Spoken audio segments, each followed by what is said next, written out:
So here's how the negotiations is going to go. If it falls apart, if the bill falls apart in the next couple of days, weeks, or month, everybody's going to rush back to the negotiating table and say, how can we salvage this? And at that point in time, the reality will be apparent to everybody else that what is on the table at that point in time is unlimited salt. And then we can negotiate down from unlimited rather than up from $10,000. Now, I don't want to get there, but that's the negotiating reality. As the president would say, we have a lot of the cards in this negotiation, but we want to be professionals, we want to be gentlemen about this, and we want to do what's right for the nation. But at the end of the day, you can't stick the blue states with the bill for everybody else's tax incentives like what happened in 2017. The political dynamic is much different this time around. These blue state Republicans like Lawler and Kim and others and Tom Kaine made our majority, and we can't sell them out to pay for and fund the rest of the tax cuts. We have to ensure there's some equity in this bill, and we acknowledge those realities. We'll get to yes. We need to get the president's agenda through. We need to have those overall great tax incentives for America. The negotiations will continue through both in person and over the phone and on text this weekend, and we'll ultimately get there. Well, of course, even if you can get there in the House, it then goes to the Senate, Congressman. And what you're describing, the fact that there are Republican members from blue states in the House, is not an issue in the U.S. Senate. Are you concerned that the Senate might actually reduce back a higher salt cap you fought for, or look at some of the pay-fors that have been suggested, whether it's Medicaid or rollbacks to the Inflation Reduction Act, make them go away, and then you have a new problem in the House again when it comes to the total tally? Yeah, so maybe we should invite you to our negotiating team, because those are the things that we're talking about right now. We want to ensure that if we do a deal here in the House, it's a deal that will be ratified by both the Senate and the President. So while we're having these discussions on the House side right here, contemporaneous, we want to have some assurances from others who are participating in this one big, beautiful bill. They too will ratify exactly the deal that we come to in the House. That's an important measure. We don't want to just take a vote for the sake of taking a vote here in the House and have our provisions die in the Senate. So what we negotiate here before we get to a yes here has to be assured that it'll pass the Senate and be signed by the President. So how's it going to work this weekend, Congressman? Bring us behind the scenes, if you would. Are there a series of meetings planned? You mentioned phone calls and texts. Maybe you're going to get a phone call from President Trump, but will you be on Capitol Hill? Will you be working in committee rooms, or how does it come together on a Saturday and a Sunday with a deadline that you're facing? So the House is not in session. Many of my colleagues went home yesterday, but as you can see from behind me, I'm still here on Capitol Hill, eager to make this deal work. I will continue to collaborate with not just members of the SALT caucus, but those who see this issue differently than me. Happy to work together, and as a conference, as a House Republican conference, we've gotten through and over hurdles like this in the past. I expect my colleagues from the upper chamber to work in good faith as well, and certainly the President wants to get this across the finish line. It is worthy of the nation's attention, is worthy to that we work over the weekend and through the night, talk, text, in person, whatever it takes, Zoom. We'll continue to keep the door open and keep the dialogue going to get this one big, beautiful bill passed. And are these negotiations going to be bilateral, if you will, between the Speaker's office and the SALT caucus, or are you going to have to include members of the Freedom Caucus like Chip Roy and Ralph Norman, who obviously are the ones that helped take this thing in the budget in the first place? Are these trilateral negotiations? Yeah, I think this is going to be an all-hands-on-deck effort, as it's been in the last couple of days, especially. We had a meeting yesterday in the Speaker's office with members of the Republican conference whose politics are much different. We had folks in there whose districts Trump won by 50, and those who Harris won by 3, 4, or 5. People with different constituencies, different priorities, different views of the world. I think it's important that we continue to talk with each other. I've been talking and texting with some of those folks here who come from some of those deep red districts. You know, we all have to come together at the end of the day to put this nation on a better track. You know, we're a nation $36 trillion in debt, $2 trillion deficit. A lot of folks are living paycheck to paycheck. They're eager to see Washington Republicans come together to ensure that we have a tax bill, an overall spending bill that's best for our country, and we'll work with each other regardless of political persuasion to ensure that gets done. Really important conversation, Congressman. We really appreciate your being with us shortly after the Budget Committee vote. That's Nick LaLota with a working weekend ahead, as you just heard, the Republican from New York. We thank you, as always, for joining here on Bloomberg TV and radio. We want to add the voice of Laura Davison, our Deputy Bureau Chief here in Washington, D.C., and one of our political team leaders. Laura, it's great to see you. What you just heard from the gentleman from New York, we're going to stay the weekend. We're going to keep working on this. Sounds just like Chip Roy. I'm staying in Washington this weekend to deliver. How about we get these two together to figure it out? It certainly seems like this bill is not advancing at the rate that House Speaker Mike Johnson wants. This, this sort of stunning defeat in the Budget Committee, that doesn't happen. This is really a procedural rubber stamp effort, and the fact that the bill went to committee knowing that it didn't have the votes and then failed indicates that there are serious issues that could really threaten the chances of this bill passing the House next week, as Mike Johnson has wanted. The House then is at least scheduled to recess for 2 weeks, means that they wouldn't be until mid-June that they pick this back up. I think we could see a lot of schedule changing in the House if it looks like things are falling back, as Representative Lilota just said. If things, if fall apart in the next couple of days, you expect to see people rushing back to the negotiating table to figure out how to salvage the Medicaid issue, the SALT issue, the spending issue. All of this is of deep concern.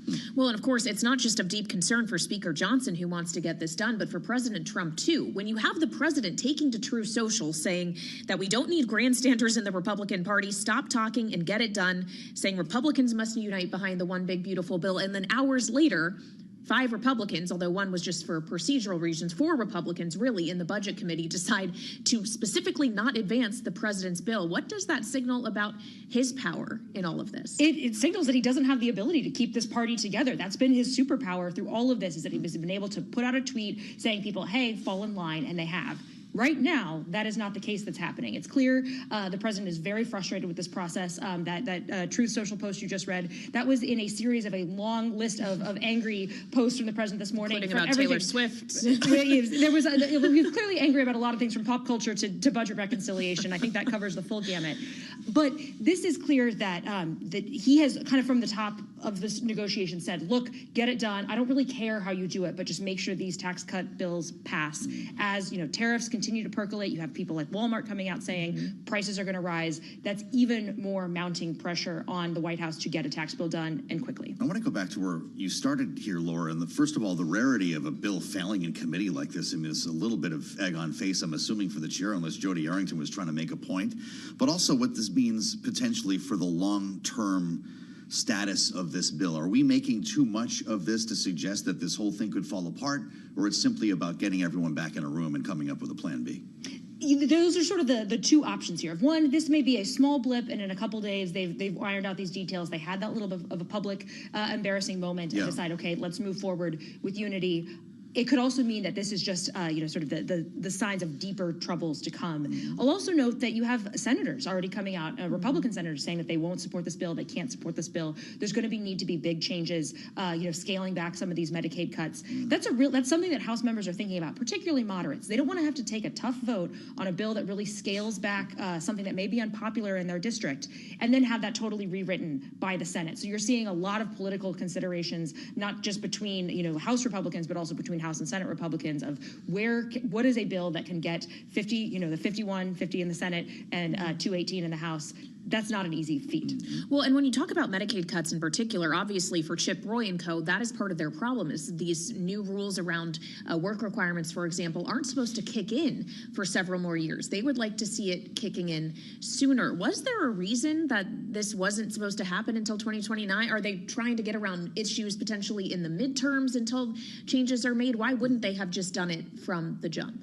The reason is why these tax cuts are set to expire. You put all the juicy stuff, the stuff that people like at the beginning, and you put the tough stuff at the end of the budget window. So 2029, I'll note that's when after the 2028 presidential election, after the midterms, the stuff that people aren't going to like and are going to feel the impacts of, that's a future Congress's problem. And it also gives this Congress a lot of time to potentially repeal that if you want to. There's a lot of things we've seen Congress do this time and time again. If they have to do something unpopular, they have to make a decision to raise some revenue. They'll put that in the future, and then that's a problem for another day. We've seen Donald Trump flip votes before. One of these no votes came from Ralph Norman. He got a phone call from Donald Trump last time the speaker's a job was at risk, and about 10 minutes later, he got off the cell phone and changed his vote. Could we see something along those lines? We very much could. Trump is clearly whipping this bill himself, though both in public as well as in private, making calls to members. He wants to get this done. It's interesting to see, though, how many people are willing to buck him on this is supposed to be Republicans' signature legislative achievement, and it's not clear right now that they can do that. Well, and when we consider that, and to come back to the idea that the midterms are next year, is this House conservative saying, okay, we're probably going to lose the House in 2026, therefore we need to make this exactly what we want now? This is our last chance to actually do something more dramatic when it comes to debt and deficits, and basically saying the majority is going to be lost anyway, or that they still think they can walk this hard line and retain the majority in 2026. That's what they're publicly saying, but privately, House Republicans know that there's a very strong chance that they could lose the chamber. That's just kind of the tradition, history suggests that's a very much a possibility. But this is where the tension is. You have the hardliners saying, let's get everything that we can get done right now, and you have the moderates, people who want SALT, and others saying, don't cut Medicaid for my district. I need to expand SALT. Those are the things I need to get reelected. And the only way you, House Republicans, have a majority is if we have these districts around New York, in Southern California. So you have two sort of very much competing visions at odds here. President Trump, on his way back from Abu Dhabi today, saw quite a number of posts on social media, as you guys suggested. We only had this one, the Taylor Swift post. The President of the United States. Has anyone noticed that since I said I hate Taylor Swift? She's no longer hot. What's going on that airplane?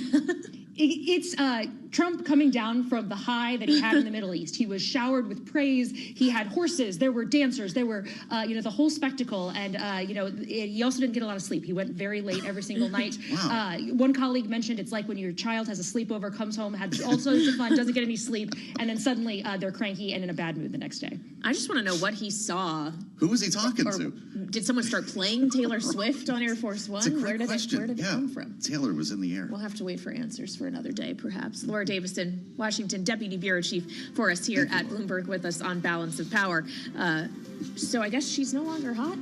That's what he says. I didn't. News to me. You'd know this more than I. I'm still a fan. I guess so. Maybe we'll play that to the panel next. We've got a good one today. Yes. Roger Fisk, Lisa Camuso Miller, their take on a breaking news day here in Washington. We'll have a lot more straight ahead on Bloomberg TV and radio alongside Kaylee Lyons. I'm Joe Matthew. This is Balance of Power, only on Bloomberg.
121 on Wall Street. We do check markets all day long here at Bloomberg. Best level of the session right now on the S&P 500 index, on track for a winning week of roughly 5%. Right now, the S&P up 27, up by 0.5%. We've got the Dow up 220, Dow Industrials up 0.5, NASDAQ up 48 for the NASDAQ Composite Index. That is a gain of 0.2%. The Bloomberg Mag 7 Index up 0.1%. The 10-year currently yielding 4.43% with a 2-year 3.97%. Gold down $53 the ounce, down 1.6%, and West Texas Intermediate crude at $62.46 a barrel, up by just about 1.4%. Wall Street's hopes that President Trump's tariff war is cooling, driving stocks to one of their best weeks so far in 2025.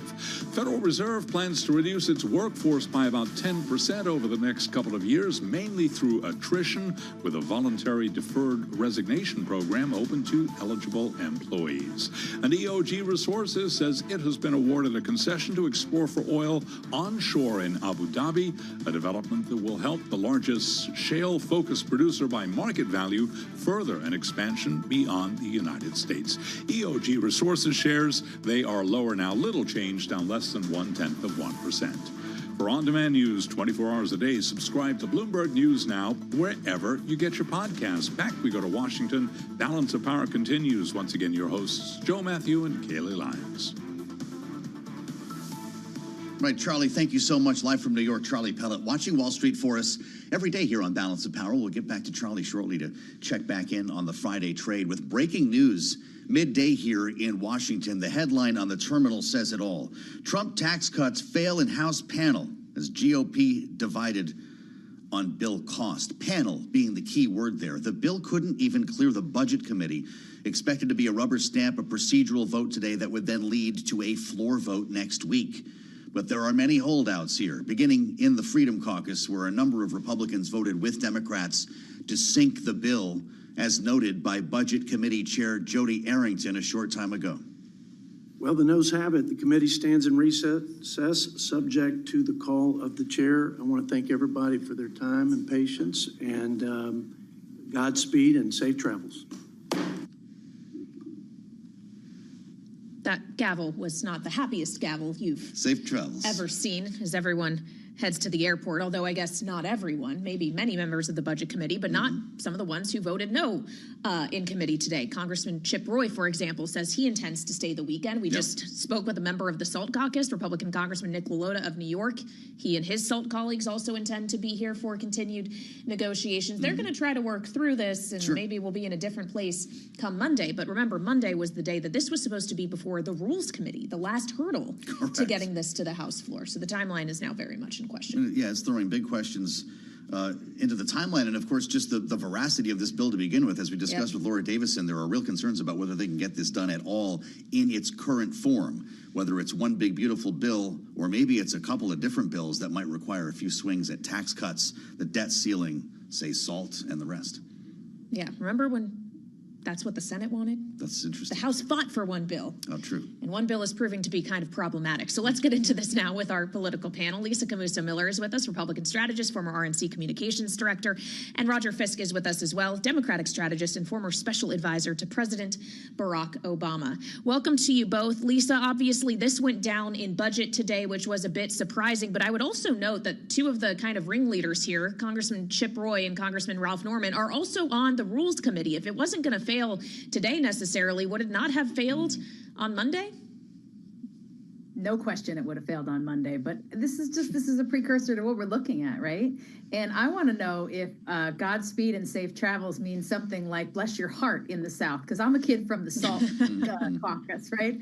But to me, the chairman did not seem happy. He has also been very, very measured in the way he's talked about this particular bill. I think they knew going in that there were a lot of holdouts from the Freedom Caucus. They knew that there was going to be trouble here. I don't think that they thought that this was a rubber stamp, but they did go in hoping that maybe, just maybe, they could cross this hurdle and then get to Monday for another fight. And in fact, in Washington, D.C., there's nothing worse than the threat of having to stay in town. And it sounds like everybody who's got a dog in this fight is sticking around and staying around for takeout. I think that's great. Washington's lovely on the weekends, often because the lawmakers are all gone and you can go anywhere you want. Roger, everyone's angry. No one's agreeing on anything, just like yesterday, just like last week, just like a month ago. Why would that be different come Monday? Well, I'm not angry. I'm thrilled to be here with you and Kaylee and Lisa.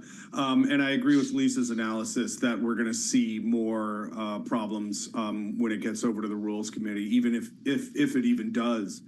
I was just reflecting on, if you're a frontline Republican and you're getting very clear signs from an unlikely source like a Josh Hawley in the Senate that they're not down with big Medicaid cuts, why would you take that vote now, knowing that it's going to go over to the Senate and it's going to come back, you're going to have to vote on it after it's in conference, without the Medicaid cuts that you are now going to have to take a vote on? Your fingerprints are going to be on it as you head into a difficult reelection. So you can understand the logic for a frontline Republican to just back off at this point. So then, in a sense, you actually have some commonality between the Freedom Caucus and some of the SALT states, because the SALT Republicans don't necessarily want to own those Medicaid cuts going into a tough fight. And the Freedom Caucus philosophically doesn't want to spend more money. So the fact that these signals are coming from the Senate almost gives some license or some comfort to people to even distance themselves even more from this very, very big bill that goes in way too many directions at the same time. Very similar to what we saw with the Biden administration and the Build Back Better. It was just too big. And look at what happened when they broke it up. They broke it up so that infrastructure stood on its own. They actually got 12 Republican votes for that, and all 12 of those Republicans were reelected. So when these big bills get actually spliced into smaller bills, it can actually work better. But the spectacle that we all know the president wants to have come from this, the big beautiful bill, is looking very crippled at this point, and I can't see how they can get this back on track. The speaker can make some adjustments on the calendar, move up the work requirements from 29 to 28 and things like that. But it's going to be very difficult, and I highly doubt that we're going to see this moving on Monday or Tuesday or Wednesday. Roger, Lisa, Kaylee, look at this. We're just now hearing from President Trump. We want to bring you to Air Force One. The president is talking right now to reporters at the back of the jet. This is live on Bloomberg. When you look at the sanctions, these were really brutal, and they would have, I would say, zero chance of success. And this way they have a chance. Their leader's a strong person, but young and a lot of energy, and wants to do a good job. Mr. President, the IDF was planning to send in tens of thousands of more troops and expand the war in Gaza, especially if there wasn't a ceasefire while you were here. Do you support that? Well, we're going to see what happens. I think a lot of good things are going to happen over the next month, and we're going to see. We have to help also out the Palestinians. You know, a lot of people are starving on Gaza, so we have to look at both sides. But we're going to do a good job. We're very happy with what happened with, I hope it continues, and I think it will, but what happens with India and Pakistan, that was a big success. If you would have seen the level of anger between the two, that was not a good thing, yes. A senior Hamas leader said that they might be willing to give up power, an Egyptian proposal, in order to bring peace. Is that a step that you we're going to look at everything, but we want to get the hostages back. I've gotten them, big majority back, but we want to get the hostages back. So we'll see how that works out, okay? Mr. President, are you putting to call Vladimir Putin? How do you think you can get those talks on track? We have to meet. He and I will meet. I think we'll solve it, or maybe not, but at least we'll know. And if we don't solve it, it'll be very interesting. And then did Austin Tice come up when you talked to the Syrian president? I always talk about Austin Tice. Now, Austin Tice hasn't been seen in many, many years. You know that. He's got a great mother who's just working so hard to find her boy. So I understand it. But Austin has not been seen in many, many years. You were joking about the endurance that it takes to do this. This was a lot to do in a short period of time. Conversations about endurance often focus now on Joe Biden and his endurance and his abilities. The Hur tapes right now, there's a lot of discussion about it. When will they be released? Will you release them? How soon? Well, I haven't looked into that. That's up to Pam and the group. I haven't really looked into it. Look, everybody understands the condition of him. I know people that are 89, 90, 92, 93 years old that are literally perfect. But Joe was not one of them. And they did a lot of hiding. They they were really playing games. And, you know, you can't do that. Our country's at stake. You see, even a thing like this, there's so many decisions for billions and billions, but then you have even more important decisions. You have decisions for life. And you can't have a man in that condition. And everybody was holding back, including the press, including the media. So you're welcoming white South Afrikaners into the country as refugees when you've closed off that door to a lot of other refugees from other parts of the world. What message does that send to those who say it isn't? Why is that fair? Well, I think if I see people in distress, I don't care what color, what they look like, what anything, their size, their height, their eyes, I don't care. But I think that from all evidence, the farmers in South Africa are being treated brutally. And it's been reported, and nobody wants to cover it. But they happen to be white, and if they were black, I'd do the exact same thing. And we treat people very well when we see there's a genocide going on. So if it's a genocide, that's terrible, and I happen to believe it could very well be. South Africa is out of control, and it's been out of control for a long time, and the media doesn't report it. And I'm not looking for reporting because, believe me, it's easier for me not to do anything. It's a lot easier because I don't get nasty questions like that. But the fact is that we're about saving lives, and we're going to do that. So we've made a home, and we'll make a home for other people that are treated badly, no matter what their color. Will you go to the G20? Will you go to the G20 there? I'm not sure. Not sure. I'm really not On sure. Iran, has the U.S. given them a formal proposal? Has Steve Witkoff handed that over? Yeah, they have a proposal, but more importantly, they know they have to move quickly. Something bad's going to happen. Thank you very much. How's Tiffany doing? She's well. Everybody's good at home. Congratulations on your grandson. Travel safe, sir. All right, there you have it from earlier today on Air Force One. Not focused on what took place today on Capitol Hill because that was playback from a short time ago, but wanted to bring you the conversation between President Trump and reporters on the jet. Getting back to our breaking story, though it took place more than an hour ago here in Washington, the Budget Committee failing to pass the bill, the tax and spend bill that we've spent so much time talking about, including the extension of the Trump tax cuts, the lifting of the SALT cap, and so much more. I'm Joe Matthew in Washington alongside Kaylee Lyons. We want to thank Lisa Camuso-Miller and Roger Fisk, our great panel today, Kaylee, with so many questions about the way forward on Capitol Hill, not to mention the many questions that the president was being asked about his trip abroad. Yeah, of course, the president going to return to Washington with quite a conundrum in the legislative branch and trying to advance his agenda, which he posted on True Social about is so important, wanting to see Republicans united on this. And it'll be interesting to see whether he uses the telephone on Air Force One or otherwise this weekend to try to wrestle some members in line here. I was struck by what Lisa said, though, before we went to that tape about this notion that we knew going into the Budget Committee hearing today that there were outstanding issues, that members were not happy. And they went anyway and took the vote anyway and let it fail. This is a kind of repeating pattern with Republican leadership in this House of Representatives. So was the chairman trying to send a message to the White House that we're not there yet? Perhaps. The Rules Committee vote on Monday, to your point, would have gone exactly the same way. It's the same lawmakers on the panel. Yep, Chip Roy and Ralph Norman are the ones who are perhaps described as troublemakers here, or grandstanders, if you use the word of President Trump. We'll have more on this still ahead here on Balance of Power on Bloomberg.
140 on Wall Street. We do check markets all day long here at Bloomberg. We've got the S&P 500 index holding very close to session highs right now, up 28, higher by about 0.5%. Dow Industrials also advancing now by 0.5%, up 231 points, while NASDAQ is up 58 for the NASDAQ Composite Index. That is a gain now of just about 0.3%. The S&P, by the way, has risen about 5% since last Friday, driven by a U.S.-China trade truce and speculation that the White House is softening its approach to negotiations. The 10-year, 4.43%. The 2-year, 3.97%. Spot gold down $53 the ounce, down 1.6%, $31.87. And West Texas Intermediate crude up 1.4%, $62.48 for a barrel of WTI. Earnings news: Applied Materials, the largest American maker of chip manufacturing equipment, out with a lackluster forecast. That is sending Applied Materials shares down 5.5%. And Take-Two Interactive Software reported quarterly sales that beat analyst estimates, but Take-Two today trading lower by 2%. Recapping the Dow, the S&P, NASDAQ all higher. S&P up 28, up by about 0.5%. For on-demand news 24 hours a day, subscribe to Bloomberg News Now wherever you get your podcasts. And Balance of Power continues right now. Back we go to Washington. Once again, your hosts, Joe Matthew and Kaylee Lyons. All right, Charlie Pellet in New York, thank you so much. I'm indeed Kaylee Lyons alongside Joe Matthew here in Washington, where President Trump is making his return to as we speak from his trip to the Middle East. He's stopping to refuel in the UK, going to be landing at Joint Base Andrews later this evening, returning to D.C. at the end of this trip, despite yesterday even suggesting it was unclear what his destination would be after leaving the United Arab Emirates, because he was still leaving the door open to potentially making a stop in Turkey, where negotiations took place today between Russia and Ukraine. Actually, direct talks between the two for the first time in more than 3 years, though it wasn't at the principal kind of senior level that would have drawn President Trump himself. Far from. That's true. President Zelensky was elsewhere in Turkey. He was also he said he'd be waiting for Putin. And, of course, Vladimir Putin did not show up. Interesting, though, I think the comment from Donald Trump was, if it's appropriate, and clearly he didn't find that to be the case. But we want to dig into this with Nick Wadhams, who helps to run our national security coverage here in Washington at Bloomberg. Nick, it's great to see you. The significance of these talks, as Kaylee said, first time in more than 3 years. But I think I overheard someone say earlier, on the Russian side, only the interns showed up. How important was this meeting? Well, I have differing views on that. I mean, there was a prisoner swap, about 1,000 people. So for them, it'll certainly be very important, though Russia and Ukraine have done a lot of prisoner swaps over the last few years. I mean, you can see it a couple ways. One is at a small step toward what President Trump wants, which is that direct meeting with Vladimir Putin. I think for the Europeans in Ukraine, they do see it as quite significant, because for them it basically flushes Putin out. You know, the question is, does he actually want to commit to a ceasefire? Is he committed to the idea of negotiations leading toward peace? They would point to this meeting and say, no, look, he's not serious about it. Then they can go back to President Trump and say, hey, look, Putin's not serious about this. Let's get on with those sanctions and really put the squeeze on him. The big question, of course, is whether President Trump gets that message. So far, we have no indication that he's willing to take that step with sanctions. Well, and President Trump said himself that no deal is ever going to happen until he meets with Vladimir Putin, not Zelensky. It needs to be Trump-Putin first, is the thinking of this administration? Yes. He believes, I mean, this goes back a long time, that the president believes if he can get in the room with Vladimir Putin, he can do the deal. I mean, which is... You could make the argument, but we've been here before, most notably with the North Korean leader Kim Jong-un, where they had a big meeting in Hanoi in the first term, and President Trump walked away. He didn't get what he wanted, and he walked away, and that situation has been completely unresolved. So, you know, that is certainly his wish. Europeans are terrified of the idea, because if you get the two of them alone in a room together, who knows what concessions President Trump would be willing to make. The fact that Marco Rubio was there, that Steve Witkoff was there, suggests the U.S. is more serious about this than Russia? Well, potentially, though, I think what you saw there was Rubio and Witkoff going in part as a way of supporting Ukraine and basically a show of support to the European allies as well. I mean, there was so much back and forth trying to figure out, will Trump go, won't Trump go, who's coming from the Russian side. You had Marco Rubio commit to this meeting, and then there was sort of a sense that he couldn't really unwind that once he had committed. I mean, President Trump had also announced that Rubio was going when he was in the Middle East, so Rubio didn't really have much choice. But I mean, extraordinary comments from Rubio on the way there, where he was basically like, "Listen, I don't think anything's going to come of this meeting," echoing what Trump had said. But you really saw there how low his expectations were for a breakthrough. Well, so then it begs the question, if we continue to not see much forward progress, what is the U.S. or what are other allies willing to do next? Right. We saw a post on X from Ukrainian President Vladimir Zelensky, who spoke with Chancellor Merz from Germany, President Macron, Starmer, Donald Tusk, all in this meeting. He says, our position, if the Russians reject a full and unconditional ceasefire and an end to killings, tough sanctions must follow. Are we getting closer to the moment where this administration is willing to put tougher sanctions on Russia, and what would that look like? Well, the two very big questions there. I think we are getting a little closer, in part because the president's also coming under pressure from the Hill. Lindsey Graham and more than 70 senators from both sides of the aisle are behind a very tough sanctions package. So that is certainly a possibility. The big question, of course, is what would those sanctions look like? When we talk about sanctions, it's always like, oh, there's going to be this big hammer that's going to drop and it's going to change Putin's calculus. Russia has been under sanctions for a very long time, well over a decade, and they got ratcheted up even more after the invasion, and his calculus has not changed. So the big question is, do they go after oil? Do you go after Lukoil, Rosneft? Do you accept possibility that oil is going to get more expensive, maybe by another $10 a barrel or something like that? So that's going to be the question that President Trump is going to have to answer. And so far, aside from a couple social media posts, he has been mum. And Marco Rubio has also been quiet about this. So the administration really holding its cards close to the vest right now. All right, Nick Wadhams, who leads our national security coverage here in Washington. Thanks for being with us on Balance of Power, where we add the voice now of Kelly Grieco, senior fellow with the Stimson Center's Reimagining U.S. Grand Strategy Program, with us once again on Bloomberg TV and radio.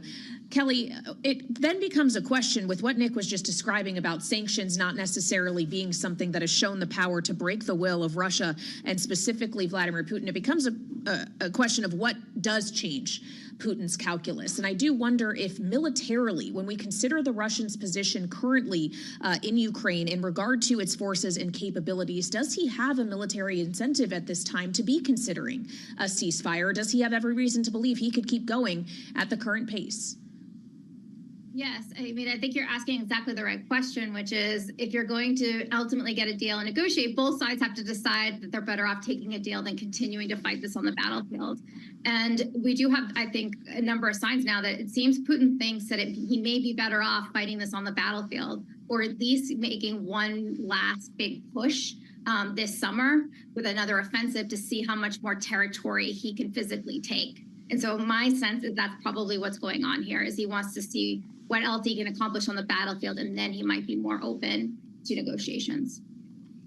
What are we sending at this point, Kelly, to Ukraine in terms of military hardware, in terms of, I guess, logistical support, or is the spigot beginning to run dry? When is Ukraine on its own? Yeah, so, I mean, one of the big announcements about 2 weeks ago was that we were sending more air defenses. That came out of, around the same time as the mineral agreement was signed with Ukraine. Mm-hmm. So that I think is quite important, because that's one area where the United States is one of the only countries that can provide like Patriot interceptors that Ukraine needs. The other thing we know is that we're continuing to provide a lot of intelligence support. That's being done through European Command and NATO. That's really critical, even though we don't see it. It helps them a lot with targeting. But the real issue here becomes that the funding is, nearly out for providing additional aid. So the question then becomes whether Congress is going to authorize a new package. And, based on last time, there would be reasons to think that that's going to be really hard to do. And I think a lot will depend probably on whether Trump is still thinking that he can make a deal with Putin, or if he starts to become so frustrated with them that he decides to sort of ratchet up some of the pressure on Putin and maybe support some kind of package. Well, as we consider both sides' positions here, and to your point about Putin perhaps thinking he might have a better hand here if he continues to pursue this war on the ground, we understand that the Russian delegation was demanding in talks today control of 5 Ukrainian regions, inclusive of Crimea, but also looking at Zaporizhia, for example, Donetsk, the kind of regions where we're familiar with that they've been jockeying for control of. Do the Russians have the controlling position in all of these areas right now, or is there still a chance that Ukraine can regain this territory before we get to some kind of negotiated settlement? No, I mean, I think I would phrase it a little differently and say that right now the Russians are asking for parts of territory that they don't actually have under their control. They have made tremendous advances in all of those regions, but they don't completely control, for example, all of Donetsk. And I would expect actually this summer offensive rather, would probably focus a lot on trying to capture the rest of Donetsk. But I think that's part of the issue, is that where you don't have actually forces that are controlling territory, the Ukrainians are signaling, we're not prepared to hand you more territory. And so I think that's really one of the key areas of dispute right now, is exactly where the territorial lines will be. And I, there's a danger here, I think, that Putin's actually overplaying his hand, and that, instead of being willing to compromise of the territory that he's holding and go to a peace deal, he seems to want all control of all of these 5 territories. And I think the question will be whether he's able to accomplish that on the battlefield this summer. And if not, if he'll finally concede that it's not worth the continued cost of fighting and that he's had enough. He's satisfied with what he has. Mm-hmm. President Trump's been talking a lot about Iran this week. Kelly Grieco, first it was word of an olive branch, as he put it, news of a written proposal for a nuclear deal that went to Tehran today. On Truth Social, he writes, they have a proposal. More importantly, they know they have to move quickly or something bad is going to happen, he wrote. That's a direct quote, which apparently caused a great deal of confusion in Tehran. I'd like to ask you about the battle plan that he's referring to. What exactly would we do to move against Iran militarily? Would it be bunker-busting bombs to go after nuclear facilities, or more than that? Yeah, I mean, it's not entirely clear what, the military plan would be. I would say, though, that we have been building up forces in the region, including bomber deployments in particular, including the type of bombers that can carry those really large busting bombs. I think that buildup of bombers does have some kind of latent force of threat that potentially we would strike facilities in Iran. Of course, that would be a major escalation. And, the real risk then is that we'd end up in some kind of regional war. The other possibility is that we'd be willing to sign off on something, including possibly supplying the Israelis with some capabilities they might need to conduct some kinds of strikes against Iran. But, I think it's clear he's trying to use this sort of as a latent threat to create some pressure for negotiations, which is sort of what you do with these kinds of negotiations. But I would just say it's interesting to see that the Iranians seem at least somewhat receptive to trying to find a deal. Well, the Iranian foreign minister, in response to the suggestion from President Trump that they should have something in hand, said on X today, Iran has not received any written proposal from the United States, whether directly or indirectly. He goes on to say, Kelly, in the meantime, the messaging we and the world continue to receive is confusing and contradictory. If it is indeed confusing, do you see the circumstances taking shape in which Iran is going to be willing to agree to something specific from the United States, or do those specifics still have much work to do to be ironed out? Yeah, I mean, it's clear the specifics have much work to do to be ironed out. I think what we're getting at is actually something that we're seeing similarly with the Ukraine attempts at Ukraine peace deal, which is that President Trump very much sees diplomacy and making these sort of deals about interaction with himself with another leader. Where traditionally diplomacy, these kinds of really hard to get deals, there's a lot of groundwork that's laid before the leaders even meet to try to iron out all the details to find compromise and really pave the way for the leaders to essentially, at that point, agree to the terms. He tends to not do as much of the former and focuses more on the latter. And so I think we're seeing some of this play out with the Iranians as well, in that they're accustomed to that process where you work this out at a lower level and iron out terms, and not sort of Trump's more very direct, often even public approach. And I can understand why it creates confusion. This is, I think, one of the risks inherent with his approach to diplomacy.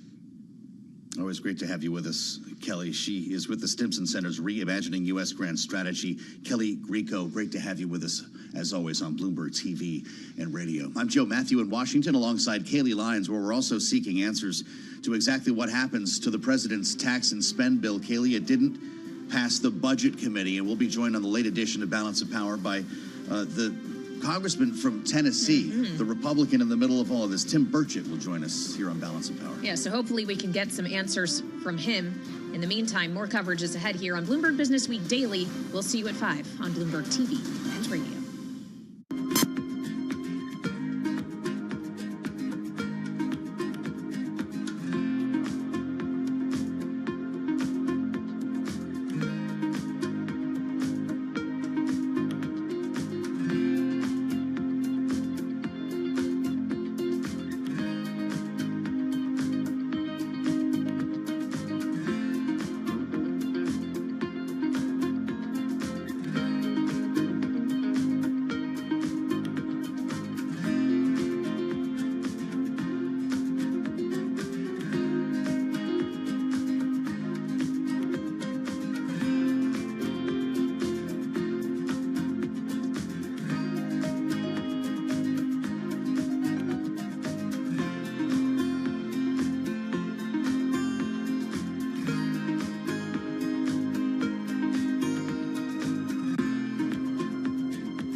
This is Bloomberg Business Week Daily, reporting from the magazine that helps global leaders stay ahead, with insight on the people, companies, and trends shaping today's complex economy, plus global business, finance, and tech news as it happens. Bloomberg Business Week Daily with Carol Masser and Tim Stenivek, live on Bloomberg Radio, television, YouTube, and Bloomberg Originals.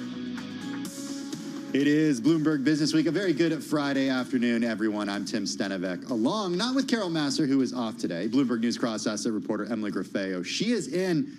And Emily, It's one of the best weeks of the year, at least for now, for the S&P 500.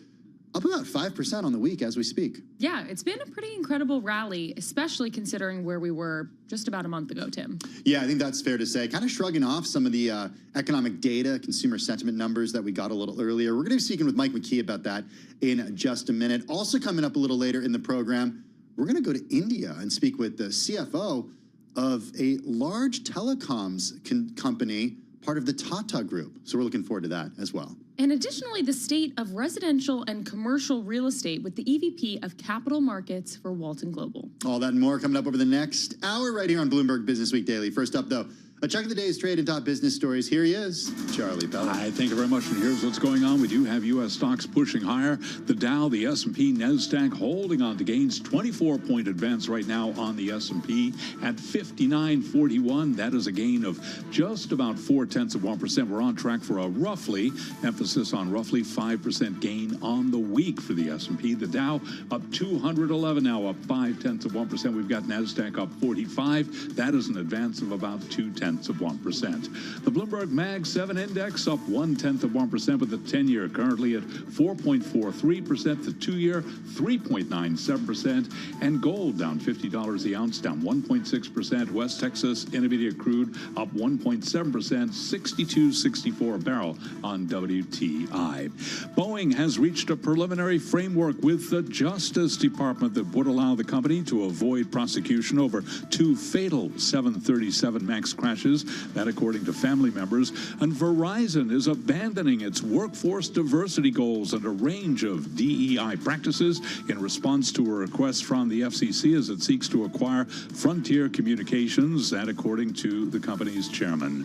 And UBS is in talks to compensate some clients for losses after they were sold complex foreign exchange derivatives that wiped out much of their investments when President Trump's tariffs sparked wild moves in currencies. That, according to Reuters, citing sources. Again, recapping here, stocks are higher. S&P now up 26, up by 0.4%. And for on-demand news 24 hours a day, subscribe to Bloomberg News Now wherever you get your podcasts. I'm Charlie Pellett. That is a Bloomberg Business Flash. Hey, thanks so much for that update, Charlie. Do appreciate it. We got a lot on our plate from Michael McKee, Bloomberg News International Economics and Policy Correspondent. He joins us right here in our Bloomberg Business Week studio. Mike, I want to start with a story that broke about 90 minutes ago. The Fed planning to shrink its workforce by about 10% over the next couple of years, mainly through attrition. This is a Bloomberg News exclusive, but when I saw the headline, when I thought of this, all I could think of was Doge and what Elon Musk has been doing over the last few months. Is it wrong for me to think these two things are related? No, I wouldn't say it's wrong to think they're related. The Fed's not specifically relating them, and Doge has no legal authority to require the Fed to cut anybody, but they obviously have been criticized by the Doge folks. And Jay Powell has said in the past that they try to, follow the general procedures of the whatever administration they have. So the administration is cutting bodies. So this may be just another one of the Powell efforts to preemptively curry favor with the administration, or it may be that they decided they are indeed overstaffed. But Powell is the person who would make the decision about this, ostensibly. Essentially, yes, although the board, you have to understand the way the Fed is set up. The Board of Governors is one organization that is an independent agency created by Congress with a different structure than the independent agencies where the president's trying to fire people. And then there are the 12 regional banks. And those are structured differently as quasi-public institutions. They are run by private boards of directors, and the whole Fed is self-funding.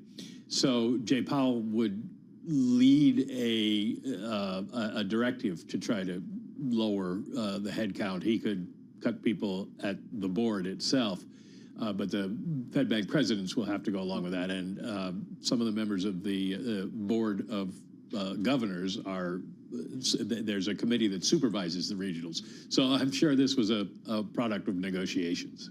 Is there any, thinking about what kind of employees at the Fed would be potentially first to get cut as a part of this headcount reduction?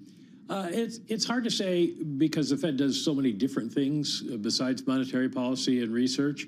You could see some of the research staff cut back, perhaps at some of the banks. There's been talk for years that maybe some of the regional banks could merge research staffs so they're not all doing the same thing.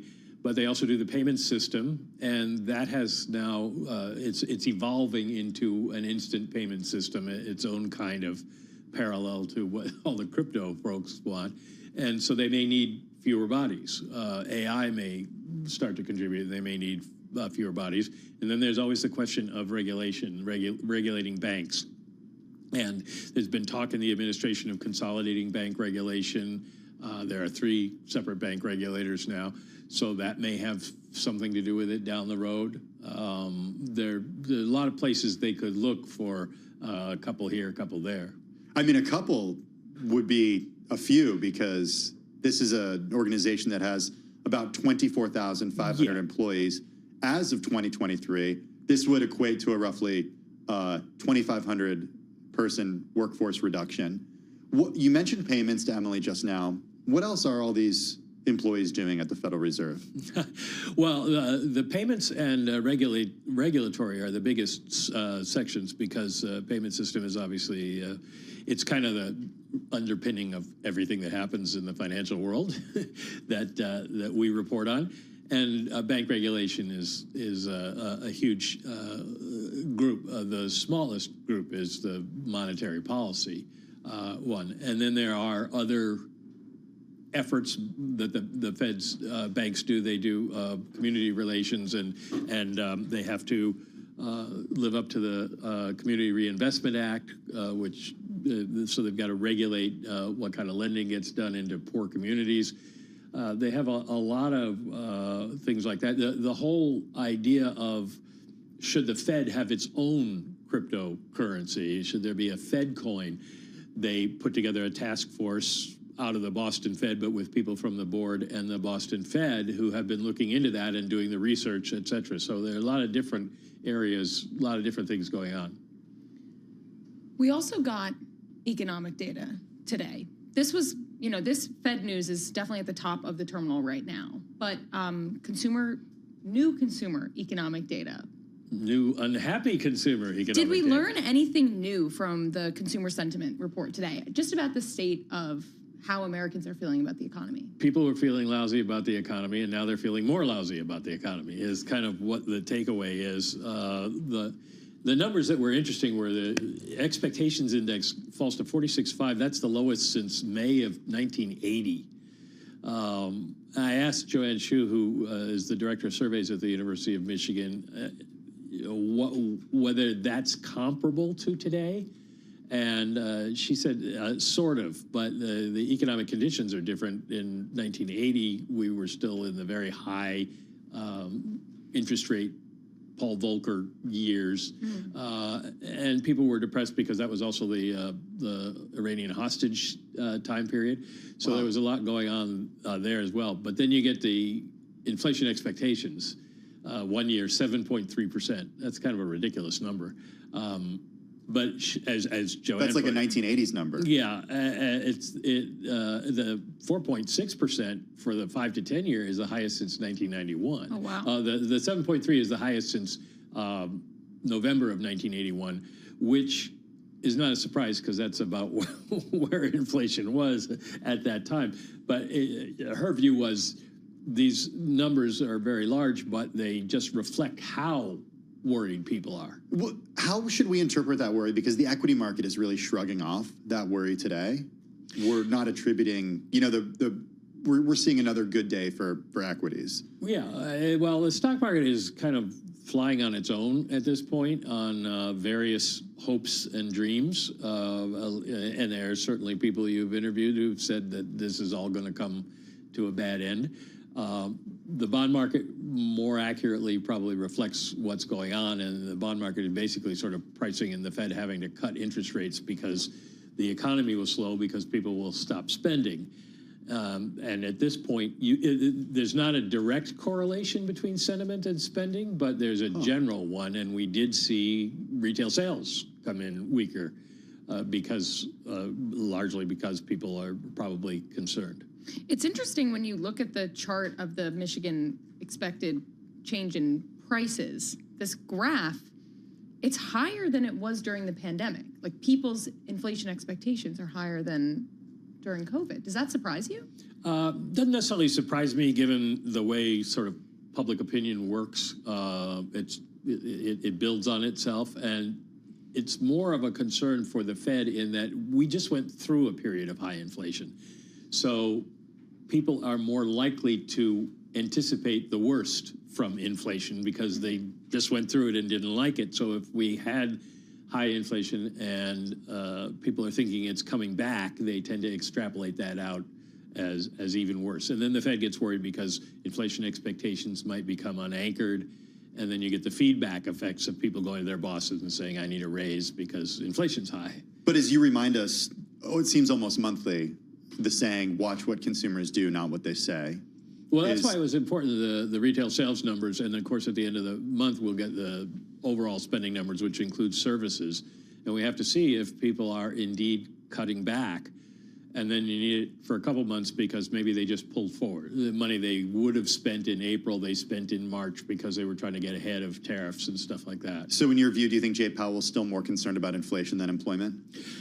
I would say they are at this point because inflation will go up faster, and we saw some evidence of that in the CPI and PPI of some initial tariff reactions. Companies seem to be reluctant to let people go. They go back to their experience trying to hire people coming out of the pandemic. And so they may be slower to get rid of people other than the Fed. But interesting aspect of the Michigan numbers, too, were a big rise in the number of people who thought they would lose their jobs in the next 5 years. So there is more concern on both sides of the Fed's mandate. And, of course, if you think you're going to lose your job, you spend less. Michael McKee, Bloomberg News International Economics and Policy Correspondent. Mike, have a good weekend. Thanks for joining us. Appreciate it. That is the latest when it comes to economic news and, of course, what we learned about the Federal Reserve earlier today. Let's now go to Washington for the latest from the Capitol, where a key House committee on Friday failed to advance House Republicans' massive tax and spending bill. This after hardline conservatives bucked President Trump and blocked the bill over cost concerns. We got Joe Matthew with us. He's co-host of Bloomberg at Balance of Power. He joins us from our Washington, D.C. bureau. Joe, Representatives Chip Roy, Ralph Norman, Josh Brechen, Andrew Clyde joined Democrats to vote against this. What happens now? Yeah. Well, that's a great question, and that's the one we're all asking. This happened right around noontime. Tim, it's great to be with you today. And, you know, you're going to hear a lot of people speculate about the fate of this bill based on this failure. And I won't try to do that right now. What I will tell you is this is not the way it's supposed to be done. This is the easy part. Getting through committee is like the layup, the rubber stamp, and it's incredibly rare to see something fail on this level. The fact that the chairman, Jody Arrington, even brought this to a vote, clearly knowing that he didn't have the numbers, is remarkable. You mentioned Chip Roy, Ralph Norman. These are frequent critics of legislation on Capitol Hill that doesn't cut spending enough, and they know what it's like to get a phone call from Donald Trump. So a couple things can happen here. Yeah. And you know what? Yeah, he's on the plane right now, by the way. I don't know if he's taking a nap, Tim, or if he's actually on the phone with them, but this could be a pretty dicey weekend for these guys as they try to put the pieces back together. Well, that's exactly where I wanted to go, Joe, because we saw what happened in the last several months when Republican members of Congress have not gotten on board. All it takes is maybe a phone call or two from the president, perhaps even maybe from some of his allies or from Speaker Johnson. What's the president's next move here? What political capital does he have to push these guys to get on board? Well, it's a great question. He was on Truth Social earlier today saying, stop talking and get it done. He was referring to the grandstanders, as he likes to call them, the names that we've already used here. The vote was 21-16, so you've got more than a couple Republicans to convince here, but there's a lot of moving parts. When you're trying to find balance in something like this, and the whole matter of SALT that we talk about a lot here on Bloomberg is right in the middle of it. If you're going to make the New York Republicans happy and raise the cap on SALT, you're going to upset other people who want to see steeper cuts to make up for that. And that's the balancing act that Speaker Johnson is in right now. He clearly hasn't found the balance. But just to give you a sense of what this means, we had the Budget Committee today. It was supposed to go to the Rules Committee on Monday, which is kind of the gatekeeper to the floor. And then, as the Speaker promised, a vote on the floor by Memorial Day. They're not going to fool around with that Memorial Day break. Everyone's going home one way or the other. So this whole timeline could suddenly be off the rails. When you consider what's coming in terms of the debt limit and so forth, it could be a complicated summer, one that was already complicated. It could be even more so. Okay, so everyone's not going to be there voting on this on Memorial Day, Joe. So what do we know about just exactly what happens next with the timeline here? Well, they'll probably get a couple of boos when they're in the Memorial Day parade if people are actually paying attention at home. But we have to remind ourselves, this is the signature piece of legislation for the Trump administration. This is what he calls one big beautiful bill. This is to extend or make permanent the Trump tax cuts. Think about the promises on the trail. No taxes on tips, no taxes on overtime. We already went through SALT. They kind of have to get this done. And when we find out in a couple of weeks what the real X date is on the debt ceiling, that's going to be maybe the gas on the fire that gets people together. The fact of the matter is, though, I'll make this even more difficult. Once all this is potentially done in the House, it goes to the Senate, and they're going to rewrite the whole thing. They're going to make all kinds of changes and probably turn back some of the cuts that were made to Medicaid to pay for some of this stuff. And all these same guys in the House who didn't like this bill today will like it even less then. And then where are we? Well, Joe, while you're talking to us, Kaylee's sending us tweets. This one coming from NBC News, reporting that the House Budget Committee Republicans are going to try to reconvene on Sunday at 10 p.m. Oh, that'll go well. So, so what happens between now and then? They don't have bedtimes. They had a couple of overnight committee hearings already this week, like 16 hours long. They had lawmakers falling asleep at 4 in the morning. They're good at this. It's high drama. They'll bring in the takeout and the wine and maybe the cots, and it'll make for great TV on Monday morning. Whether they can actually get anything done, though, we saw them bring it to a vote today without being able to answer that. So what changes in the next couple of days, aside from some arm twisting from President Trump? I don't know. Hey, Joe, before we let you go, we got about a minute left. We wanted to talk to you also about takeaways from President Trump's overseas trip. 4 days in the Middle East, the tour that really focused on making deals. How would you just describe for us the view of this region by this administration and how it differs from previous administrations? You know, we talked to former Congressman Denver Riggleman about that today. He joined us live on Balance of Power from Dubai. He's actually founded an AI company of his own, and he's in the mix over there. And he was talking about this incredibly important moment as this region is opened up to the likes of NVIDIA, AMD on the friendly list, if you will, when it comes to high-tech chip exports. This is an incredible moment of opportunity, I think, not only for the administration, but for the industry here as we look for options to turn away from China. Pretty incredible, the dollar figures that we saw announced on this trip, and it's also a whole new look optically at what a presidential trip can look like here, leading with the dollar signs and kind of backstopping with the politics. I'll say one thing, though. Nobody got to Turkey today named Trump or Putin for Ukraine peace talks. That was something we were holding out for, and it's not going to happen this time. That will remain on a lower level.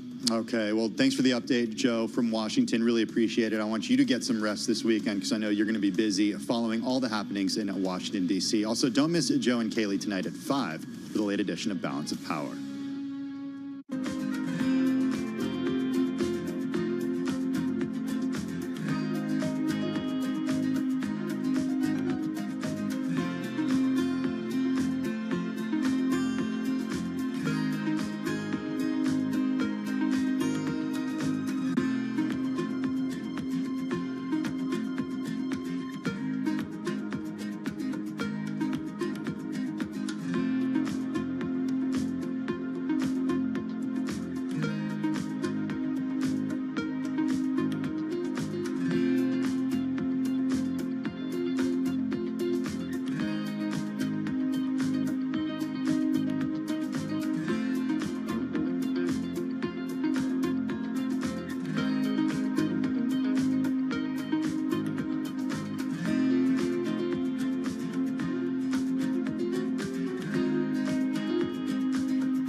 It's 2:21 on Wall Street. We do check markets all day long here at Bloomberg. 5 days of gains for the S&P 500 index, on track for the second best week in 2025. The Dow, the S&P, NASDAQ all higher, with the S&P up 29 right now, up by about 0.5%. We got the Dow up 265, up 0.6%. NASDAQ up 60. That is a gain of 0.3%. The Bloomberg Mag 7 index up by 0.2%. 10-year 4.43%. The 2-year 3.97%. Gold is slumping 1.6%, $31.87 the ounce, and West Texas Intermediate crude up 1.4%, $62.46 for a barrel of WTI. Charter Communications has agreed to combine with closely held Cox Communications. Charter up by 1.3%. They're on picket lines instead of the railroad lines. New Jersey Transit locomotive engineers started striking this morning. This strike involves all 12 of NJ Transit's commuter rail lines, though the system's buses and light rail service continue. Recapping, S&P up 28, up 0.5%. I'm Charlie Pellet. That is a Bloomberg Business Flash. Hey, thanks for that update, Charlie. Well, President Trump said on Thursday that India has made an offer to drop tariffs on U.S. goods as the nation negotiates a deal to avert higher import taxes. We know our next guest is watching this closely. He's featured in the upcoming weekly CFO Briefing newsletter. It's written by Nina Trepman. She's Bloomberg News senior editor. You can also sign up for it at bloomberg.com/CFO-briefing. Nina joins us now along with Kabir Ahmed Shakir, CFO of Tata Communications. Nina, I want to start with you. Why did you choose to feature Kabir in the upcoming CFO Briefing newsletter? Well, it seems as it's good timing, right? India is in the news. We've also seen a fair amount of tensions recently between India and Pakistan. So we're also talked about risks to Kabir. So yeah, it seemed to be a good time. Kabir, thank you very much for staying up so late. It's, I think, around midnight in Mumbai. So thank you very much for joining us. We've just heard from Tim on the outlook for India. Just wondering what that means for your business as you're growing your business at Tata. Thanks, Nina and Tim, for having me on the show. Yeah, I know it's almost going to be midnight here, but quite excited to be on the show. As we spoke, earlier as well, I'm cautiously optimistic about what the year will unfold for us. We are working tirelessly on our strategy and executing on our strategy. And of course, business is not ever going to be static. The environment is going to keep throwing challenges at us. But I guess we have a resilient business. We are in the B2B space, and we are here to serve our customers. And our products and services help our customers both on the revenue side and the cost side outcome. So managing volatility, helping them grow, helping them manage their bottom line and their risk is what we do day in and day out. So I'm excited to continue to partner and help our customers.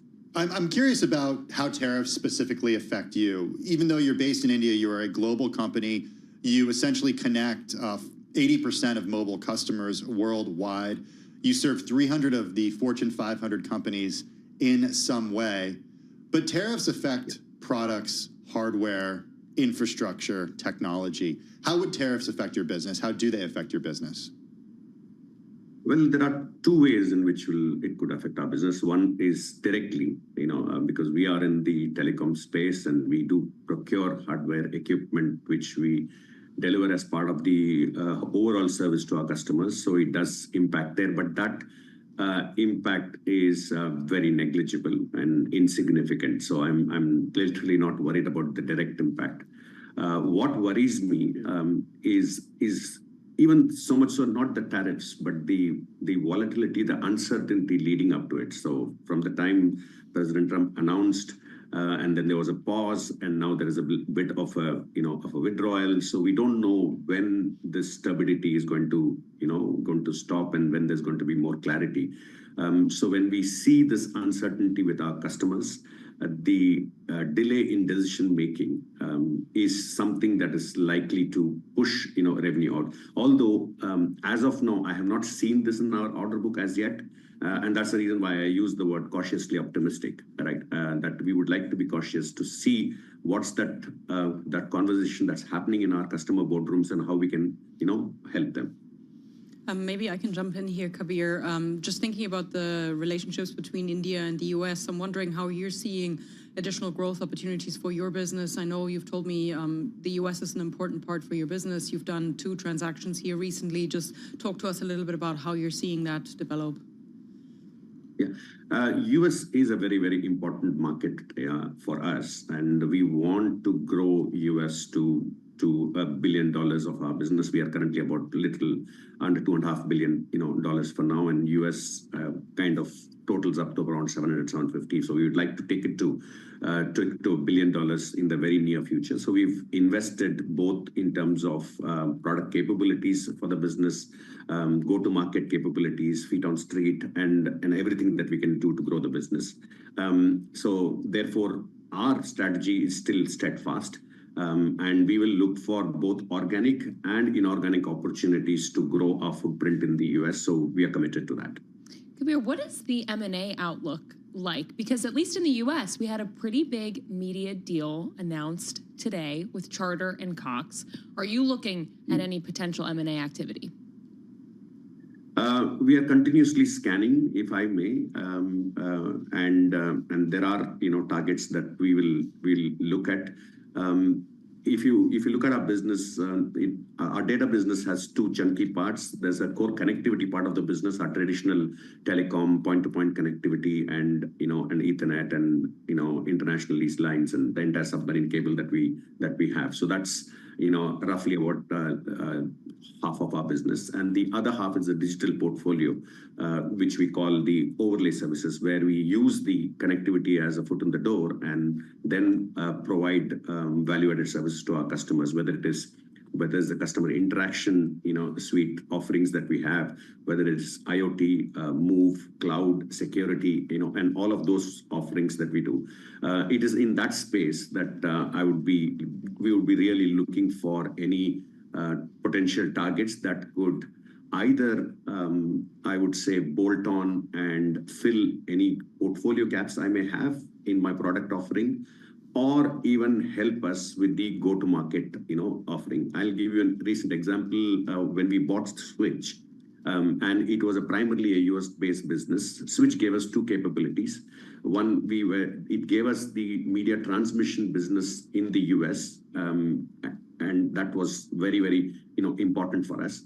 Plus, it also gave us the media production, capability, so we could backward integrate and offer more product offerings to our customers, and we could take that globally as well. So it made a lot of sense for us to get a footprint in the US geography and then use that capability to even go global. So assets like that will be of interest for us, and we continuously scan for them. Yeah. Kabir, just wondering, based on the fact that you're based in India, we've seen some geopolitical tensions there recently, not the only place in the world where we're seeing that flare up recently. Just wondering, from a CFO perspective, how do you navigate these kind of geopolitical risks, and how far has risk management become more important to us, to you, and also sort of how does that work? Nina, I would say we have a very, very robust risk management framework. And today it is geopolitical risk. Yesterday it was something called COVID pandemic. And not more than a decade ago, it was a Lehman collapse and the crude oil crisis. So we've seen, and every time when this event happens, we call it a one-off event, a black swan event. But I guess all organizations, sail through this. They have a resilient P&L and balance sheet, and resilient culture that helps them navigate through this. And we are no different. And we are a global organization, so therefore we are not insulated to only domestic, issues. Every morning we wake up with something happening, across the world. The geopolitical, conflict, as when we spoke, I mentioned, it never has ever happened that we had 3 cable systems go down at the same point in time in the last 20-year history ever, which happened about 9 months ago. And that's because of the Red Sea conflict that you actually see. So we have woken up to the reality that despite these pressures, we need to continue to be, serving our customers, providing them, diverse paths, giving them alternatives, so that their business, keeps running. That's the reason why they come to us in the first place. So when we chalk out plans, we of course look at the likelihood and the impact of any of these events occurring. And depending on the severity, either we are acting on them right now, having a plan A, plan B, plan C ready, or if not, keep watching that space if it develops in any way disadvantaging us and have mitigation plans. We're speaking with Kabir Ahmed Shakir, CEO of Tata Communications. Kabir, you have this perch as CFO of the company that operates or has business, I should say, in close to 200 countries around the world. So you understand where there's weakness, where there's strength. What are you hearing from customers right now? This isn't exactly discretionary spending that they do when it comes to IT, when it comes to telecom. But are there areas of the world where you're seeing strength? Are there areas of the world where you're seeing weakness right now? Yeah. Look, when we look at any of these things impacting like the tariffs, of course, there's a prediction that it will be slowed down, especially in the US. The very recent Goldman Sachs report of last month suggests that spend levels are going to be pretty static compared to last year. So, and the probability of capex coming down is as high as 45%. So you see all those, statistics coming in, and I can understand why, because of the uncertainty. And if customers need to rewire their supply chains, then they would rather preserve the cash for that than, spending on important but non-urgent, IT spends. So that's one dilemma. The other conundrum that they actually have is clearly there is a FOMO. I mean, with the buzzword of AI going through, every organization is also looking at, are we investing in AI? And are we future-proofing our business? So therefore, not investing and not spending on that space is not an option either. So that's the kind of conundrum that the customers are in. And we are helping our customers to look through this, bring clarity as soon as possible so that they do not, suffer the consequences of an indecision and not spending in time. So it's a tricky situation. So I'm not saying it's easy, but you see that consistently across, industries. Quite often with network, it so happens, Tim, is if it ain't broken, why fix it?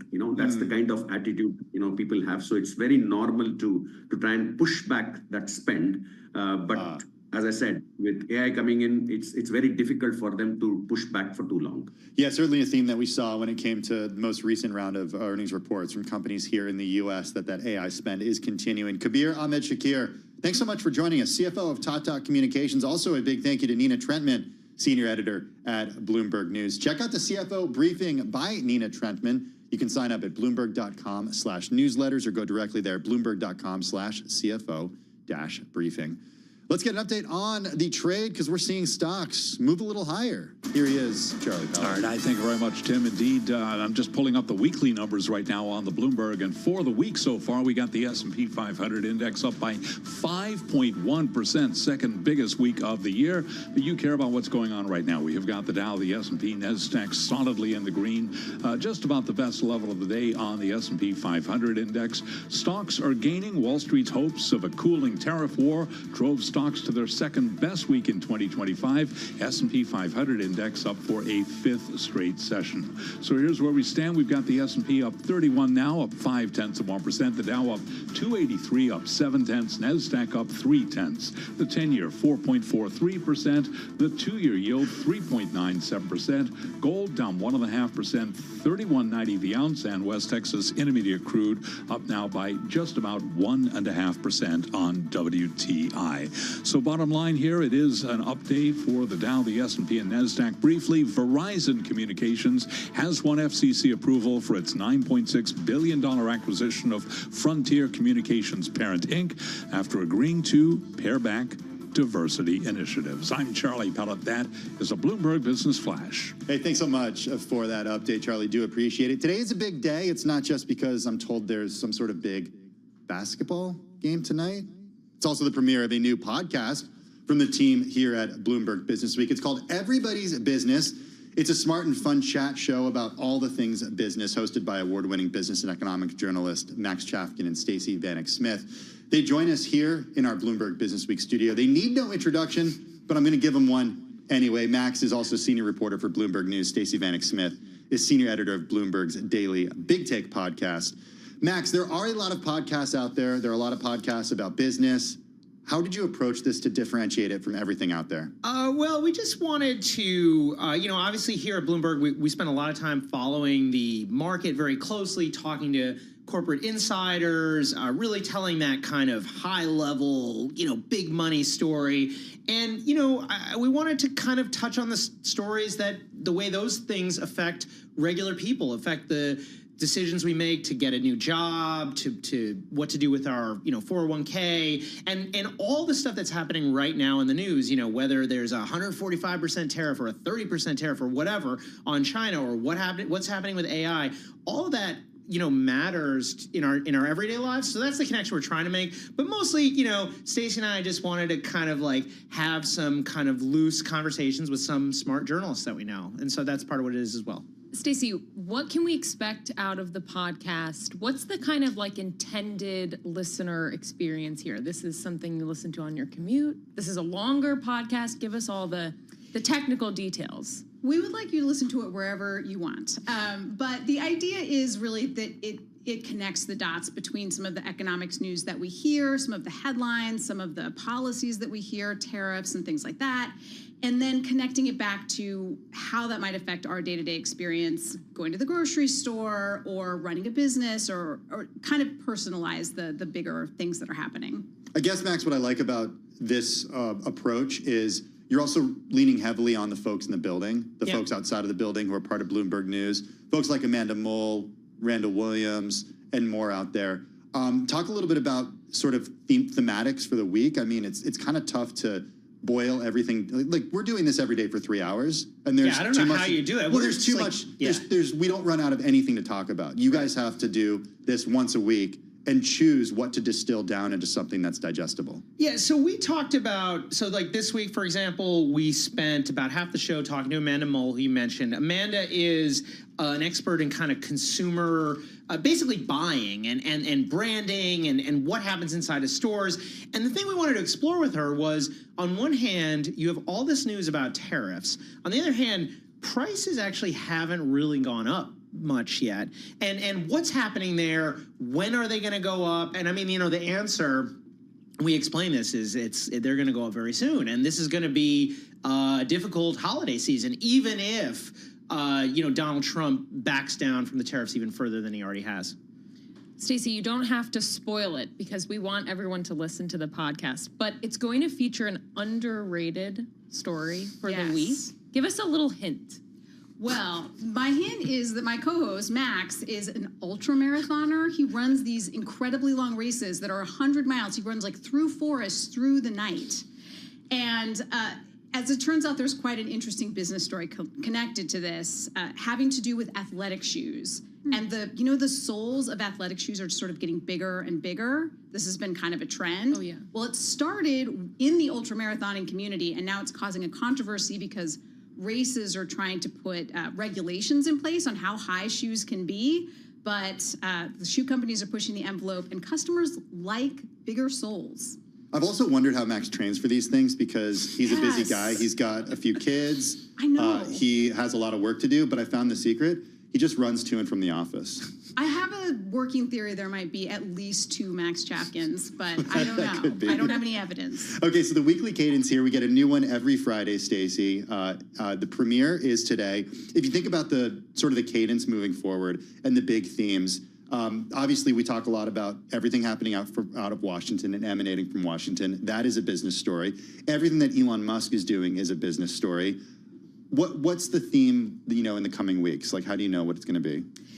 Well, we don't. This has been quite an intense news cycle. I think huge stories kind of come out of seemingly nowhere very often. A lot of the business news isn't quite as organic as maybe it used to be, where we would see trends coming from far away. I think a lot of these, because they're anchored to policies that are changing out of the Trump administration and things like that, often you just have to stay really loose. I'm sure you both know this better than anybody. The news really changes by the hour right now. Guys, I'm looking forward to checking it out. A new one drops every Friday. Get it at Bloomberg.com or wherever you get your podcasts. It's called Everybody's Business, and the premiere is today. Max Chafkin, Stacey Vanek Smith, co-hosts of the new Everybody's Business podcast. All right, well, we are watching all the economic data that we are getting very closely, including real estate data. Housing starts increased in April as a pickup in multifamily home construction more than offset a decline in single-family dwellings caused by elevated inventory. Back with us is Katie Hubbard. She's Executive Vice President of Capital Markets at Walton Global. It's the privately owned asset and real estate investment company. It's got about $4.4 billion and nearly 81,000 acres of land under management in the U.S. Katie, always good to have you on the program. If you think about where we are right now versus where we are when we last spoke to you back in March, what is the biggest shift that's taken place from your perch? Yeah, Tim, thanks so much for having me. I would say the biggest shift is just weak spring selling season. Typically, 37% of all sales by public home builders are made in February through May, and they just have not had the traffic. And it's really because of elevated borrowing costs that we're seeing. Mortgage rates are still high, and then the uncertainty in the economy is keeping people from shopping. Katie, I want to get your take on the economic data that we got out today, housing starts. Because I'm looking at it, we have multifamily home construction, like apartment buildings, jumped, but then single-family home construction decreased. What do you make of this divergence? What is that telling us about the overall housing economy right now? Yes, I mean, the public home builders are really doing what they can to protect their balance sheet, so they're not wanting to overbuild with the weak spring season. So they've really pulled back on their housing starts. Typically, they're going to be starting about 3 homes per community across the nation, and you're at less than 2.7 homes per community. So they're just building less because they don't want to be stuck with inventory that they can't sell. Because when they have inventory sitting there, they're having to slash prices to keep the units going. And then there just continues to be a pent-up demand in the rental market because of the lack of affordability in the single-family market. It's keeping the developers hungry to build and on the multifamily. Katie, let's go big picture and talk about a theme that has emerged over the last few years and especially emerged during this last presidential election cycle, and that has to do with housing affordability, housing availability. You touched on it when you talked about rental and home prices as well. Are these homes going to get built in places where homes don't traditionally get built? I mean, that was one of the ideas that was presented during the campaign by Vice President and then candidate J.D. Vance, was building on federal lands. In your view, is that how the U.S. is going to tackle this housing problem? That is a great question. So we're just coming off of the ULI conference where they're talking a lot about affordability and how we're going to be able to build homes that not only are affordable, but also attainable for people that aren't looking for, affordable homes with government assistance. Really what's happening is developers are moving out into further out into the suburbs where they can build and the land is more affordable. The challenge then, of course, then you don't have the utilities availability. So you don't have water, sewer to be able to build big master plan communities. Herein lies the problem with the government. Yes, does own 500 million acres of land that they could just say, hey, you can build on this, but then you have to have public-private partnerships, and it has to be a win-win where everybody along the value chain can make money. And then if you look at the land that the government owns, it's the wrong land in the wrong location without the availability to actually build on it. Physically, you can't build.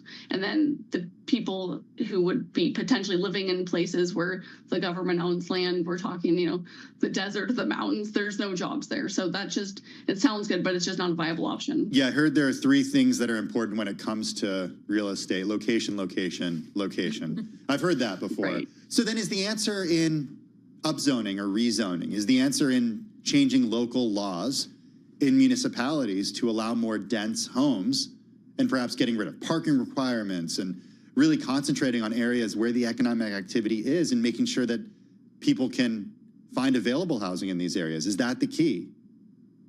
That really is. We need deregulation to make permitting easier, to make the densities better for developers so that they can make their numbers pencil.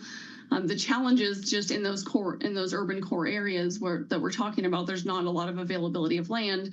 And I'm sure if somebody came, wanted to build an affordable multifamily development on a park in your neighborhood, you wouldn't want that. So you've got, the not my backyard mentality at ULI. They were talking about now they've got a YIGBY, yes, in God's backyard, where they're actually looking at taking religious institutions that maybe are abandoned or not being utilized and putting affordable housing in there. So there's a lot of, discussion about ways to make it work. And one of the ways is through just engineering, being able to build homes at a faster pace through engineering. So there's that is coming. I would say if you've looked at Boxable, that's, where you can like unfold a house in 3 days, doing that on a larger scale with bigger buildings.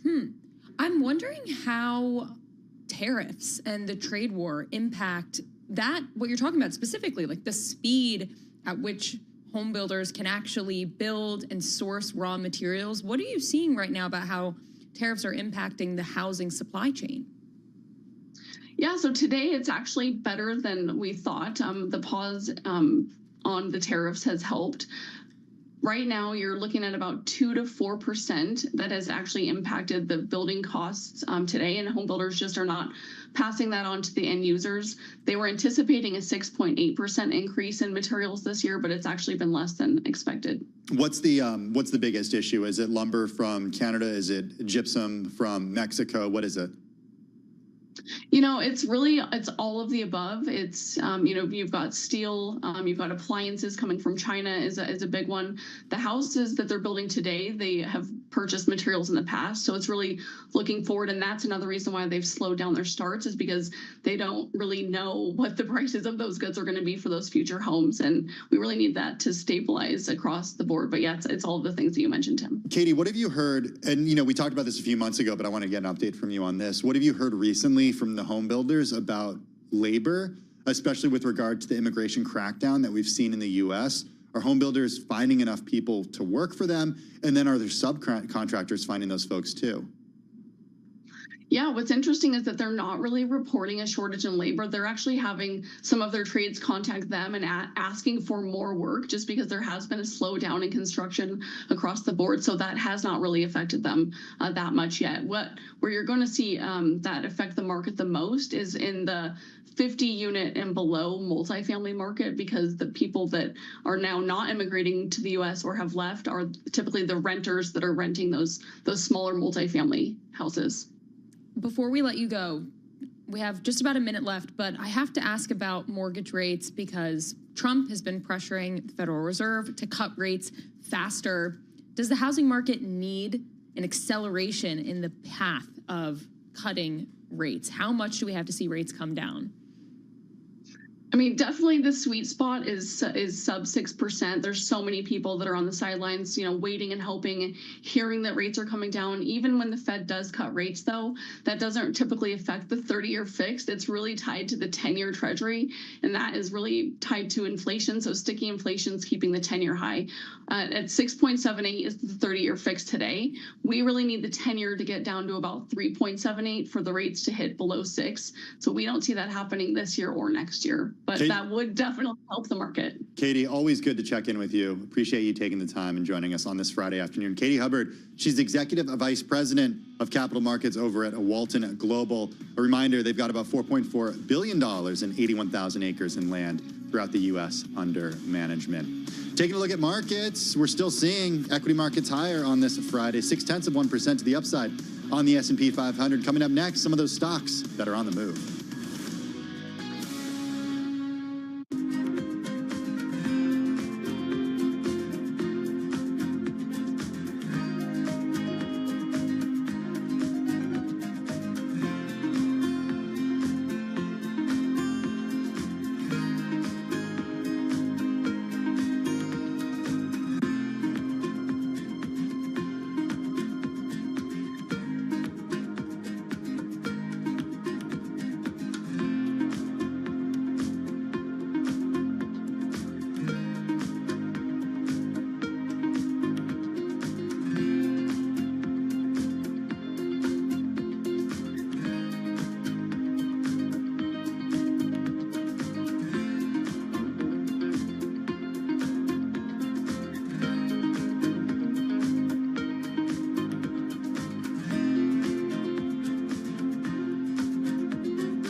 is Bloomberg Business Week Daily with Carol Masser and Tim Stenovec on Bloomberg Radio and Television. It is Bloomberg Business Week Daily. I'm Tim Stenovec. That is Emily Graffeo in for Carol Masser on this Friday, May 16th. We're seeing the S&P 500 pretty much at its best levels of the day, up 0.6% right now. We're also seeing at or close to session highs, the NASDAQ composite up close to 0.5 percentage point. We'll go ahead and call that 0.4%. The Dow, Emily, up 0.7%. Yeah, pretty much all across the board. Risk assets higher. Treasury yields kind of quiet, but, you know, maybe they're already ending out the week. The bond traders have left already. Today. Yeah, and what a week it's been, at least for the equity market, shaping up to be one of the best weeks of the year. I'm Emily Graffeo, along with Tim Stenovec. Let's take a look at some stocks on the move today. With us is Denitsa Sokova, cross-asset reporter at Bloomberg News. Denitsa, you're looking at a popular company here with anyone who works in an office in New York City and likes to eat lunch. We're talking about lunch and we're talking about Kava, and I personally really like them, but they're having a pretty bad day. They dropped as much as 6%. Now they're down about 3%. The losses are coming after earnings report. That was a good earnings report, but analysts are saying it doesn't just justify their hefty valuation. So it's interesting. That's obviously a very competitive place, very competitive space. There is Sweet Green. There are all those brands. Kava is not necessarily the most expensive. Sweet Green is more expensive. Kava raised their prices about 2% earlier in the year, but they still remain a little bit cheaper than competitors. We saw some good news in the report. Sales at established restaurants grew. We saw some very important metrics of earnings growing. One thing, Kava has been outpacing competitors in the recent quarters. So expectations have been quite high going into this report. Perhaps one reason we're seeing some disappointment. The stock is actually down 15% this year. Of course, this comes after a 160% surge last year. But definitely this earnings report is not adding too much optimism for analysts. That stock is still up 125% since IPOing. It is. However, if you go back and look at the one-year chart, then you go back to the highs of December of 2024, so not even that long ago, it's still down about 36% from then. All about timing. $11 billion market cap. Yeah. The food is good. Yeah, they still don't have one near our office. I'm just throwing it out there. Yes, that's true. But their dips are amazing. But yeah. But we digress. Okay. We digress. Let's talk crypto. Let's talk about Coinbase. What a week it has been for Coinbase. I feel in terms of news stories, it's probably like a one-year cycle in a week. Right. So the stock is actually up about 9% on Friday. And if you look at this week, if you zoom out, I love that stat. The stock is up more than 30% over the last 5 sessions, which is the best weekly gain since President Trump re-election. So the week started with a lot of bad news. We had the news about the hack. Then we had an estimate that is going to cost about $400 million. We know hackers gained access to customer data, names, dates of birth, all those super sensitive information. There are a lot of investigations and things going on. But there is a lot of concern with that. We also had a confirmation of reports that U.S. regulators were investigating the user figures the company quoted before their IPO. So obviously, all those things away from this, the company is joining the S&P 500. This is obviously a massive milestone. It's happening next week, and that's clearly boosting the stock, adding a lot of optimism. Of course, the index effect, Emily was writing about it, but it's an important thing to watch going forward. All those passive money mutual funds tracking the stock, that's a big boost. It is. That could help. That helped earlier this week in the single-day stock move, which was more than 25%. Yeah. What I found fascinating, you don't see that every time a company is added to an index. Right. It's not, you don't always see a bump like that. I mean, why would you see a bump like that with this time, but not necessarily other companies? I think Coinbase is such a well-known name within the stock market, because sometimes the companies get added to the S&P. No offense to them, but it's like, I don't hear that name. Coinbase, you see the ads. They have Super Bowl ads. They have obviously like a big popularity with anyone who's trying to buy crypto in the US. A lot of them use that exchange. It's a very like user friendly, familiar company. So maybe that added to the market action. I totally agree with you. Also, it's a risk-on week. Everything is rallying. All the risk-on currents of the market, crypto So that's also a stock that's driven by sentiment. Okay, 30 seconds left for applied materials. Last one. It fell as much as 7.3%. It came off a lackluster forecast for the current period. Of course, we're talking about the trade war. Of course, we're talking about China there. Of course, in the last 2 weeks, there has been so much back and forth. But what we're seeing now is China accounted for 25% of applied materials sales last quarter, which is down from 43%. So a really big drop there. And obviously there is a lot of volatility. This is currently the largest American maker of chip maker gear. And it's likely going to be impacted by all of those restrictions we're seeing on sales to China. The company is still up 2%. So we're yet to see if the drop yesterday, if the drop today is going to hold. But a tough day today. Denita Stakova, cross-asset reporter for Bloomberg News. For more conversations like this, check out our new Stock Movers podcast. You can subscribe for 5-minute episodes on the biggest winners and losers in the stock market. Listen to Stock Movers on Apple, Spotify, or anywhere you get your podcasts. Coming up next on Bloomberg Television, it is the close. If you're just sticking with us right here on Bloomberg Business Week Daily, we got the mayor of Fort Worth, Texas, evil deal as well. That's next.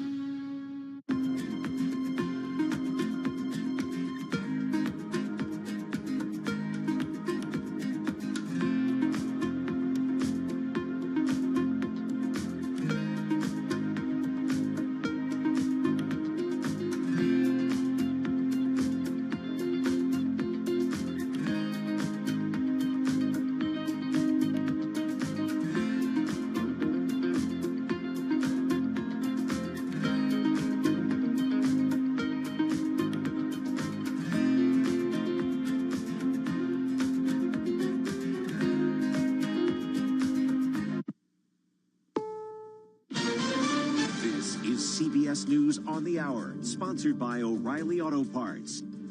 I'm Heather Bosch. No deal. Conservative Republicans in a House Budget Committee voted down a package of tax breaks and spending cuts. CBS's Torianne Small explains. Representative Chip Roy was one of the leading members defecting with the party because he believes these spending cuts aren't deep enough, especially as it relates to Medicaid. That's a big issue for quite a few moderate Republicans who had concerns that it would negatively impact their constituents. There's concern millions of Americans would lose health care. A manhunt is underway in New Orleans after a jailbreak. Jail guards discovered the escape when they came up 11 short in a head count around 8:30 Friday morning, said Sheriff Susan Hudson. Our top priority right now is the safety of the public and returning these individuals to our custody without delay. But New Orleans Police Chief Ann Kirkpatrick said it took the sheriff's office 2 hours to notify the NOPD of the escape. When we learned about it, we knew the immediacy to at least inform the public. Chris Miller for CBS News, New Orleans. Cleanup is underway after storms pounded the upper Midwest. CBS's Lana Zach is in Wisconsin. Several communities are all pitching in to try and get power up and running to help with the cleanup. All of these new power cords up here have been put up since we've been here this morning. Earlier, the power lines were strewn throughout Main Street here, just as a sign of how quickly everyone is working. Before the next round of severe weather hits.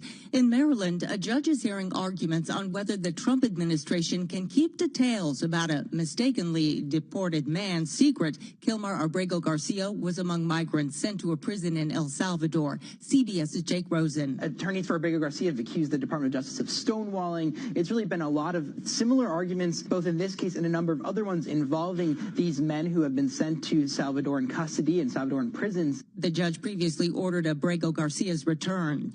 A young Tennessee gamer is credited with stopping a Northern California school shooting after seeing two teens discuss the plan in a gaming chat room. Sheriff Dave Kane. The suspect went on to talk about having a manifesto and a plan to target a Amy County school. The suspect also sent photographs of himself and an accomplice to the reporting party in the same attire and pose as the Columbine school shooters. New Jersey Transit train engineers on strike. What do we want? Contract. When do we want it? Now. What do we want? Contract. When do we want it? Thousands of New Jersey and New York City commuters are scrambling to find other ways to and from work. The engineers want higher pay. This is CBS News.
movie Tough Guy, actor Joe Don Baker has died at 89. Joe Don Baker broke through in the 1973 film sensation Walking Tall. Newborn's 13. You're not rolling wise, guy. My money is. Portraying the real-life sheriff Buford Pusser in the vigilante action flick. Look out, Buford!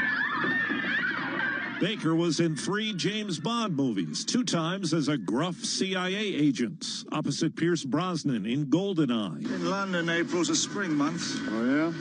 What are you, the weatherman? And he played a brutal arms dealer in The Living Daylights. Steve Kathan, CBS News. Sunday will be the 45th anniversary of the eruption of Mount St. Helens in Washington state.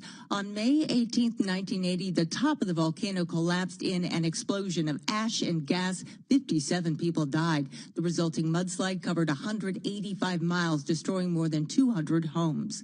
I'm Heather Bosch, CBS News. The Peace Lily is so last year. Hey, has anyone else?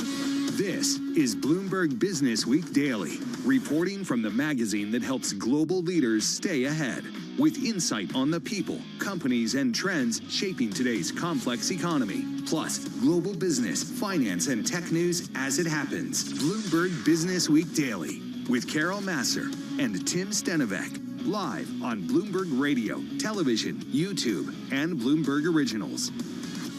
It is Bloomberg Business Week Daily. Good afternoon, everyone. Happy Friday. We've almost made it to the end of the week. We got 2 more hours with you right here on Bloomberg Business Week Daily. And we're seeing stocks extend gains right now. After we got a report about the U.S. and EU talks. We're going to have more on that from Charlie Pellet in just a minute. But suffice it to say that we're seeing equity markets higher by 0.6% on the S&P 500, the NASDAQ higher by 0.5 percentage point, and the Dow up by about 0.8%. So off of session highs, but still higher on the day, and really good week, Emily. Yeah. Oh, did I even say you're here? I don't know, but okay, that's I'm not Carol Masser. Carol's out today. Emily Grafeo from our Bloomberg News Cross Asset team. She's here with us once again. Yeah. Thanks for doing this. Of course. And we have a lot coming up in the next 2 hours. We're going to talk about the latest on New Jersey Transit. Commuters right now finding themselves with few options after the first transit strike in more than 40 years. That's not why Carol's not here, but she is a New Jersey girl. Yeah, she is. She doesn't take this specific transportation that's affected. But she's good. Yeah, she's good for now. She's good for now. We'll see about next week. That's also, New Jersey. We're going south, though, We're going right? south. What are we doing in the south? We're going to be speaking to Maddie Parker, the mayor of Fort Worth, Texas. Yeah, good to have her back on the program. We'll be speaking with her in just about 20 minutes. Also, we're getting healthy today. A new healthcare service tailored to lifelong athletes. Tim, you're one of those, right? Trying to be. We're going to speak to Alex Mather, founder and CEO of Eternal. We're going to learn about that company. All that and more coming up over the next 2 hours right here on Bloomberg Business Week Daily. First up, though, a check of the day's trade and top business stories. Here he is, Charlie Pellet. All right, thank you very much indeed. 53 minutes to go ahead of the closing bell. The Dow, the S&P, NASDAQ all advancing just about the best level of the day now on the S&P. Equities extending gains after the FT reported that the U.S. and the EU broke an impasse to enable tariff talks. So right to the numbers, the S&P now higher by 39, up 0.7%. The Dow up 335, up 0.8%. NASDAQ Composite Index up 99, up by 0.5%. 10-year 4.42%. The 2-year 3.97%. Gold now down 1.5%, 31.92 the ounce, and West Texas Intermediate crude up 1.4%, 62.50 the ounce. Boeing has reached a preliminary framework with the Justice Department that would allow the company to avoid prosecution over 2 fatal 737 MAX crashes, that according to lawyers for the family. And there's a massive corporate deal today involving 2 of the biggest names in cable. Charter Communications has agreed to combine with closely held Cox Communications. Michelle Davis covers mergers and acquisitions for Bloomberg News. This is one of those perennial deals that's been talked about for literally a decade. In the cable industry, there are only, when you look at the chessboard, there are only so many combinations that can be made. And in November, John Malone said he thought Charter, because of the increasingly competitive environment that's facing the cable companies, he said they should be allowed to combine with someone. He named Cox as one of those people. He named T-Mobile. He also named Comcast. And that's Bloomberg's Michelle Davis. Now, Charter up 2%. She mentioned Comcast up by 0.5%. Recapping, stocks higher, S&P up 0.6. I'm Charlie Pellet. That is a Bloomberg Business Flash. All right, thank you, Charlie. So, New Jersey Transit, the locomotive engineers went on strike this morning, which triggered a shutdown of the agency's rail service and disrupted travel for hundreds of thousands of commuters. It's the first railroad strike in more than 40 years, Tim. We have with us to discuss Shree Taylor. She's Bloomberg News transportation reporter, joining us right now in the Bloomberg Interactive Brokers studio. So what did commuters do today?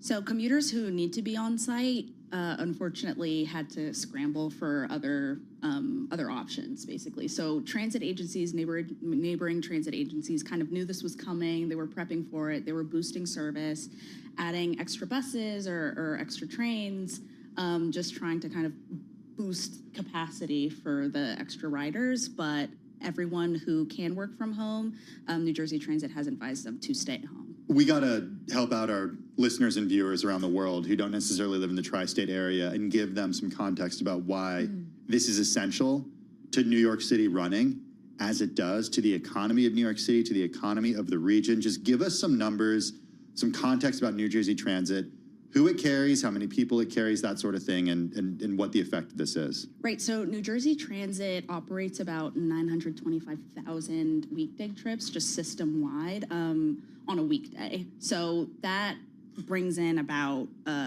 thousands and thousands of people each day into Manhattan and home. So, you know, the New York economy is just going to take a huge hit if this continues on into Monday or Tuesday or those peak work days. Friday is a little bit easier because people work from home anyway, but New York employers do have to be mindful of if people can get in for those next few days. Do we know at this point, and look, I think it's important to remember, you know, you have the folks out there who can work from home, but you also have people who work in healthcare. Yep. I mean, I think one of your stories earlier this week mentioned Memorial Sloan Kettering and the fact that it warned patients to be cognizant that this could actually happen. If we think about this from the perspective of, I don't know, congestion in other areas, if you take a bus in, do we have any data on that at this point, Shree? No data yet because it kind of just kicked off, but we could probably anticipate a lot of road gridlock. You know, Shakira concert goers were like, the traffic is insane because there were no trains or bus service. So that kind of gives us a preview into how those peak days could go if people hit the roads. Shree, we have to give you a shout out, you and your team, for this outstanding headline on an article. I'm just going to read it for our listeners. Hips don't ride. NYC NJ travel chaos leaves Shakira fans fuming. That's a great headline for any Shakira fans out there. But really, on a more serious note, what did the concert goers experience? Because I feel like you kind of expect there to be bottlenecks and traffic when you're going to a concert.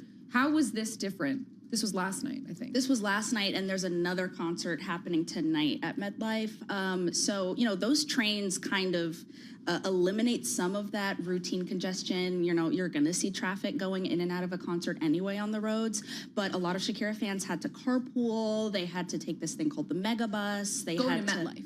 Yeah, going to MetLife, and coming from was even worse, according to some of the folks we highlighted in the story. So when you think about this from the perspective of the engineers who've gone on strike and what we heard from Governor Phil Murphy a little earlier today, break down what exactly is at issue here. Obviously, it's pay. The two sides do not see eye to eye right now. What's the point where they're going to actually come back to the bargaining table? What's keeping them from actually doing what many would argue is their job right now? Yeah, wage has just been at the center of this. Obviously, they kind of negotiate a contract every 5 or 6 years, but you know their pay has been at the forefront. So union workers really want to, they're seeking parity with engineers at Amtrak or the Long Island Railroad, and they want to make about the same amount. And New Jersey Transit is saying, hey, we can't afford that. If we were to meet your demands, that would cost us millions, and we'd have to hike up fares by 17%, or you know we'd have to drastically cut service. So they're saying it's too expensive, and the union is saying, well, no, that's not necessary. So there are some conflicting reports on what the engineers make, what their base salary is, and what New Jersey Transit is saying that the engineers make. So they haven't seen eye to eye, and negotiations have been very tense. So this was the first day of the strike. What do we know so far about, like, how the negotiations persisted today? What has the union said so far? Have they made any progress yet? Yeah, so sources close to the union have told me that they have not met with New Jersey Transit since late last night. Union sources have said that New Jersey Transit walked away from the table around 10 o'clock to hold a presser with Governor Phil Murphy to kind of talk about the state of play. And then that night, they announced that they were going to strike kind of mid-presser. So they're not set to officially go back until Sunday with the National Mediation Board to kind of spar it out there. They could meet anytime before then. They could meet right now if they wanted to. But yeah, the next official confirmed date that they're going to meet is on Sunday. So we'll see what happens from there. Here in New York City, the people who are familiar with our subway system, the MTA, it's not actually run by the city, it's run by the state. What's the governance like of New Jersey Transit? Yeah, so New Jersey Transit is completely run by the state too, but it's our regional transit system. So we have people coming from Hackensack, we have people coming from deeper into South Jersey, from around Trenton, North Jersey. And they all kind of come into Manhattan and back. Or, you also have those larger hubs in New Jersey, like, Secaucus or Jersey City. So it definitely drives a lot of people in and out, throughout the day, not just in New York, but also in some major hubs in New Jersey. What has your reporting shown about just some of the commuter stories? I know in some of the articles you have some people actually sharing their experiences of, like, what they actually had to deal with. Can you give us maybe one of the stories that you've reported on of just an actual real life commuter, like, dealing with all of this?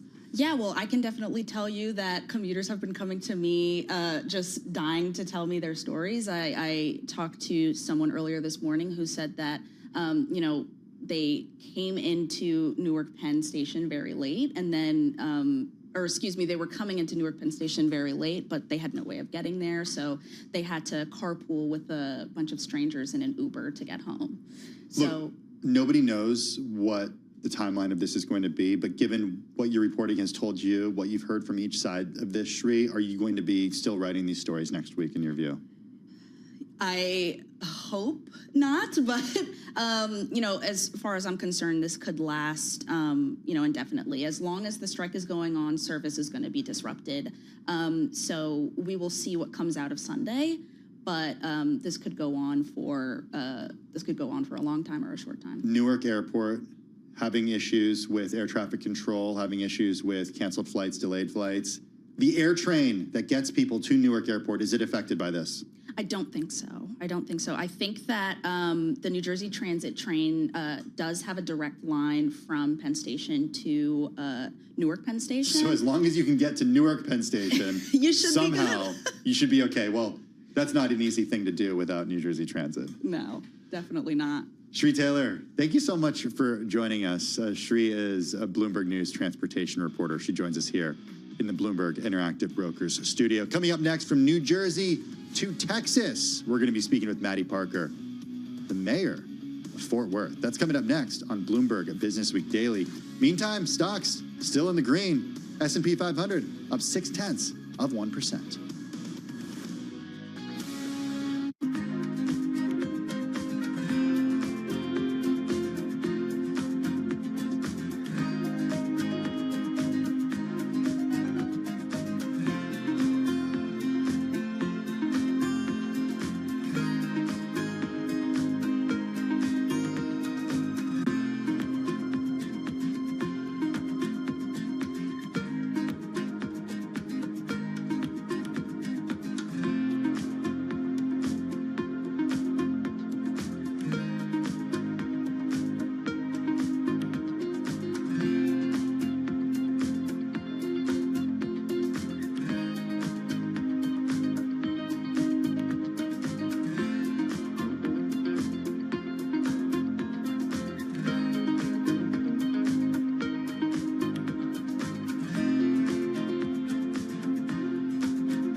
It's 3:29 on Wall Street. We do check markets all day long here at Bloomberg. 39 minutes to go ahead of the closing bell with the Dow, the S&P, NASDAQ all advancing. Best level of the day right now with the S&P up 36. That is a gain of 0.6%. The Dow up 309, higher by 0.7%. NASDAQ up 86, now up by 0.5%, on track for the second best week of the year. Your 10-year 4.43%, the 2-year 3.98%. Gold now down 1.4%, 31.94 the ounce, and West Texas Intermediate crude up by 1.3%, 62.40 a barrel. This Bloomberg Business Flash is brought to you by ShipStation. Calm the chaos with the shipping software that delivers. Use code Bloomberg for a free trial at ShipStation.com. That's ShipStation.com with the code Bloomberg. So the Dow, the S&P, NASDAQ all advancing today, but one of the big stocks that's moving higher, shares of Virgin Galactic right now up by 56% for a record intraday gain. Analysts encouraged by the space exploration company's first quarter results and firming up plans to introduce its new Delta spacecraft and launch private astronaut flights next year. Sequoia Capital Managing Partner Roelof Botha was among the Coinbase global customers whose personal information was stolen as part of a hack against the largest U.S. crypto exchange, that according to sources. And New Jersey Transit locomotive engineers, as we have been reporting, are on strike, shutting down the agency's rail service and disrupting travel for hundreds of thousands of commuters. I'm Charlie Pellet. That is a Bloomberg Business Flash. Hey, thanks for that update, Charlie. Do appreciate it. We love checking in with mayors, and this one in particular because she's the mayor of one of the fastest growing cities in the country. We've got back with us Maddie Parker. She's the mayor of Fort Worth, Texas. She joins us from Fort Worth, and we should note that Fort Worth is part of the What Works City certification through Bloomberg Philanthropies. It is supported by Michael R. Bloomberg, the founder of Bloomberg LP. It is the parent company of Bloomberg TV and radio. Maddie, good to have you back with us. It's been close to a year, believe it or not, since we last spoke. When we spoke to you last year, you talked a lot about the economy, about EV magnet manufacturing, the great relocation to Fort Worth.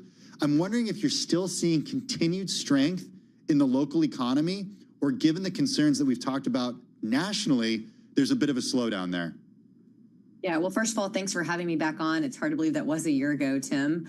So we're seeing a lot of that same economic success here in Fort Worth and Texas. Yes, the economy has kind of taken a different turn in the last few months, but all in all, people are pretty bullish on the Fort Worth, Texas market. Just in the last 2 years alone, Fort Worth has seen $3.7 billion of economic impact and investment. We have a lot of things in the pipeline right now that continue to see green light to go. So I have every reason to be optimistic, but we do keep our ear to the ground and really talking, especially on the manufacturing side, to understand on the tariff conversation what may be happening and what the United States economy, really what those impacts may be here in Texas and in DFW. Tell us about that pipeline of growth and potential new businesses coming in. What are you seeing right now coming up? Well, I think the important thing for those that may be listening to your program, it's for a fast-growing city like Fort Worth. We've continued to lean in the last decade to make sure we have a very diverse economy. You're really well known for our defense aerospace manufacturing. That continues to be the case, home to Lockheed and, of course, to Bell and their new program with the Army. But it also expanding into healthcare, advanced manufacturing, and other spaces. Announcements from Embraer, our own Standard Meat Company making big investments, and having a really robust approach across the entire city about what those things really do offer. One big piece I think that contributes to our overall economic growth is a robust higher education network across Fort Worth and Tarrant County and into Dallas County, all over DFW really. Over 55,000 graduates from our higher education institutions across DFW every single year. And then a lot of these companies that are relocating or expanding in Fort Worth know that they've got a great workforce connection. A nice fun fact for you to have is over 2.4 million workers are within a 30-minute commute to downtown Fort Worth. And so because of that connectivity across DFW, all the growth you're seeing across North Texas, Fort Worth really is poised to be successful. But I'd be remiss if I didn't mention this. Businesses and people vote with their feet to be a part of a high-quality environment for their workforce and the families that they bring to our city. And we're seeing that in Fort Worth because people want to be a part of a well-managed city that's understanding what it looks like to be cresting 1 million people, but also be prepared for the growth today and into the future. And the city of Fort Worth really, I think, is handling that well. Mayor Parker, you're competing not just with other cities around the country, but I mean other cities that are within Texas. I mean, if you think about Texas and the growth that it's seen over the last few years, it's got 5 cities now within the top 15 in a population: Houston, Dallas, Fort Worth, San Antonio, Austin. What is the competition like to get new business, and what makes Fort Worth as a city stand out? Is it easier for Dallas, Fort Worth, for DFW, because of what the dual cities close by have to offer? Always said that we're stronger together across North Texas and being a part of the DFW region. You guys know this, we're soon to pass Chicago Metro as the 3rd largest metro region in the entire country. We're also incredibly fortunate that we're a part of the Texas booming economy, continue to be #1 as a pro-growth state by every metric that you look at because of the economic development efforts across the state of Texas. It was really important to us in Fort Worth, and this really started 4 years ago when I became mayor, to lean into being fiercely competitive in economic development. Our 4th Economic Development Partnership, led by Robert Allen, has been incredibly successful in the last 2 years. We're now on the map the way you want to be for these big potential projects and really leaning into those. But you're right, a lot of times we are competing with other Texas cities. But it's a friendly competition. We wanted first them to focus on Texas. And once we know they're focused on coming to Texas or expanding here, then we can kind of take the gloves off and compete with different cities. But largely, I would say in the last year, you've seen them really trying to choose between a city like Fort Worth and maybe down to Austin or Houston as a top choice. So that's the business angle. I'm wondering, as mayor, are you seeing any signs of constituents feeling more pessimistic on the economy? Here at Bloomberg, we got data this morning showing U.S. consumer sentiment unexpectedly fell. That's really on the national level, but from your view, how are your constituents feeling about the economic outlook? Say that anytime there's large economic uncertainty or infighting, partisan or otherwise, at a national level around the direction of our economy, it does translate here at home.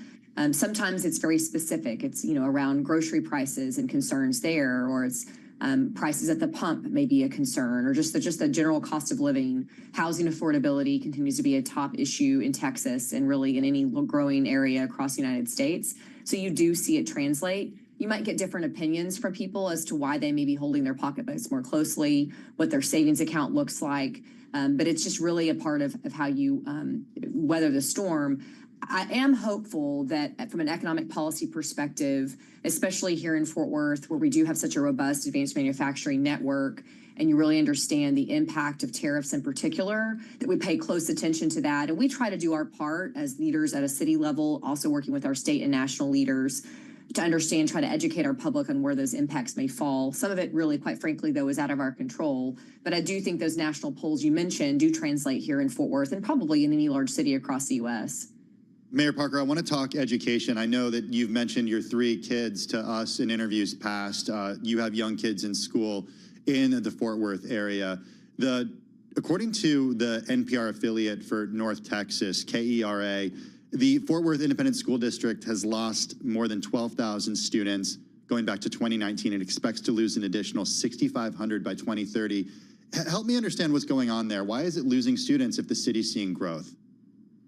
It's a complicated answer to your question. And interestingly, if you look across the country at large urban school districts, a majority of them are losing enrollment and population. That's very true here in Texas. You have school districts like Plano or Duncanville that are losing population enrollment. I think it's a multitude of things. Number one is probably a change in direction after COVID. A lot of families started making different choices for their families. These kids still are in our communities, but they've got a lot of different choices. Here in the city of Fort Worth, we're home to 12 traditional public ISDs. A multitude of families are choosing private education, charter schools, homeschool families. By the way, over 600,000 families choose homeschooling in the state of Texas alone. So what I try to do is, rather than focus on the numbers, because it doesn't impact their bottom line in a school district, is every single school district needs to focus on being the school of choice, having great options for their families if they want to bring families back into enrollment, but also acknowledging that these large districts probably are a thing of the past. By large, I mean when Fort Worth ISD was 85,000 students, now they're just north of 70,000, and as you said, preparing to go lower than that. So in fact, next week, they're going to face a tough decision about school closure and consolidation and enrollment. That's really focused on better student outcomes. but these are decisions that large districts are having to make across Texas and really across the United States. And as I said, it's a complicated answer and maybe not always the same in every single city. But we're still a young city, large percentage of young families and children here in Fort Worth. The average age here is about 32 to 33, which really bodes well for your local economy. And they're just choosing different options for their children rather than their large district down the street. Mayor Parker, I'm wondering if this turmoil in the school districts could potentially prevent people, if you're concerned that it's maybe preventing people from moving to Fort Worth, and if so, what could the city do to kind of stem maybe some of that hesitancy? Well, I would say this, lucky for us, the lack of growth is not a problem for us. We have thousands of people moving here every single year, contributing to the population growth you've seen. Just this week, we announced cresting over 1 million people and passing the city of Austin in population. And that's, as I mentioned before, people are moving for a quality of life that they want to see in a community like Fort Worth. We're a large city with a lot of small town charm. People want to raise their families here and build businesses here. When it comes to education, though, regardless of whether or not I had children, I have a responsibility as mayor of this city to make sure that every single student has access to a high quality education. It really starts at birth and goes on to whatever their career path may be. We've done a multitude of things here to really refocus around student outcomes and efforts here. I'm really proud of the track that we're on. Fort Worth ISD is our largest district. Yes, half our students go to Fort Worth ISD. The other 11 school districts are also making their own efforts forward. But as any large city should be looking at, what is the state of our education in this country? And we can all do better. Adults need to raise expectations and really demand excellence and success from all students, regardless of their zip code. And we have a focus here and a goal in Fort Worth that every single child in our city, regardless of zip code or neighborhood, deserves access to a high quality education. And while this will be a long-term goal for us, we have certain programs and initiatives in place, including our Mayor's Council on Education Workforce Development, to really bridge those gaps and make a difference. Because to your point, long-term, it would have an impact. If we're not taking care of business and really recognizing that the students in our classrooms today are key to our success long-term, it would deter people from wanting to live and grow and invest in our city. And that really needs to be something we keep on the forefront of any effort we have around economic development. Education has to be at the center of that. I know you're focused on Fort Worth as the 45th mayor of Fort Worth, but we have to end with your ambitions beyond being mayor. Are you thinking more about statewide office? Are you thinking more about national office? I'm not right now, and I'll be honest. I don't know if either of you have children. My youngest is 8, turning 9. Right now, I'm focused on having a sleepover for 12 9-year-old boys at my house on Saturday night. Oh, that God. seems to be where my focus is. I love being mayor. It really allows me to serve here at home in a city that I love. I appreciate not being in partisan elections, quite frankly, and getting to focus on what really matters. But who knows? The sky's the limit, and God has a sense of humor. Good luck getting sleep this weekend if you're having the sleepover. We appreciate you taking the time and joining us, Mayor Parker. Always good to check in with you. Maddie Parker is mayor of Fort Worth, Texas. She joins us from Fort Worth. We got less than 30 minutes to go to the close of trading on this Friday, and what a week it's been. We're hovering around session highs, just off of them, 0.6% to the upside on the S&P 500. Coming up next, we are talking media and telecom. That's next.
It's 3:40 on Wall Street. We do check markets all day long here at Bloomberg. We have got the Dow, the S&P, NASDAQ all ripping higher. We're on track for a week in which the S&P has advanced about 5.1%. Let's head right over to the first word breaking news desk for the afternoon call. Here he is, Bill Maloney. And good afternoon, Charlie. That's right. U.S. stocks with a bid right now, helped by a 6% gain in United Health Group.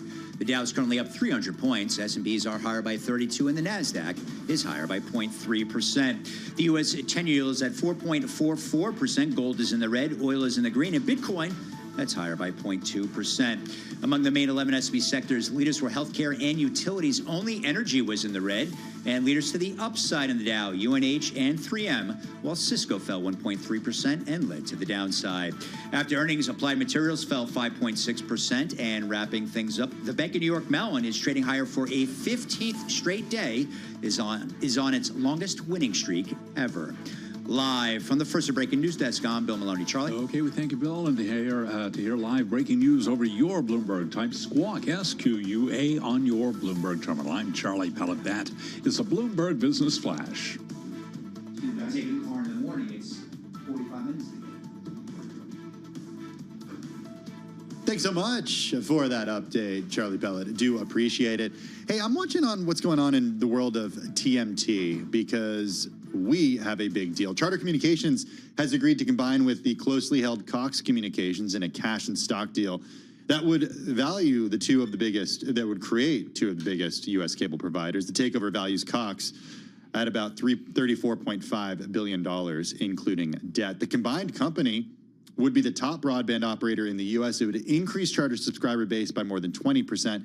This is according to Bloomberg intelligence analyst Geetha Ranganathan. It also comes at a time when cable companies are facing increased competition. We got a special guest for our drive to the close today. That's Craig Moffett. He's founding partner and senior analyst at MoffettNathanson. He joins us from New York this afternoon. Good to have you with us, Craig. A deal such as this in the year 2025, could it face regulatory scrutiny? Hey, Tim, good to be here. You wouldn't think so. Cox and Charter are adjacent. They don't directly compete with each other. Charter's pricing strategies and their go-to-market strategy is pro-competitive and pro-consumer. So you wouldn't think that this deal would face any challenges, even at the state level, because they'll also have to get approvals from the public service commissions and public utility commissions in the individual states involved. You wouldn't think it would see any challenges. But again, things have been sort of unpredictable when you get DEI considerations and things like that can hang up otherwise big deals that are ready for approval. You do have to be at least somewhat circumspect about what kind of process it'll face. Okay, that's a deep tease for the Verizon Frontier conversation we're going to have in a few minutes, but we want to stick on Charter and Cox right now because that is the big deal of the day. Right, and Craig, so you joined the show in January. I think Carol Massar was here. It wasn't me. I'm filling in for her. But your top pick for 2025 was Charter Communications. So I'm wondering, how has your view changed on the company in light of today's deal news? Well, nice to see you, Emily. I think it's actually not changed at all. And in fact, I suspect that the reason that Cox was finally willing to agree to a merger after 20 years of being asked, or really, I guess, almost 20 years of being asked, they went private back in 2008, if I recall, is that the Charter momentum, and in particular, the Charter momentum in wireless and the converged offering of wireless and broadband together was so compelling that I think Cox probably said, we're better off to be part of the Charter family after saying no to mergers for 20 years. Maybe it's finally time. Is it time because of what has happened in this industry over the last 20 years? The rise of streaming, the cord cutting that we're seeing, the secular decline of what's known as the cable bundle, and just the disruption that we've seen. I mean, in your career has been pretty remarkable. It has, but I don't think that's really behind it. It's easy to probably the younger listeners don't remember when cable was about video. Cable's core product hasn't really been video for 15 years. Cable's core product has been broadband for at least 15 years, and so it's really all about broadband. What's changed is that we're now seeing broadband and mobile service being offered together in this kind of what is typically called within the industry convergence, but which they're trying to sell to customers as just sort of connectivity everywhere. The CEO of Charter was speaking at the Moffett-Nathanson conference for us yesterday and was saying that that he thinks when a customer pulls out of their driveway, they don't really care who's providing the service in the driveway, who's providing the service in the house, and who's providing the service outside of the house. They just want to make sure it works in all those places. And so what they're trying to do is convince customers that we can give you a better deal at a much lower price and give you the best connectivity everywhere. And it's working for Charter. And that's, I think, why the stock is up almost 60% year to date. It's been or over the past 12 months. I think it's just people are starting to see the fruits of that strategy. And I think that's, again, precisely what Cox saw. And Cox has an agreement with Verizon for carrying wireless traffic that they are not able to put over Wi-Fi or over their own network. The same as Charter does, but it's not as good a deal. And so I think a lot of this was driven by, we want to be on the Charter deal that has better economics and better terms than the deal that we have with Verizon. Is this going to keep working for Charter Communications, given the competition that they're seeing from the wireless companies that are now doing broadband into homes? I mean, I have Verizon or Charter offered where I live, and I can get Fios for $40 a month for a really fast connection, because it competes with Charter right there. Yeah, you're exactly right, Tim. That's why you've seen pressure on the broadband subscriber numbers from Charter and Comcast and the rest of the cable industry. The answer to that the cable operators have been pushing is, well, a broadband competitor may be able to save you $20 a month on your broadband subscription, but we can save you $75 a month on your wireless subscription if you take it all together, and you will end up being much better off financially and have a better product. And that's a wireless service that actually, while the cellular portion runs over the Verizon network, it actually beats Verizon in network testing results, because the time that it's not on the Verizon network is actually running faster than the Verizon network does. And so it is by far the best, the lowest price deal available to customers. And that's what the cable operators are leaning into. So what's the plan here for infrastructure and building out just more infrastructure for internet in the home? Are the combined companies now, Charter and Cox, going to be building out more fiber? That's kind of the infrastructure that delivers the fastest connection here, right? Well, there's a narrative that fiber to the home, or what the industry is called FTTH, is better than cable infrastructure. It's not really. They are largely the same. In fact, overseas, there have been all these cases that have demonstrated that cable actually has more fiber than fiber to the home does. That is, a packet is delivered over cable spends more time on fiber than it does even on a fiber to the home network. So the networks are largely interchangeable today. There simply isn't really an advantage to having something that's called fiber over something that's called a cable network. So it really comes down to price, and the most differentiated part of the offer is actually in the mobility side. Hey, Craig, before we let you go, promise we'd do 30 seconds at least on Verizon winning FCC approval for its $9.6 billion acquisition of Frontier Communications Parent, Inc. Why, in your view, did this deal go through? Well, I think it's pretty clear it went through because they agreed to end all their DEI programs at Verizon, and the deal was approved minutes after that. And that had been the hang-up that the FCC had with the deal. But it's also, that deal is interesting because why is Verizon buying Frontier? They're buying Frontier because they want a bigger wireline footprint. Remember, they already Craig, have a national. unfortunately, got to leave it there. Craig Moffett over at Moffett-Nathanson.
This is Bloomberg Business Week Daily with Carol Nasser and Tim Stenovec on Bloomberg Radio.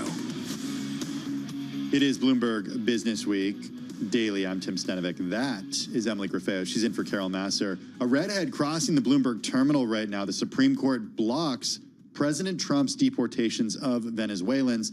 We're getting that information to you now. We'll let you know when we have more on this, but just worth repeating. A redhead crossing the Bloomberg terminal. The Supreme Court has blocked President Trump's deportations of Venezuelans. Checking out the most read stories on the Bloomberg terminal right now. We've talked about quite a few of them, including what's happening when it comes to New York City, New Jersey transit. In the meantime, I want to talk a little bit about what's happening with the markets, Emily Griffeo, because we're on the cusp of a bull market. Yeah, it's been a really incredible rally since the April, I think it was the April 8th was April the 8th low. was the low, yeah. And it's interesting because, like, where were you on April 8th? I don't remember. You don't even remember. Oh, exactly. you know what? Do you remember? I actually do remember. I was okay. in a meeting, and then my phone was like blowing up with all the headlines that the S&P was up like 9% on the day because of the tariff pause. And we've come such a long way since then. But the economic data is still so weak, at least when you look at soft data. Consumer sentiment is, at a decade's low right now, at least according to numbers that we got this morning. Inflation expectations are low, or I should say high. Not good. They're not good. And yet the stock market is climbing higher. We're now in positive territory year to date, which I don't think you could say that a couple days ago. Sometimes what the stock market is doing is not often reflective of what's going on in the economy. Yeah, I think that's fair to say. From those April 8th lows, the S&P 500 is up 19.5%. As you mentioned, we're positive in the S&P 500 for the year, up 1.3%, though we're still down 0.5 percentage point when it comes to the NASDAQ composite. I think a lot of folks were really concerned about what we saw what we were going to see when it came to earnings. I'm eager to get back on the program Gina Martin Adams. She said, watch earnings. And it was really a tale. I mean, if you look back in hindsight, it was a tale of two different types of companies. You had the mega cap tech companies performed pretty well. And then some of the other companies, I mean, withdraw guidance and say, we have no idea what's going on here. There's just too much uncertainty. The retailers as well saying that, like, oh, this is not going to be good. Shelves are going to be empty. But it's still a little bit of a wait and see when it comes to whether the consumer sentiment is going to actually be reflected in spending data. Yeah, Dana Telsey of Telsey Advisory Group, who was on our program yesterday, she was on Bloomberg Business Week Daily. She was on surveillance with me last week, and she said we're a couple weeks away from empty shelves. Yeah, that's what Torsten Slok from Apollo Torsten said it to us the same. Saying, Yeah, so I mean, he's watching the same data that she's looking at, which I think has to do with the container ships that are coming from China. There is a lag, and given what happened 6 weeks ago with this, with the huge tariff that was put on China. A lot of companies didn't end up shipping out from China, so we'll see. But here's the thing.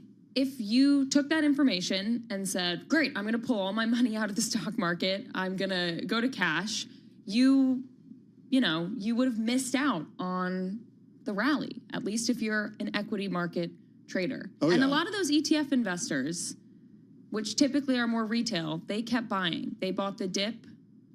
They didn't stop. That's a good point. Hey, I mentioned earnings. We're still in the midst of earnings season. We're going to hear next week from Home Depot and Lowe's. We're also going to hear from Palo Alto Networks. We're going to be speaking to Wendy Whitmore, Chief Intelligence Officer over at Palo Alto Networks, in about 20 minutes. We're going to hear from Target on Wednesday. Oh, that's a good one. We'll get Snowflake on Wednesday as well. Thursday, we'll get Analog Devices, Autodesk, Intuit, Ralph Lauren, BJ's Wholesale Club, and Friday we'll hear from Booz Allen Hamilton, see if they got hit by the Doge cuts. Okay. So still hearing from companies. Yeah. Okay, cool. All right, well. Are you ready for this simulcast? Yeah, the simulcast. No earnings today. There's no earnings. That's good. All right, you hear that music, you know what it means. We're just about 2 minutes from the close of equity trading here. The S&P 500 off its best levels, but still up 0.7%. Coming up next, it is our cross-platform coverage of the market close on Bloomberg TV, radio, YouTube, and Bloomberg Originals. The closing bell, it starts right now.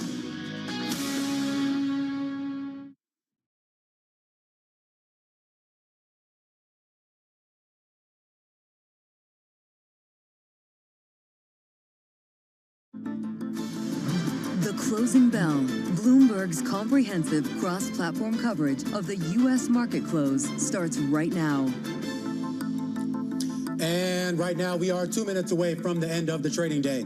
Romaine Bostic here with Scarlett Fu, taking you through to that closing bell with a global simulcast. It started. Tim Senovic is in the radio booth. Emily Gorfeo in today for Carol Masser. Alex Seal on assignment as we welcome our audiences across all of our Bloomberg platforms, including our partnership with YouTube, as we close out what has been, Tim Senovic, a very solid week for U.S. equities. Yeah, one of the best weeks of the year for the S&P 500. We're solidly in the green on the S&P 500 year to date. And Emily reminding me a little earlier that we're up 19.5% from those April 8th lows on the S&P 500. So that was just like 5 weeks ago. Right. And the market was still able to rally higher today, despite the fact that a lot of the economic data that we got showed consumer sentiment is pretty weak and Americans are expecting inflation to tick up higher. Yeah, but so far that hasn't translated into the hard data showing that same kind of damage, right? So as long as that hasn't made that leap over, a lot of folks in the market are saying it's still time to sit back and see how it all plays out. And it gets to this idea, though, too. I mean, when we talk about this rally, and I'm glad you brought up this, or Emily, you brought up this idea of this 19% rally off of that lows, of course, after having that effectively 19% drawdown from the highs on the S&P 500. We haven't round tripped just yet, but it is kind of interesting that this isn't necessarily being led by tech in the way that you would think it would be. It is a lot of the other sectors, right, Emily? Yeah, I mean, that's right. If you look at the equal weight index, it's been rallying there as well. And also the Russell 2000 small caps outperforming both mega cap tech stocks and the S&P 500 today. All right, well, on a weekly basis, tech is out front, as are the discretionary names, but all of the 11 S&P sectors in the green on a weekly basis. As for the day, you have the Dow Jones Industrial Average closing out up about about 328 points, or about 0.8%. The S&P 500 up more than 40 points, or 0.7%, while the NASDAQ higher by 100 points, or 0.5%. The Russell 2000 getting in on the action as well, adding about 19 points, or 0.9%. And we should point out transports and mid-caps also getting pretty strong bids on this day, up about 1% each. This was a broad-based rally, at least in the S&P 500 today. You only had 56 names move lower, while you had 446 names advance on this Friday afternoon. Yeah, so it's a pretty clear IMAP, too. Look at the 11 sectors in the S&P 500. Only one, energy, finishing lower by 0.2%. Otherwise, what's interesting here is that you have the defensive sectors, those that pay high dividends, healthcare, utilities, real estate investment trusts, and staples doing the best. All right, let's go to some of the gainers on the day. An easy task to find these. I want to start with Charter Communications, up close to 2%. We could say 1.8%. The company has agreed to combine with Cox Communications. It's a cash and stock deal valued at about $34.5 billion. That does include debt. This combined company would be the top broadband operator in the U.S. It would increase Charter subscriber base by more than 20%. It would position them to better compete in this converging market where you have the wireless providers offering wireless service. You also have the wireless providers offering fixed broadband service as well. So it is a really competitive space. We just spoke to Craig Moffett over at MoffettNathanson. He reminded us the core product when it comes to TMT companies, it's no longer TV, it's no longer cable. This is all about broadband. Once again, shares of Charter today higher by 1.8%. CoreWeave finishing the day higher as well.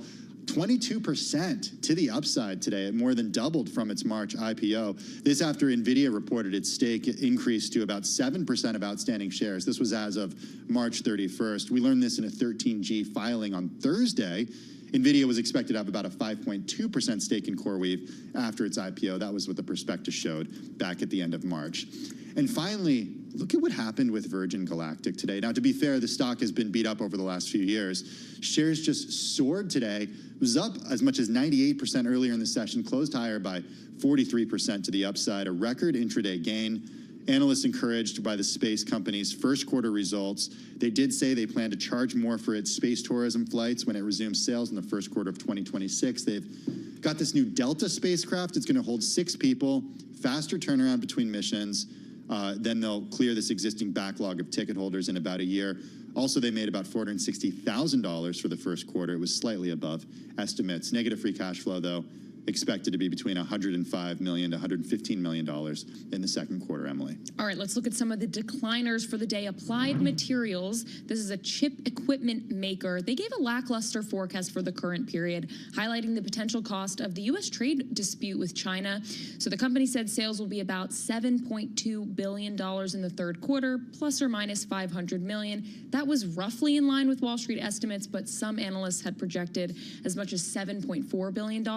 So that stock closed down about 5% today. I'm also watching shares of Hershey, the chocolate maker, was down 2.3%. Additionally, Mondelez was also falling as cocoa prices, which of course is a core ingredient in chocolate candy, surged to a 3-month high today on renewed supply fears as shipments from top grower Ivory Coast slow, and also dry weather threatens next season's output. So go and buy your chocolate right now, Romaine.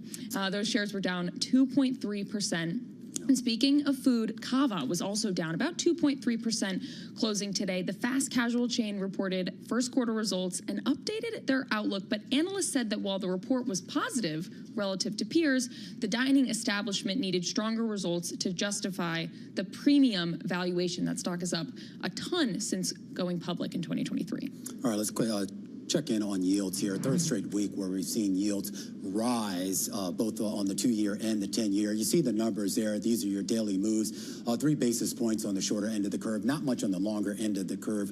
But it should be pointed out, you go back to where we were in mid-April, towards the end of April, when yields were actually drifting lower. The big bump up ever since then, basically since the start of the month, certainly concerning. A flirt with 5%, of course, in the middle of the longer end of the curve, and a flirt, of course, with 4% on the shorter end of the curve, 3.99 right now on your 2-year yield. Okay.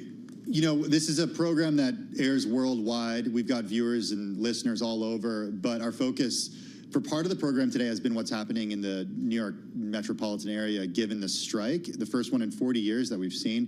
When it comes to New Jersey Transit, we spoke to Bill Maloney earlier, who typically takes him about 90 minutes to get in on the train. He had to drive to Hoboken from his home, walk from wherever he was able to park in Hoboken to get on the PATH train because he wasn't able to get on New Jersey Transit today.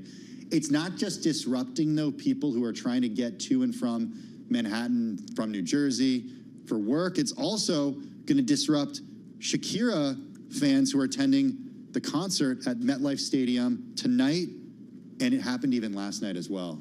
Real hiccups. You know, Tim, I feel like you usually expect that if you're living in New York or you're in the New York City metropolitan area, there's going to be a little bit of traffic trying to get to MetLife for a sports event or for a concert. But our Bloomberg News reporting sourced a tweet here. Someone tweeted that they sat in traffic for 6 hours for that Shakira concert, which that sounds like a lot more than you would typically expect. And They better again, get it's this all sorted coming out out. for the Beyonce concert next week.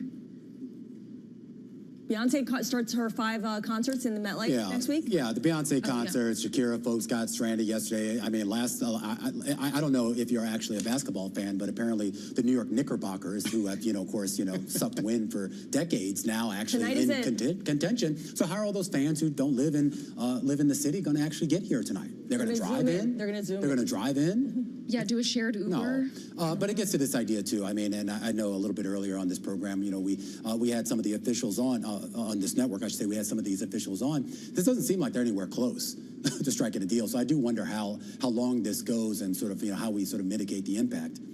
Well, a lot of people are getting ready to work from home, perhaps. But, what's interesting is that in the markets, working from home on Fridays may no longer be something you can do because trading on Fridays has become a lot busier. For portfolio managers, it's become the busiest day of the week because they need to prepare their portfolios for what could be market-moving news from President Trump over the weekend. They are de-risking their portfolios, in many cases buying treasuries and selling credit.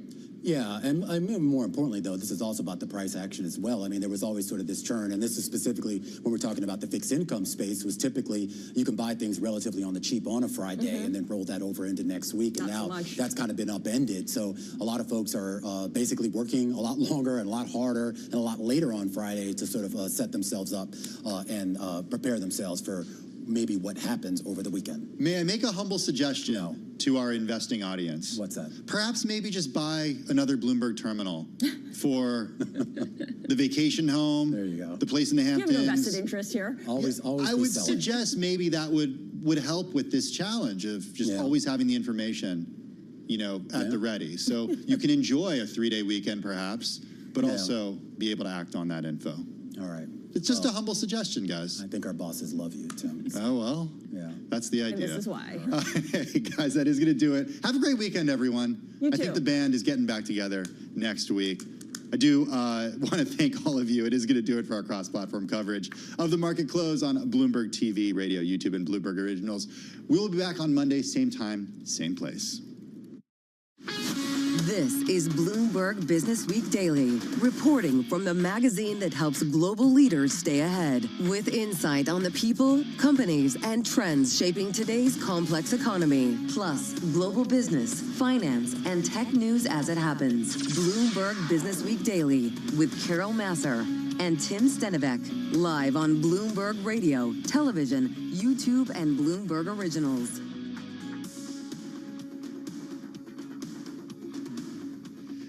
It is Bloomberg Business Week. That is Emily Griffeo. I'm Tim Stenivek.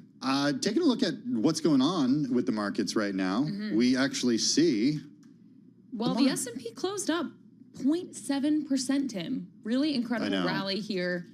Let's also take a look at crypto, though, because Coinbase was on a wild ride this week after there was news that it was being added to the S&P 500. It was a major milestone for the crypto company, because it was the first crypto exchange, the first crypto company at large to be added to the world's most famous index. However, later in the week, we got news of a hack at the crypto exchange, Jim, We also got news of regulators probing the company. So it's been a wild ride, but when you look at what Bitcoin is doing, it's up almost at 104 when you look at its price. 104K that is, Tim. Let's also take a look at some of the top read stories on the Bloomberg terminal to finish out the week. The first one here being that Trump's tax cuts were rejected by a House panel as hardliners are digging in. This, of course, is referring to a key House committee on Friday, which failed to advance House Republicans' massive tax and spending bill after hardline conservatives bucked Trump's vote here and block the bill, or his push here for this bill, and block the bill over cost concerns. Hey, you mentioned, Emily Griffeo, some of the stuff happening when it comes to hacks, Coinbase specifically. I'm going to read some headlines here, okay? Sequoia Capital Partners data hacked in Coinbase breach. Coinbase hack highlights how greed can overwhelm cyber defenses. Coinbase customer data stolen. Just a sample of headlines from Bloomberg News and from the Wall Street Journal. This garnering our attention on a day such as today, and kind of perfect to have Wendy Whitmore back with us. She's Chief Intelligence Officer of the $128 billion market cap Palo Alto Network. She joins us from Santa Clara, California. Wendy, good to have you back with us. The Coinbase hack, I think, really highlights how our information is at risk, even if we think as consumers, as users of these products and services, it's safe. I mean, when you talk about the type of data that's at risk here, I mean, we're talking images of driver's licenses being available to hackers as a result of accessing the network. Talk to us a little bit about what we know regarding this hack and what it highlights about the vulnerabilities out there. Yeah, hey, thanks, Tim. Great to be back here today with you. So I think what you highlighted is really the just a fundamental problem we see here, which is how challenging it is for organizations to defend against every possible type of attack. The really interesting part of this case is that these attackers have demanded $20 million in ransom payment, and Coinbase has really turned the table on them in something that we haven't seen yet, which is a very public disruption of the attacker. And they said, you know what we're going to do? We're going to invest $20 million into a fund that goes after finding out who the attackers are that are responsible for this attack and bringing them to justice. And I think, you know, as the largest cybersecurity company in the world, we at Palo Alto Networks, we don't ever want to see any client be paying a ransom, but we have not seen organizations previously take this kind of tactic. And I think what they're doing to disrupt the incentive structure and to make it a little more challenging. And I think attackers in the future asking the question of, well, wait, I don't know if I want that $20 million international fund, which is going to mean people who, you know, I may be in my network, but may be willing to kind of turn me over to international law enforcement. I think they're going to start asking questions, and disruption in this cycle is really critical. Yeah, I mean, the sense that I have is that our information is not safe. I mean, I don't know how many times a day I get text messages. I probably get half a dozen text messages from these so-called pig butchers. Oftentimes, I don't even pick up my phone if I don't recognize the number. I mean, honestly, the world we live in when it comes to this stuff, it's pretty annoying. Like, this is a very annoying place to be as a consumer right now. Is it going to get any better, or is this just the reality that we live with? Yeah, that's a great question. I don't think you're alone in that sentiment whatsoever. It is challenging, right? So we are actually blocking 31 billion attacks per day across our customer base, and up to 9 million of those every single day are new attacks where they're novel. We haven't seen that same type of vector. So that gives you an idea of what companies throughout the world are up against. And then certainly you highlighted some examples that you as an individual consumer are feeling. So your question, though, was, you know, hey, is it getting any better? It's not getting any better for me. Will it? I think it can get better. And I think that we're seeing AI actually be a massive tool for the side of the defenders, because as I highlighted, we're up against such a major scale problem. These attacks are getting more sophisticated. Real-time defense is absolutely critical. So what you're going to start seeing, Tim, certainly at the company level, all of the technologies we're able to use are actually making us able to scale against that better. But you're going to see that get into your consumer technologies as well, where they're going to start doing more effective blocking, and you're going to receive less text messages moving forward that are scams in nature.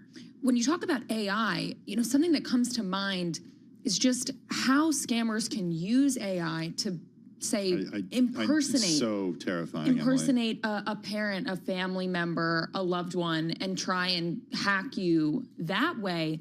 How concerned are you that the advancement of this technology, like we're not going to be able to keep the defenses up strong enough to kind of combat the growth of cyber criminals using AI?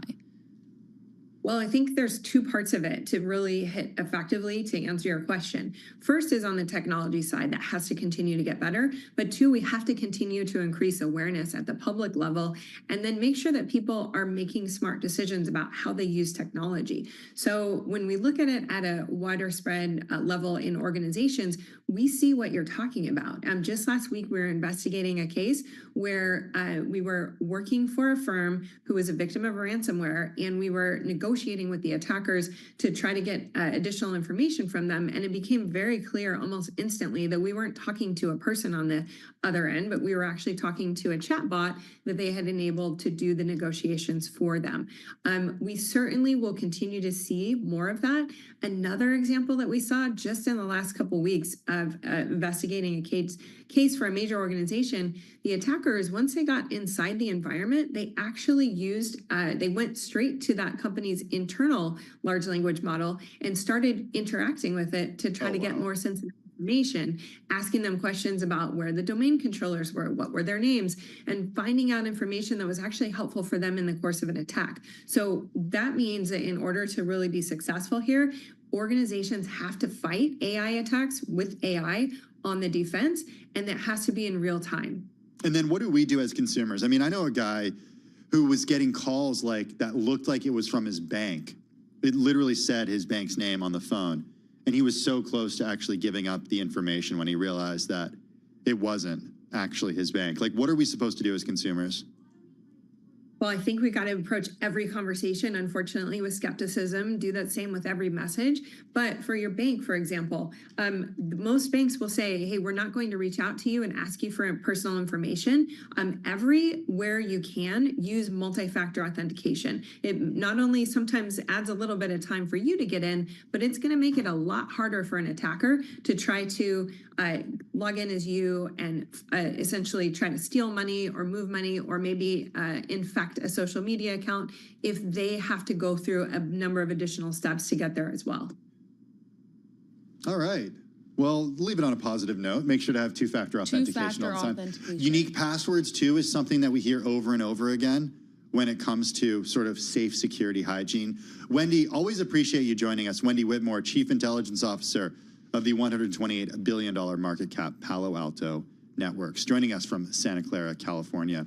Just a reminder of where we closed out the day and where we closed out the week here. Up 0.7% on the S&P 500 today.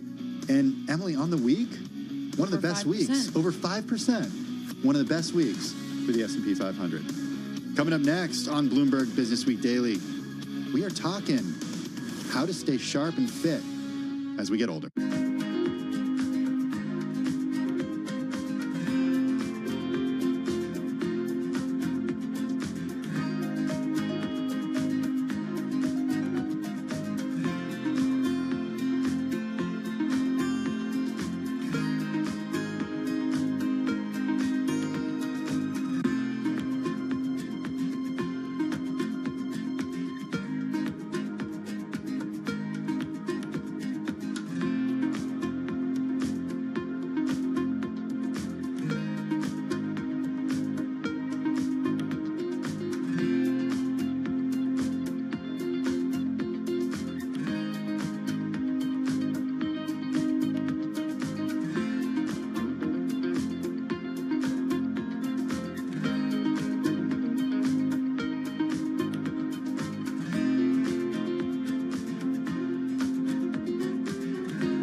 4:21 on Wall Street. We do check markets all day long here at Bloomberg. 5 in a row for the S&P 500 indexes. Bloomberg Business Flash brought to you by Oracle.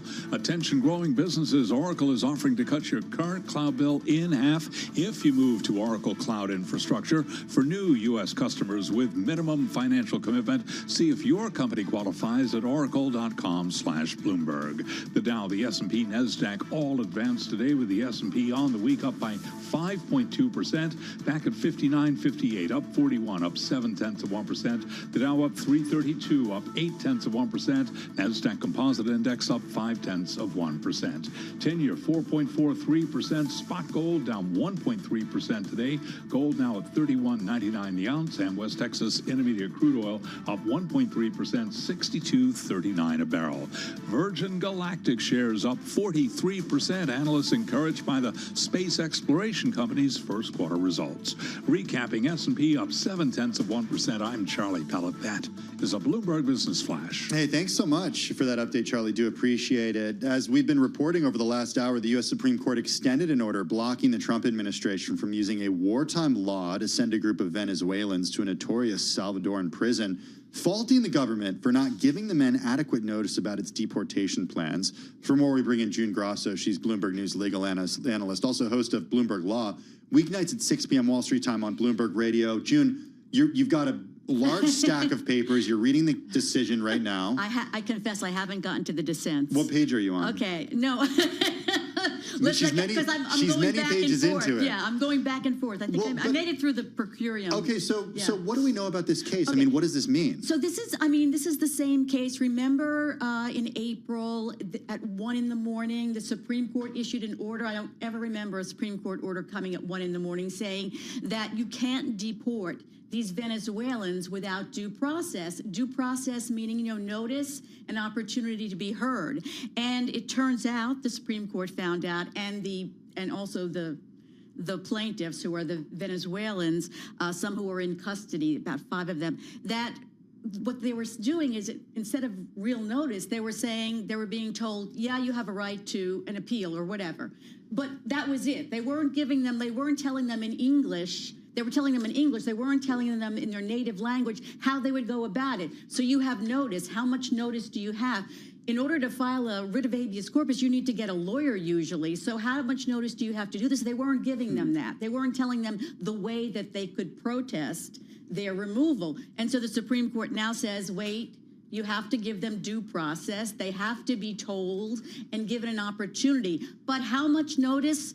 We don't know. So that should be decided by a lower court who's like on the ground where they are. Unfortunately, where they are is the Fifth Circuit, which is the most conservative circuit in the country, and already basically looked at this and went, nah, we don't have to deal with it. So what happens now is that the removal of the Venezuelans that are actually represented here, the plaintiffs here, is stayed until something is decided about whether or not what kind of notice they decide to give them. Mm-hmm. But it's stayed also because now the Supreme Court is saying, if we take this case, if you file a writ of cert and we take this case, then their removal will be stayed until we're done with the case.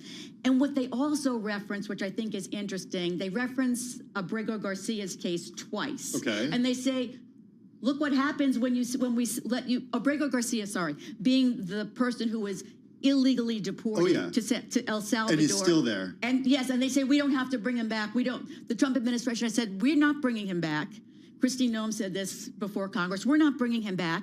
And we don't have to bring him back, but we don't have jurisdiction over him. So the Supreme Court is saying, oh, remember the case of Abrego Garcia where you said you didn't have jurisdiction?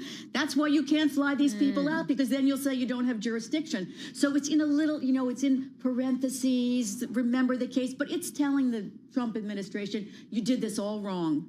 This is not the way you're supposed to deport people. It says you can deport them under other means, but not this way. If courts have previously told the president and his administration that they have to facilitate the return, for example, of Abrego Garcia, and he hasn't done that, He hasn't. Does this matter? This decision even matter Well, in the context of getting the administration to stop doing what it's doing? Because the Trump administration had asked again for them to allow them to expedite these removals. And this is all, do you remember last weekend when Stephen Miller was saying we want to suspend the writ of habeas corpus, which, by the way, every authority I've talked to has said, every legal authority, you can't suspend the writ of habeas corpus. It's only been suspended 4 times in our history. And when Lincoln suspended it during the Civil War, he's the only president to do so. It's looked on now as like that wasn't the right thing to do.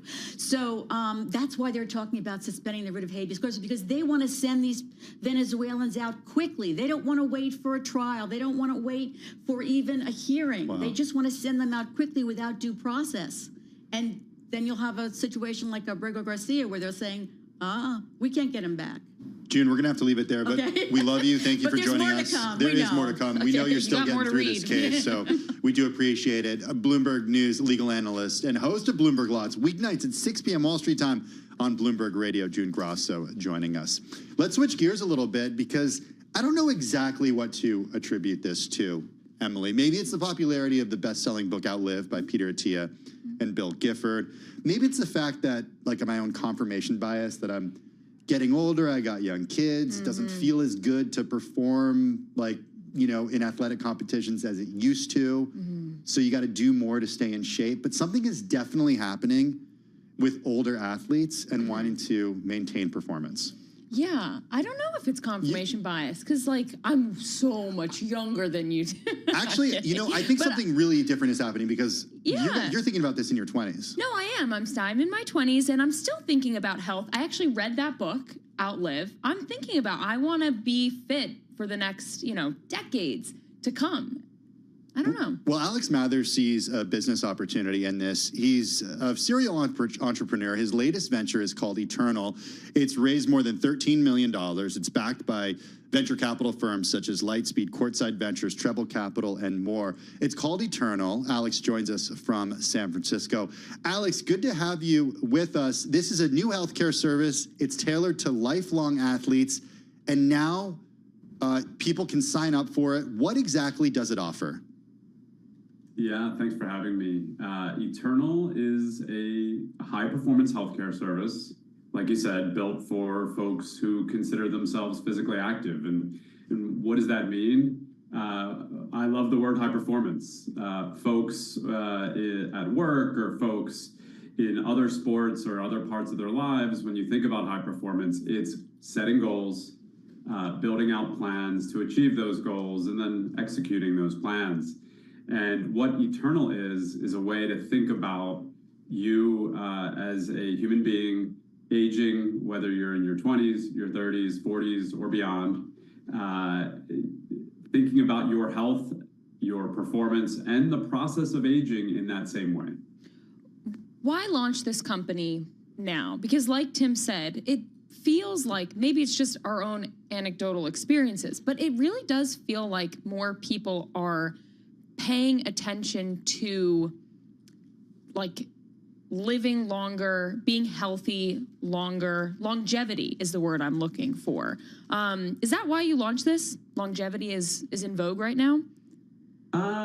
Partially. I think I'm like the two of you. I've read the books, listened to the podcasts, but we're also living at a moment where all of us are, sort of in the front row watching our parents and our grandparents live longer. And that's amazing. Modern healthcare has brought that to us. But what we're seeing is sort of that last decade or two is tougher. And we're dealing with those consequences, and we're seeing that live. And we're also at a moment where there's just incredible breakthroughs happening every single day. We're all getting access to sort of a proactive mentality around our own health. And when you combine those two things, we think it's ripe for companies to come in and really help people navigate a really important aspect of their life that's incredibly complex. And we're just really excited to be in the middle of that. Alex, I want to talk a little bit and learn a little bit about what you're offering, because I think cynics out there could say, You don't necessarily, there are a lot of companies out there already that offer, quote unquote longevity services. And I've looked into these and I've talked to doctors about them. And the doctors I've spoken to have said, some of what they do is evidence-backed, is evidence-based. It is based on the science, but they're also selling you stuff you truly do not need and stuff that is a waste. So how do you separate the actual critical, essential stuff from the services that you really don't need? Yeah, so started the company about a year ago, and we just launched publicly a few weeks ago. And in this past year, we've met with hundreds of folks who are active: cyclists, runners, triathletes, folks who do yoga or go to the gym. And we kind of were sorting out what they needed or what they wanted and where they lacked. And what we saw was that most people go into it thinking, oh, I need this supplement or this hack to make me live longer. And what we saw in the data was that almost everyone needed, very close attention to really big things in their health, in their fitness. Like we call them rocks versus pebbles. And, you listen to the podcast, you read the books, you get tons and tons of pebbles, lots of ideas, lots of tactics. But at the end of the day, sleep, nutrition, physical activity, strength, muscle, all these things that are more basic came to the forefront for us. And what we wanted to help folks do at the end of the day was, if you have 10 hours a week, 5 hours a week, whatever it is, to dedicate to your physical activity, where are you going to get the most bang for your buck? What's most important for your aging process? If you're going to go run the Boston Marathon, we can help you. If you're, thinking about adding muscle mass, we can help you. Where are you strong? Where are you weak? We're there to support you. And I think most folks that we talk to lack strategy, not tactics. Okay, so to get those strategies, you could become a member at Eternal. How much is it going to cost someone to become a member? And also, it looks like on your website, there's a wait list. So how does this work and what do you have to pay for it? Yeah, so the way it works is first, the first thing we do is connect you with a dedicated coach, dedicated doctor, and a nutritionist. And so that's your team. And so that they get to know you remotely. And then you come in and get assessed. So we have locations in San Francisco and New York, with more coming. And we physically assess you in a bunch of ways. We take your blood. We get you on a treadmill or on a bike, look at your VO2 max, your lactate threshold. We do a strength and power test. We put you on a DEXA scan. Tim and I should compete on this. We should go together and ready. compete. Let's do it. We've had husbands and wives want to do that. Yeah, totally fun. It's a really great experience. And folks don't realize how hard they work and how much they push themselves. And we look at you as a human being across all of these different factors. And so the team behind you looks at that data over the next week or two. Okay.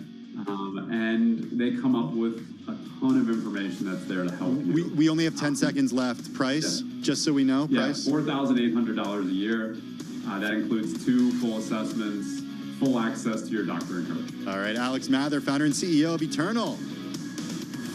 This is Bloomberg.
4:40 on Wall Street. We do check markets all day long here at Bloomberg. The Dow, the S&P, NASDAQ all advanced today, but our top story, the U.S. Supreme Court has blocked the Trump administration from using a wartime law to send a group of Venezuelans to a notorious Salvadoran prison, faulting the government for not giving the men adequate notice about its deportation plans.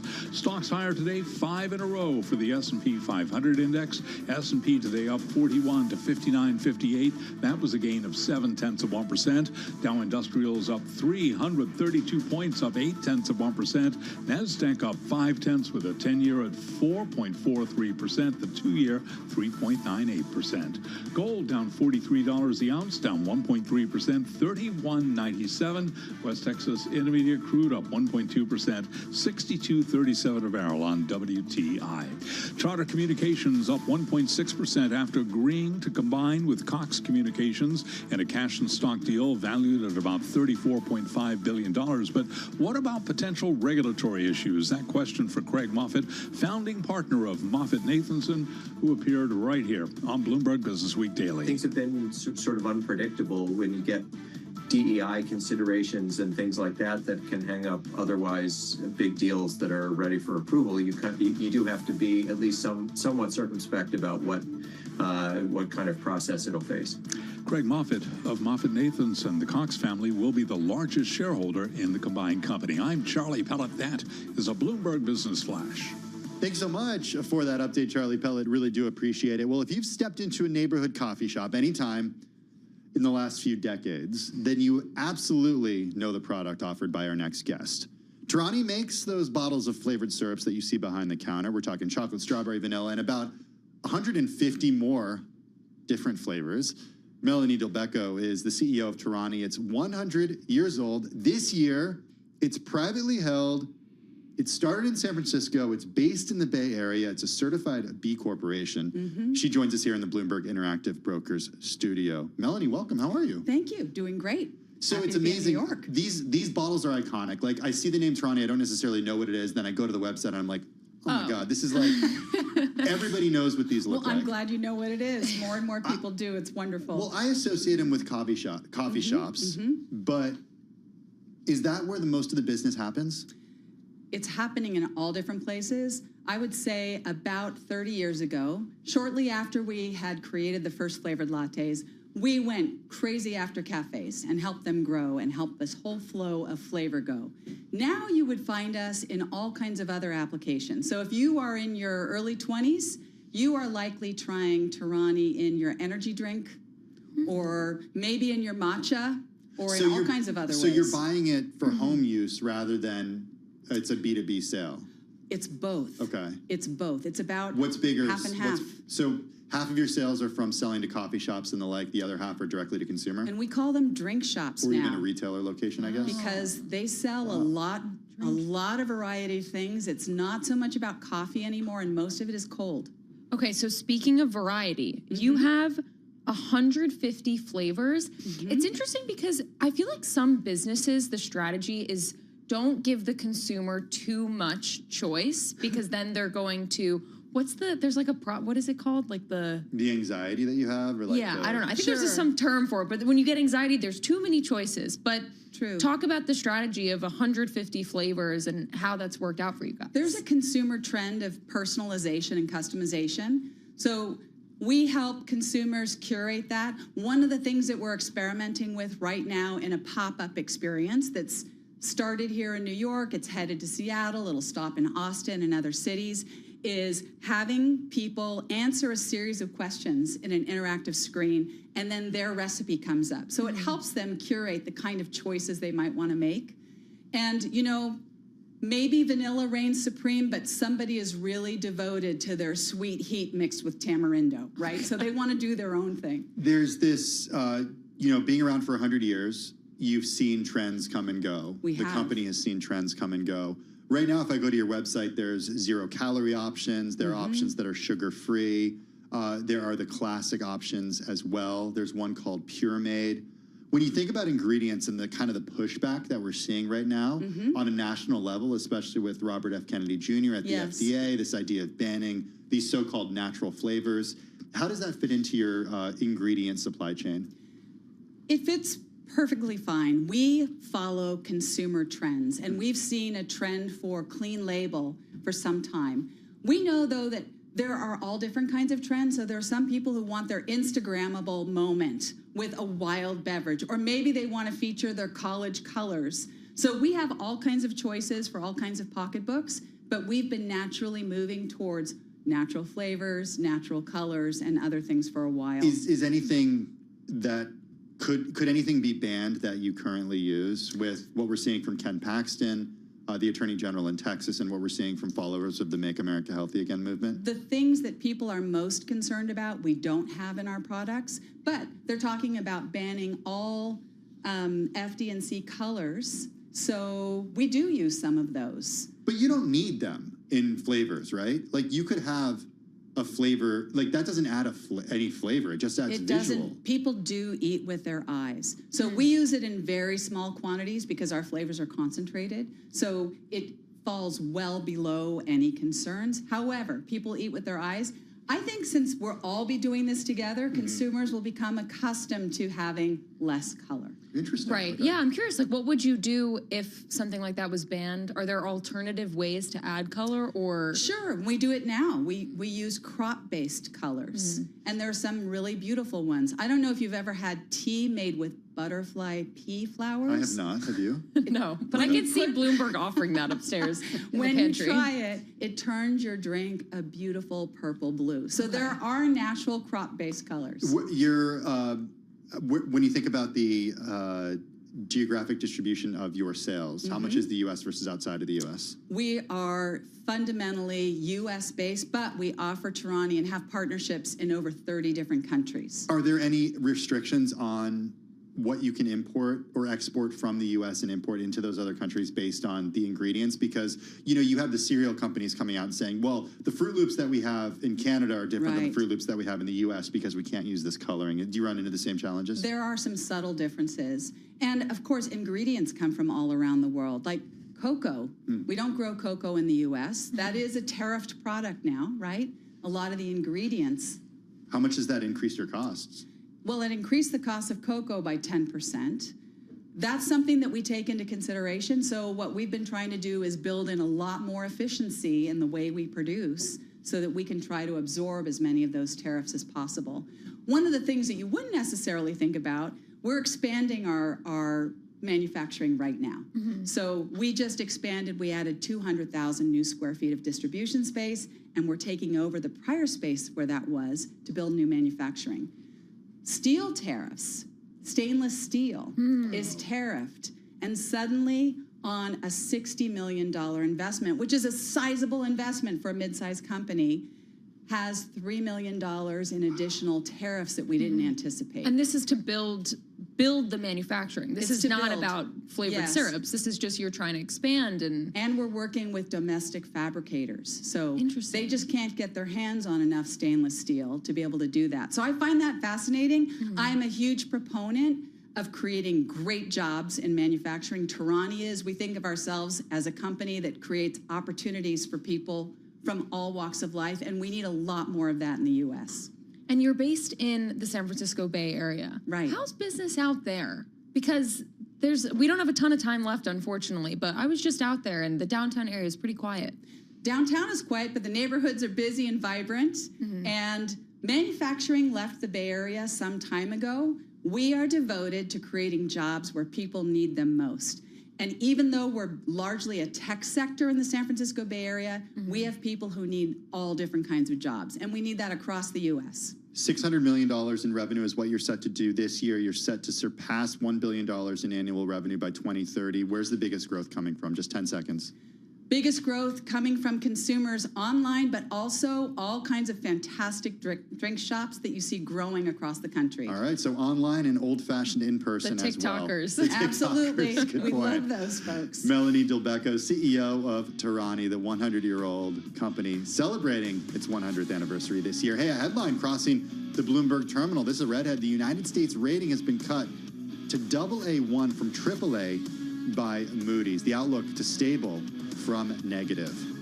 This is Bloomberg Business Week Daily.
You're listening to Bloomberg Business Week Daily with Carol Massar and Tim Stenovec on Bloomberg Radio. It is Bloomberg Business Week Daily. That is Emily Griffeo in for Carol Massar this afternoon. Emily Griffeo, I'm looking at the S&P 500. Got this great function on the Bloomberg terminal, HCPIW. Okay. Shows you exactly what the S&P 500 did this week. Huh. W week. Yeah. You can do D for day, Y for year. And what did it show us, Tim? 5.3% for the S&P 500 this year. This week. This week, excuse me. Thank you. This week. This year. Yeah, you're learning how to use the function. I am, but I'm actually also looking at how it did weekly compared to other weeks. It's the best week since February 21st. Right. After all of the volatility that we've seen. And like even look at the VIX too. It's down now below 20, 17. And it's not just mega cap tech stocks. It's not just like NVIDIA driving the rally here. It's more broad-based. And next week, we got a lot of earnings on the horizon. That's right. We have retailers, Target coming up. Yeah, Everyone Depot, watches that one. Lowe's. Home Depot, like big bellwethers for the U.S. economy. Yeah, we'll see if they change the narrative at all. Let's take a look at some stocks on the move this week. I'm Tim Stenovec with Emily Griffeo. We're joined by Bloomberg News earnings reporter Red Brown. Red, you have the unique feature of being in here on a Friday afternoon to give us, after the market closes, to give us these stocks that were on your radar for the entire week. What are they? Well, lucky me, I get to stay late on a Friday, but... We love it when you're here. And I know you're staying late for us. So no, I mean, of course, it's a privilege, always. But the stocks that I'm keeping my eye on for this week, number one would be United Healthcare. They've had quite a wild year. And that's really saying something for this company, which is like notorious for being the most consistent, the most boring company kind of in the S&P 500. They've shed 42% of their value this year, which is just an incredible kind of turn of events. It's lost, just to kind of like put that in perspective, it's $290 billion that they've lost. They were looking at close to, $600 billion. Now they're closer to $300 billion in terms of market cap. So, yeah, it's been quite a year for that company. I mean, quite a week. This is what you call a no good, very bad week. You know, it started off with the news that they were tearing up their guidance for the year, getting a new CEO, and ended the week with this Wall Street Journal report that they were being investigated.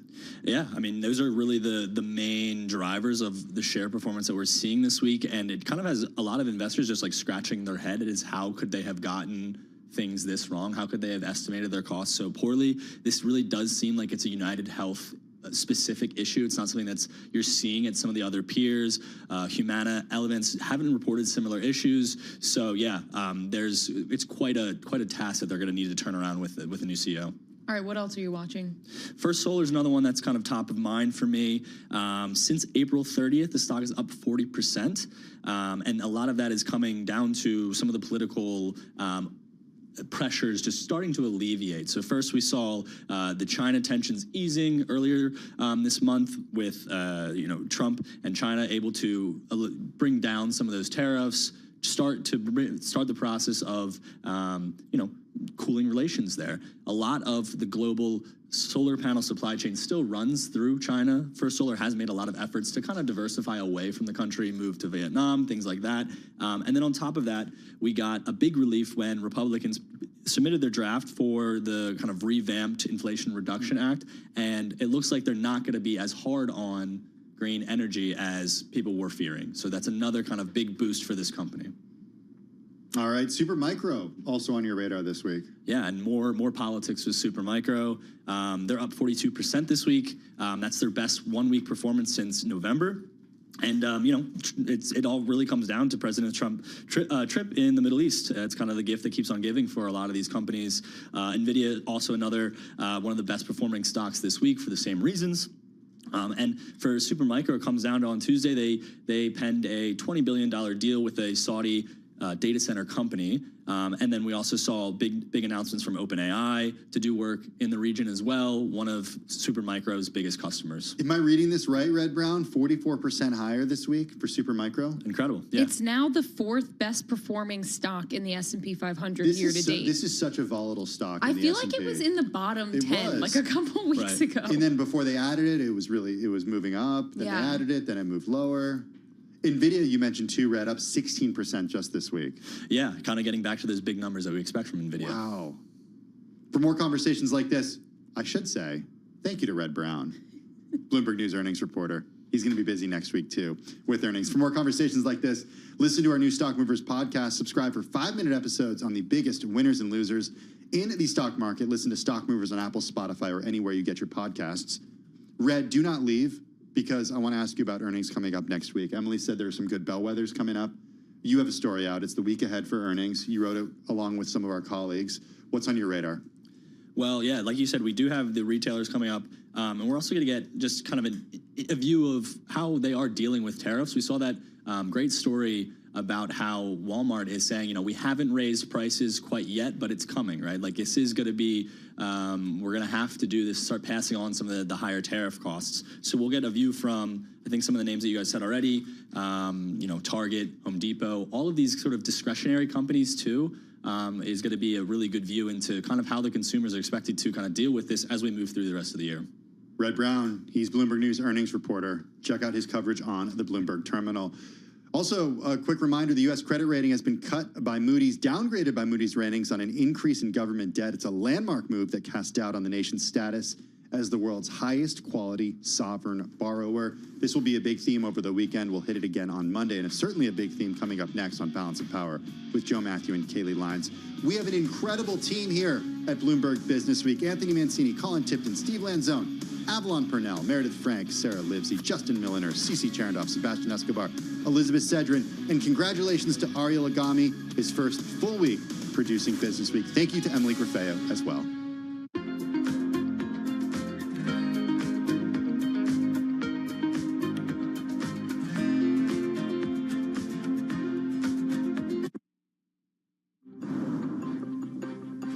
This is Balance of Power on Bloomberg TV and radio. Alongside Joe Matthew, I'm Kaylee Lyons in Washington, coming to you with some breaking news tonight.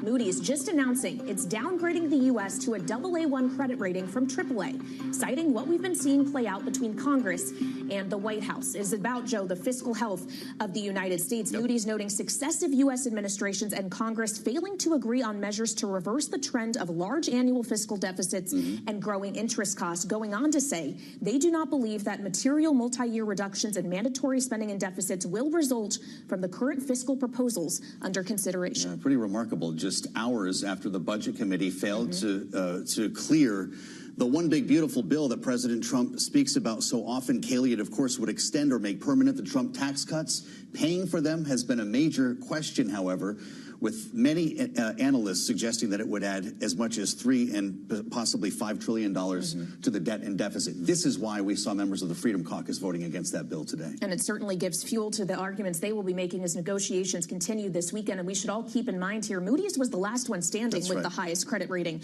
on the U.S. Fitch had already downgraded in August 2023 after the debt ceiling fight. S&P, of course, in the debt ceiling fight in 2011. So that is the context with which we turn to Bloomberg's international economics and policy editor, Michael McKee, as well as Bloomberg's Romaine Bostick, joining us from New York.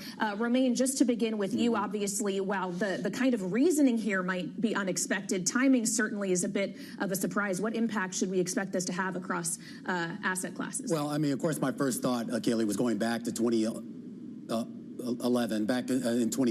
when we talk about this idea of the S&P when they made that big downgrade here and the severe market reaction that we saw. Right now, we should point out, of course, most of the markets were closed. You still have futures trading. You did see a big leg down in Treasury futures as well as in the TLT, which primarily tracks longer dated Treasury prices. You're also seeing equity markets, at least as reflected through some of the ETFs that are still trading, like the triple Qs, which tracks the NASDAQ 100, as well as the SPY, also moving slightly lower. Now, the declines are fractional, to be sure. We're talking about 3, 4, 5/10%. But again, it is late on a Friday, so we could maybe see much more of a reaction when we come back on Monday morning. But this, of course, gets to this idea of something that the market has been pushing back on. And you know this, Kayla, you know this, Joe. The bond market has been very concerned here about rising deficit levels, about rising debt servicing cost levels. And with this bill that was working its way through Congress, it was very clear here that there was going to be potentially some pushback from the market. I was a little surprised that we got the pushback, though, at least at this stage, from one of the ratings companies. Isn't that right? Insights from Michael McKee. Michael, this comes more than a year after Moody's changed its outlook on the U.S. to negative. What's happened in that period of time to lead to the actual downgrade? Well, I suppose I could shorthand that by saying nothing, Joe. Moody's and the other credit rating agencies have been concerned about the U.S. debt profile and how it continues to grow. There have been suggestions that this could be coming for quite some time. It is a little unusual in terms of timing, but the forcing issue may be the big, beautiful bill, and Moody's looking at that. They say in their statement that they don't think it's going to do anything to lower the U.S. debt situation. So they felt like they could go ahead and cut us one notch. Now, it means the U.S. has been downgraded, as Kayleigh said, by all three agencies.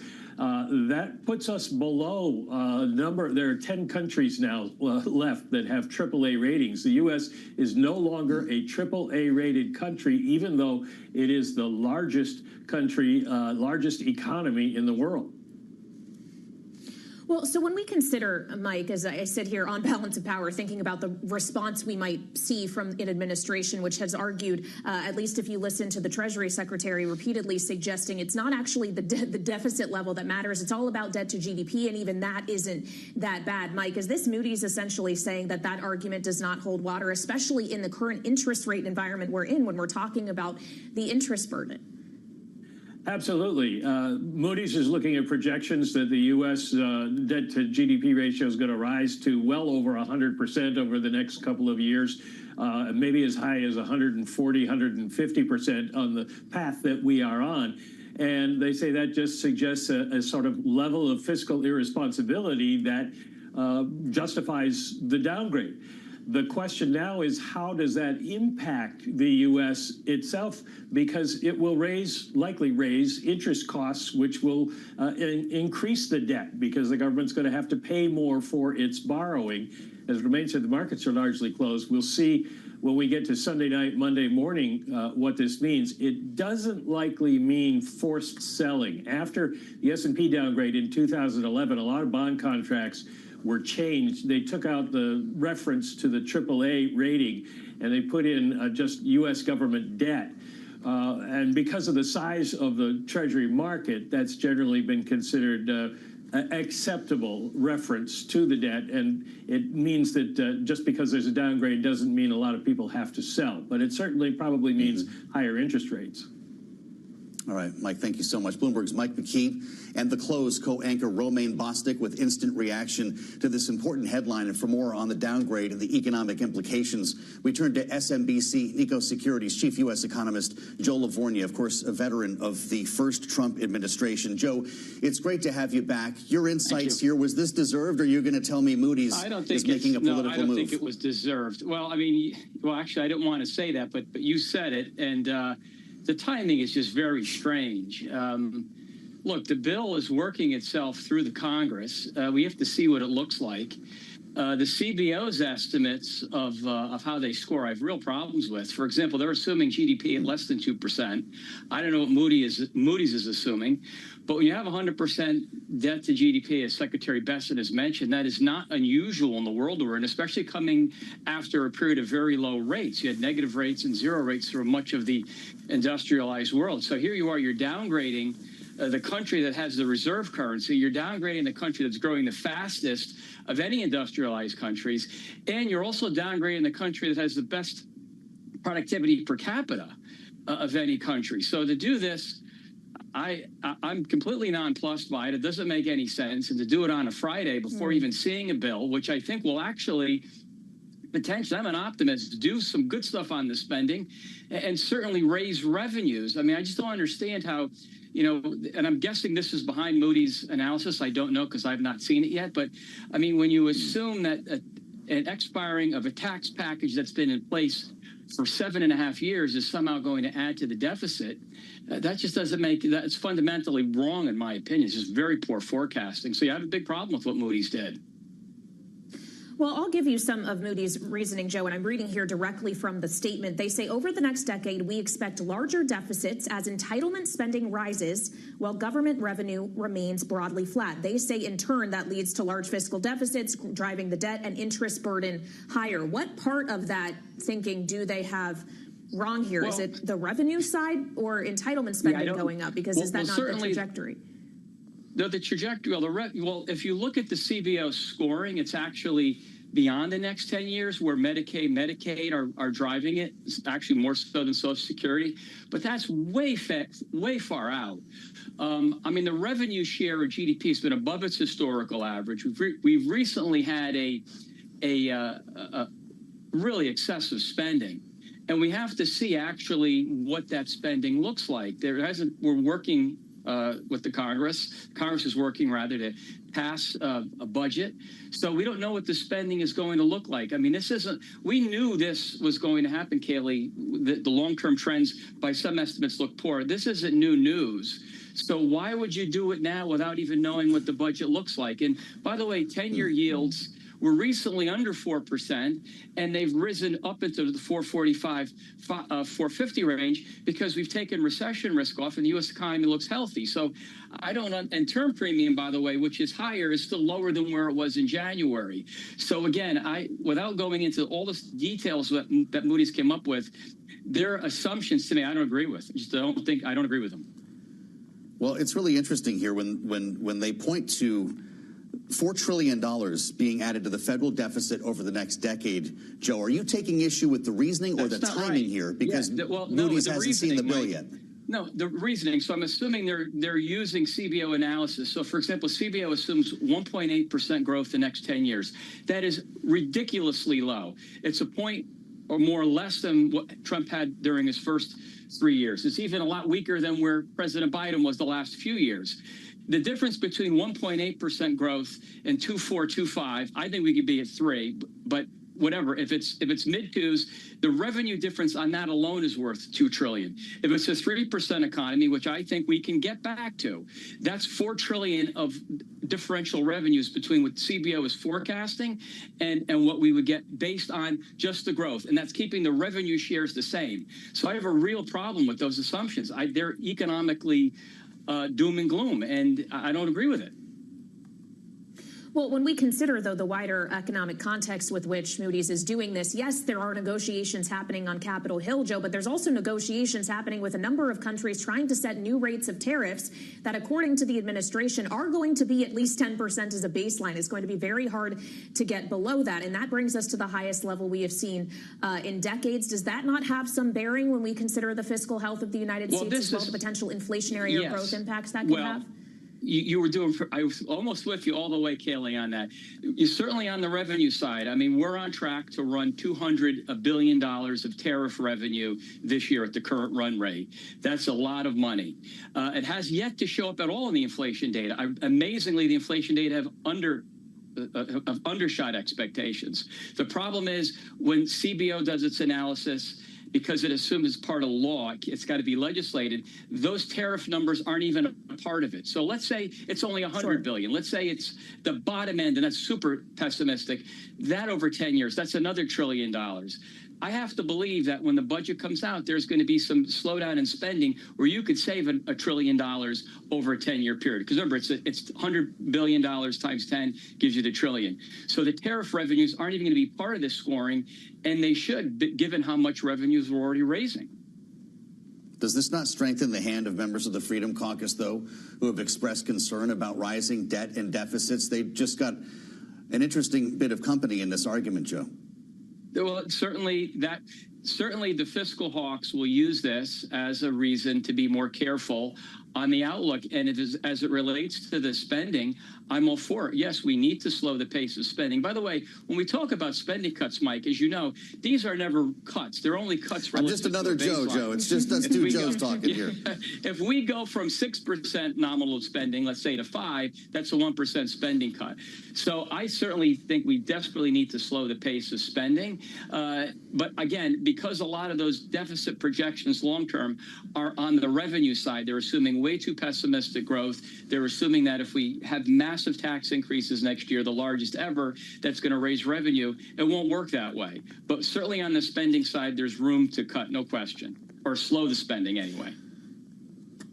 Well, Joe, when we consider that part of what Moody's here is talking about is the interest burden, I do wonder if you expect, given what we've already heard from President Trump about how he feels about where current interest rates are, if you would expect, knowing the president as you do, having worked in his administration, for him to be pushing for the actual rate set by the Federal Reserve to be lower, also in the name of the long-term fiscal health of the United States. Would you be surprised if he steps in with that argument?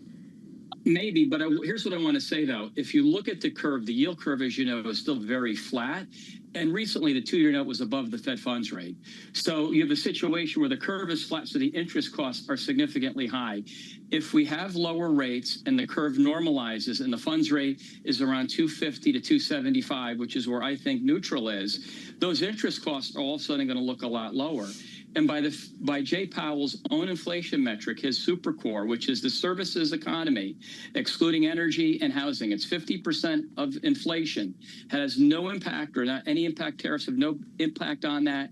That right now suggests monetary policy is as tight as it's been before the Fed started cutting rates. So there's a very powerful argument right now based on real rates that the Fed could and should be cutting. And as that curve normalizes and those short rates fall, the interest cost is going to come down a lot. I doubt that that's in Moody's estimates either.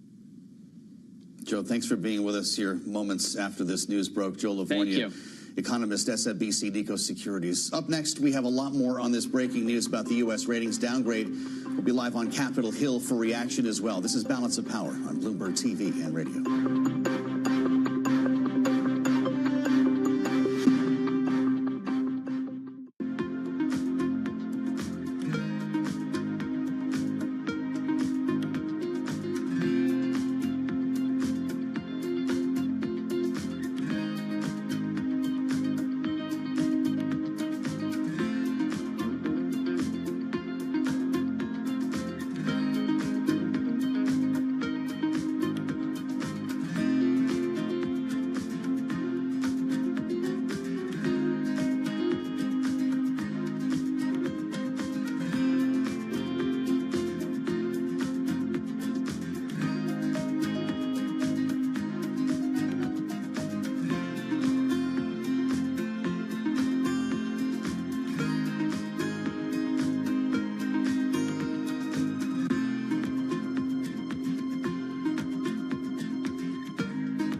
Welcome back to Balance of Power on Bloomberg TV and radio. As we come to you live in Washington with breaking news, Moody's downgrading the U.S.'s credit rating to AA1 from AAA, citing specifically in part their belief that there will not be multi-year reductions in mandatory spending and deficits resulting from current fiscal policy proposals under consideration, putting a spotlight on Capitol Hill, which is where we go next, as we consider the fact that the House Budget Committee, after conservative revolt over the fiscal trajectory of the United States that could be changed by this bill, shot down, of course, its advancement, the tax package, through the Budget Committee. We want to get more now with Jack Fitzpatrick of Bloomberg Government. Jack, we know conversations around this are going to continue with these conservative members this weekend. How much fuel does this downgrade give to their arguments when we consider those fiscal hawks? It adds a lot of fuel. On one hand, you had 4 conservative holdouts just in the Budget Committee alone. So this was a major statement that they're serious about holding up a bill unless it's more fiscally conservative. On the other hand, I'd point out the SALT Republicans, who want a more generous tax deduction for their constituents, have also threatened to hold up this bill. So there is the risk that if you give more in Medicaid spending reductions and more fiscally conservative measures to the conservatives, some of that may ultimately just be redirected to a more generous SALT deduction. So there's not necessarily a fair takeaway today that this will be a far more conservative bill, even as a few conservatives really put their foot down and demanded some additional concessions. Jack, we understand there's a 10 p.m. hearing set for Sunday, a Sunday night hearing, the Budget Committee, to try to do this all over again. You can let us know if that's still the case, but I'm wondering about the Republican no's. Roy, Norman, Clyde, Brackeen. What changes between now and then for these Freedom Caucus members who don't like anything they're seeing? Roy and Norman want an earlier phase-in of the Medicaid cuts, whether you want to call them cuts or spending reductions. They want it to be a more aggressive path. Brackeen wants an earlier attempt to pull back the clean energy tax credits. Clyde brought up Medicaid and also essentially wants less taxes on gun sales. You can come up with some combination of offer. You need at least 2 of them to get on board in the Budget Committee, but you also need either Roy or Norman specifically to get on board to get it through the Rules Committee, because they're both on there and you can only lose 2 votes. So they need some significant combination, potentially 3 out of the 4 functionally, to get this thing to the House floor sometime next week. Well, it's going to have to be a productive weekend for that to happen. Bloomberg's Jack Fitzpatrick from his perch on Capitol Hill. Jack, thank you for the reporting. As we now add the voice, Democratic Congressman Raja Krishnamurthy of Illinois. Congressman, it's great to have you with us here. Quite the afternoon and evening we've found ourselves in here in Washington, having seen that bill fail in the Budget Committee, and only hours later, this credit downgrade that we just received from Moody's. Is Moody's telling us something that other lawmakers ought to be listening to, Congressman? What are we learning about the fiscal health of our nation? Well, it's precarious, and this particular bill, they call it the big, beautiful bill, I think it's a large, lousy law, would basically put trillions of dollars on America's credit card, you know, basically piling up debt for future generations. And I think that Moody's recognizes that and is sending a signal to them not to pass this bill. And yet they are going to continue to try over the weekend, Congressman. Obviously, there's many questions about this timeline, knowing as well that embedded in this bill is a lift to the debt ceiling. And it's the debt ceiling that has in part caused the downgraded ratings we've already seen from the other credit agencies. Fitch and S&P already have warned about this. Do you think that there may be a possibility Democrats, in the name of the full faith and credit of the United States, are going to have to step in at some point to work with Republicans to make sure the debt ceiling gets raised in a timely manner? Possibly, but only if the Republicans don't shred the social safety net in the name of funding tax cuts for the wealthiest among us. Remember, this same bill basically takes Medicaid away from upwards of 10 million Americans, their sole source of health care, and basically leaves them more destitute, sicker, and unable to work, making them more reliant on the social safety net. I'm a product myself of public housing and food stamps, and I would not be here but for the fact that the government stepped in the breach when my parents fell down economically. And yet we're here talking about doing the same to millions of other people. Democrats are not going to stand for that. They're not going to support that type of approach to our budget the way that the Republicans are right now. Well, Congressman, considering the fact that Democrats do not have a seat at the table for this debate in the reconciliation process by design, are you quietly hoping the Freedom Caucus derails this whole thing? I think whether I do or not, I think that's what they're doing right now. And you see the infighting. I think particularly it's because constituents are kind of raising the alarm. Democrats are kind of shining a light on the harm that's being done by these proposed cuts. I'm getting calls constantly, Joe, from people who are basically fearful that not only is Medicaid going to be cut, but their Social Security and Medicare are also going to be affected. And so I got to believe that lawmakers on the other side are getting the same types of calls. And so they're left with a choice. Do they choose their constituents, or do they choose Donald Trump? And if they choose the latter, they're going to be held accountable. Well, Congressman, you, of course, right now are in the middle of an active run for a Senate seat being vacated by Dick Durbin. And I do wonder what you expect from the United States Senate, the chamber you hope to join here, as there are senators who have made similar suggestions to you, even on the Republican side, about concerns over Medicaid, over the kind of spending cuts we are looking at here. Are you counting on the Senate to send the House back a very different bill, assuming, of course, that the House can pass one in the first place? I think they will. I think that they're not going to, based on what I've heard, it's very possible that they're not going to go along with these types of cuts. And I think at the end of the day, basically, Donald Trump is trying to fund these tax cuts on the back of working families and the poor. And that's just something that doesn't go over well. And not only is Moody's, by the way, this is the first time that all three ratings agencies have downgraded America's debt at the same time. But not only is this bill horrible from a fiscal standpoint, but it's morally wrong. And I think that's something that a lot of people is weighing on a lot of people as well. When you hear about a budget committee hearing at 10 p.m. on a Sunday, Congressman, does that tell you that the chairman thinks he has the votes or not? It signals to me that perhaps he's hoping that some members don't show up. I think that it's a desperate attempt to try to rescue that particular bill. But regardless of what happens on Sunday night, I guarantee you that constituents are going to be paying attention, not only Sunday night, but the next week as well. Of course, this weekend in Washington is going to be a very busy one for that reason, and that's what President Trump is returning to as he makes his journey back to Washington from his trip in the Middle East. I do want to ask you, given you're the ranking member on the China Select Committee in the House, about the deals President Trump struck while there, specifically the moves the U.S. is making when it comes to chips and technology that Saudi Arabia and the UAE are going to have access to. Are you worried about the end market for those ultimately ending up being China, not these countries? Yes, I think it's a horrible deal.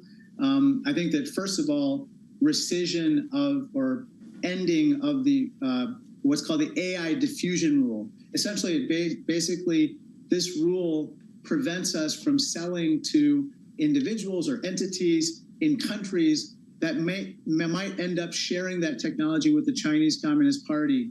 And that's what's going to happen here. Okay, let's be very clear. If we allow American chip companies to sell the highest end semiconductors to companies like G42 in the United Arab Emirates, that technology is going to end up in the hands of the Chinese government, and it's going to be used against us. It's going to be used in their military systems, and it's going to be used to perpetrate human rights abuses, such as in the Uyghur genocide.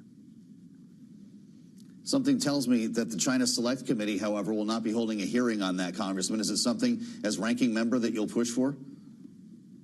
I'm going to be pushing to shine a light on this as much as I possibly can, because it's one of those issues where I think that these export controls really have made a difference, a critical difference. We have to keep the CCP away from these highest end semiconductor chips. They will use those chips against us militarily, whether it's in hypersonic missiles or in other weapon systems, and they will use it to perfect their surveillance state, their techno-authoritarian surveillance state against Uyghurs, Tibetans, and others.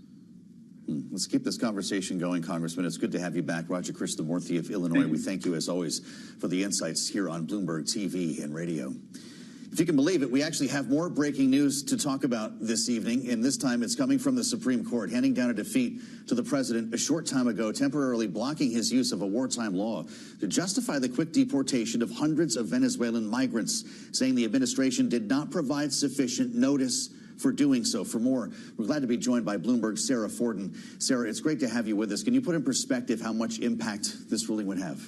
Well, this ruling is all about due process. So the Supreme Court is saying that the government cannot just deport these people who are in detention facilities across the country without giving them due notice, which means more than 24 hours, and also the ability to notify their lawyers and file an appeal. So they're saying these people need to be able to file habeas petitions to protest their deportation, to seek their release. And this is really an extension of the earlier order that we saw come in April 19th, and 1 o'clock in the morning when they were acting under extreme urgency because they had reports that these men were being put on buses and taken to airports. We have gotten reaction from President Trump to this ruling, perhaps no surprise. All caps on Truth Social. The Supreme Court won't allow us to get criminals out of our country. But Sarah, my understanding of what you just said is not that the Supreme Court is saying you can't get them out. You just have to go through due process in order to do so. This isn't necessarily, for example, saying the administration firmly cannot use the Aliens Enemies Act under any circumstances. You just need due process along with that. This is exactly right. They have not weighed in at all on the use of the Alien Enemies Act. This is about due process, but they're also pointing to another case, which is the Abrego-Garcia case, in which we had a hearing again today. And the other issue is that the government has not provided any evidence about any of these detainees to show that they are criminals. So we just have the government's word, but there's a lot of back and forth between judges and the administration over whether or not these people can be detained and deported and why. So, for example, in the Abrego-Garcia case, the judge today was very frustrated because the government has not answered any questions about this man and why he was deported. And the government has already admitted that he was mistakenly deported. And they're invoking the State Secrets Act. But the judge said, in that case, said she doesn't even have enough information to evaluate whether that is correctly applied. We're talking about Venezuelan migrants in this case. What precedent might this ruling have for others who the president wants to send to El Salvador? Well, clearly, the rule of law and the precedents around rule of law are going to be extended to other cases. In this Venezuelan deportees case, there are actually 2 that are filing the case, but there are nearly 200 in detention centers around the country that would be affected by this order, and potentially others. All right, Bloomberg, Sarah Forden, thank you so much for joining us as we deal with one piece of breaking news tonight, but we have to deal with another as well that we want to get back to. U.S. ratings downgrade from Moody's. For more, we turn back to the co-anchor of The Close, Romaine Bostick, who is joining us with an update on the market reaction. Romaine, obviously this dropped after hours on a Friday, so we have to consider the timing here, but what are you tracking? And I just want to point out, I mean, I heard you had Joseph Livorno on a little bit earlier here. We should point out the first big downgrade that we got of that AAA rating. Of course, that was the S&P downgrade back in August of 2011. That was also on a Friday. It was also after the market had closed, so we had to wait a couple of days before we really saw exactly how investors would take it, and they did not take it well. When we came back in on that Monday morning, you had a Dow Jones Industrial Average plunge 6%, an S&P and NASDAQ that plunged about 7%, and the Russell 2000, which is small cap stocks and very economically sensitive, that plunged about 9%. You're looking at Treasury futures there on your screen, and this is kind of interesting because back in 2011, Treasury yields actually fell after that, and it was kind of counterintuitive, Kaylee, because effectively what happened was people took a sign when they saw that downgrade by S&P. They took that as a sign that there were broader economic issues, not just in the U.S., but globally, and that created a flight to safety. And where else do you run in times of trouble but, of course, to the world's largest and most liquid bond market? So that actually had kind of an opposite effect in the Treasury market, and that's what we're going to have to contend with when we come back to work on Monday morning, is exactly how investors are going to parse this. I also want to put it in context for you here, Kaylee. In 2023, when Fitch downgraded the U.S. from its AAA rating, it was kind of a shoulder shrug. Markets really didn't react to it. You had about a 1% drop the day after that happened, but all those losses were recouped in pretty short order. So it'll be interesting to see what happens here within the next 48 to 72 hours. Yeah. Of course, we're in a bit of a different period of time here, Romaine. Of course, over the past couple of weeks, we've watched this remarkable round trip back to where we were before the inauguration, before certainly Liberation Day. And as we look at a market that's trying to right itself here for the year, you've already had some concern that we've run up too far, too fast without a great change in news, just indications of some trade deals for the most part here. Is this a period of time in which the market is at even more risk now when we reopen on Monday morning? That seems to be what we're hearing from a lot of folks. folks. The CIO over at Morgan Stanley Wealth, Lisa Shallett, was on Bloomberg Surveillance this morning and was saying just that. Basically, she was advising her clients to actually take profits specifically from the run-up that we saw in tech shares and actually move into things that were a little bit more defensive and things that might actually benefit from, say, deregulation and the like. A lot of people looked at this rally and they're saying to themselves right now that this other sort of leg of the stool, if you will, this holistic approach that the Trump administration has been trying to make with regards to trade policy, budget policies, and other fiscal policies, right now, this other leg of the stool certainly looks like it might actually give investors a little bit more trouble to wrap their heads around, particularly in light that Moody's has decided to basically weigh in before we even got an actual vote on this bill. Another remarkable moment here with the help of Bloomberg's Romaine Bostick. We thank you for the analysis, Romaine. Up next, we'll have more reaction to the ratings downgrade as we are live with Congressman Tim Burchett of Tennessee. Much more ahead here on Balance of Power on Bloomberg TV and radio.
Welcome back to Balance of Power on Bloomberg TV and radio alongside Kaylee Lines.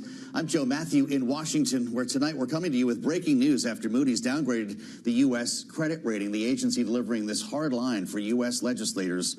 Quote, while we recognize the U.S.'s significant economic and financial strengths, we believe these no longer fully counterbalance the decline in fiscal metrics, unquote, as it downgraded, again, the U.S. to a AA1 rating from a AAA. For reaction to the downgrade and, of course, the backdrop of the budget battle taking place right now on Capitol Hill, Republican Congressman Tim Burchett of Tennessee joins us. Congressman, it's good to see you, as always, on Bloomberg TV and radio. Thanks for joining us here on this Friday evening. Moody's obviously sees these as directly connected, the downgrade today, with the debate that's taking place on Capitol Hill, the tax and spend bill that's supposed to lend itself to a reconciliation project here. There are great concerns about adding to the debt and deficit. Do you share those worries?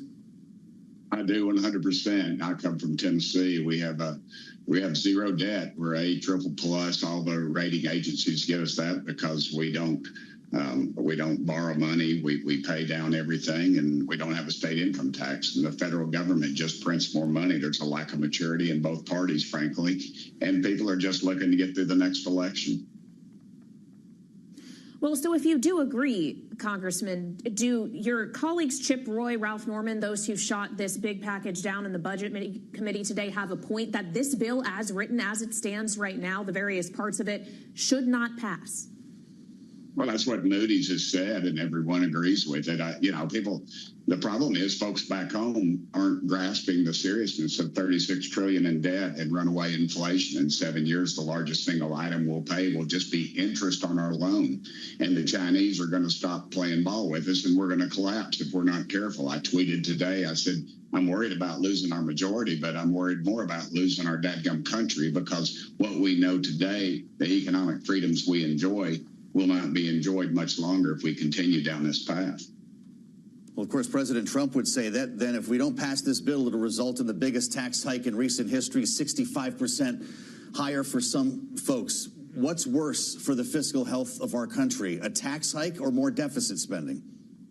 I think we can actually get by positive on both. We can reduce spending and keep reducing taxes. All we're doing is continuing the tax credits that President Trump had put in his first term, and it's not going to increase on anyone. And so if we would just do some fiscal responsible programs and stop playing around and stop worrying about elections, I think we could all get there, but we're not. Everyone will be, more people in Washington, rather, they're worried about being in leadership or worried about being in majority. They're not worried about putting America first. And Trump actually is. I believe he's going to get engaged. I believe that there is going to be some things resolved. I believe Chip Roy and my dear friend Congressman Norman understand that as much as anybody does, and they're worried more about our country's fiscal responsibility, as I am, than our own political futures. And I believe President Trump believes that as well. And I think that's why they'll come together. I tell folks, look, this is like an NBA basketball game. Don't watch the whole game. Just watch the last 2 minutes, and we'll get it worked out.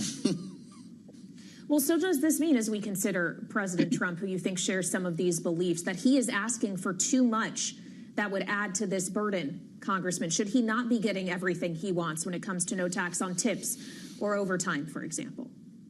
And do you honestly think people are paying the full tax on tips now, ma'am? No, I believe that President Trump wants fiscal responsibility. He's a businessman. He understands just because he has money doesn't mean he should spend it. And if he doesn't have it, he knows dadgum good and well he can't spend it. And I believe our side of the aisle, the conservatives, is myself, because I haven't checked off on this plan yet either myself, and they know it.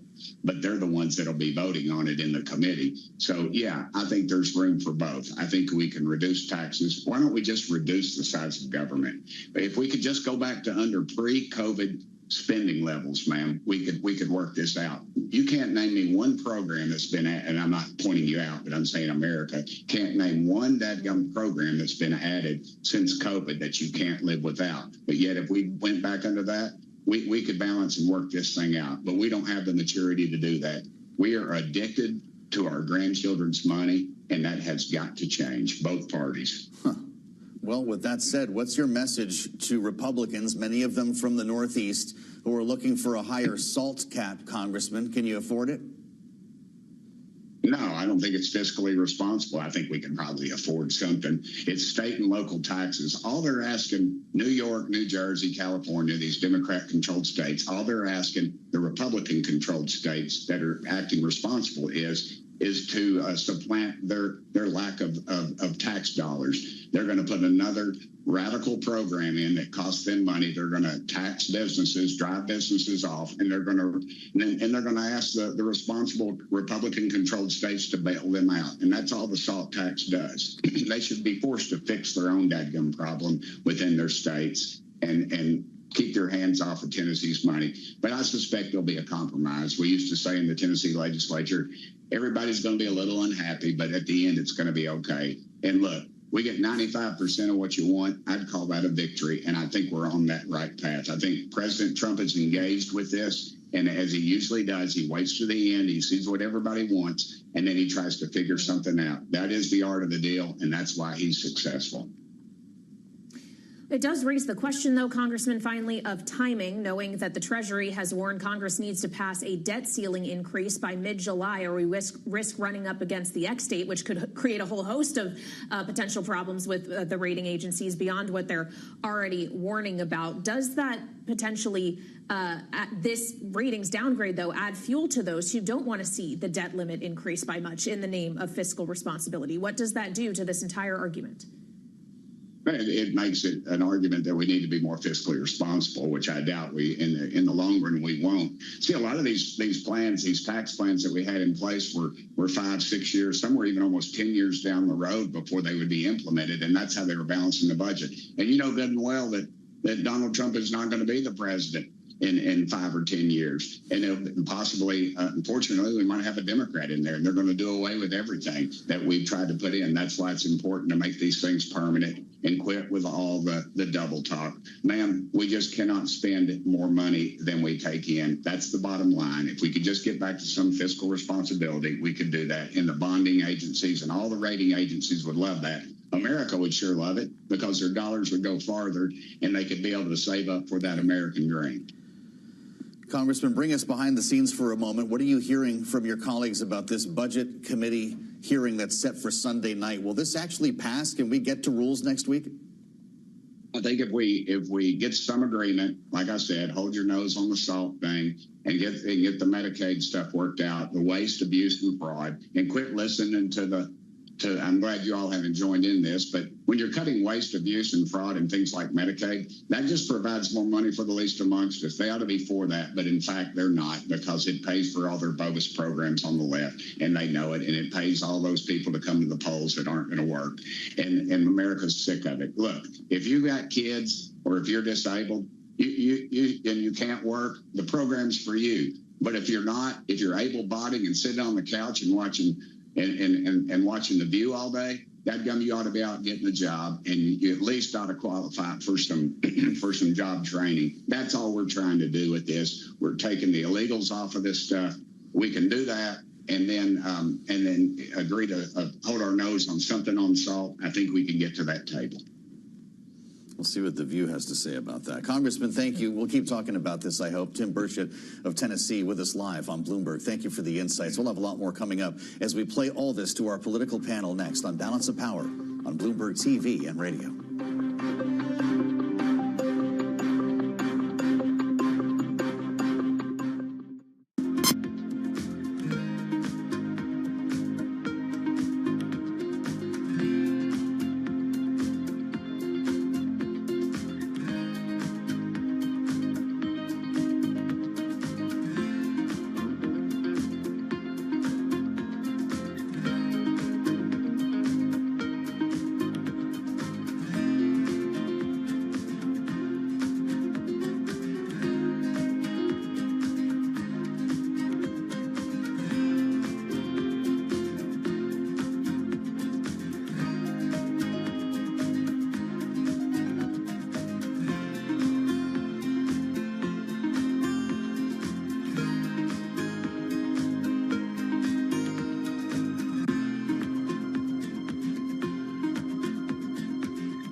Well, the noes have it. The committee stands in recess, subject to the call of the chair. I want to thank everybody for their time and patience, and Godspeed and safe travels.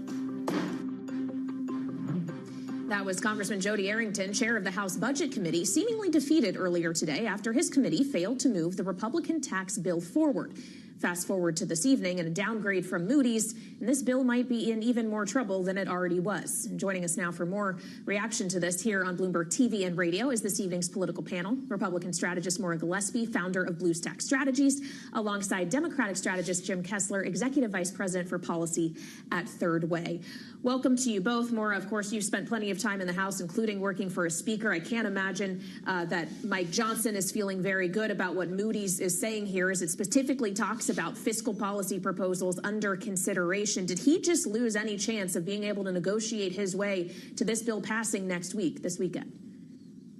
It certainly made things a lot harder for Speaker Johnson. You know, I'll remember when Speaker Boehner was working with then former President Obama, trying to hash out some of these budget conversations that are certainly going to keep coming up over the course of these next few days, next weeks, next months. But to think about where the debt is now to where it was even during the Boehner days, it's more than doubled.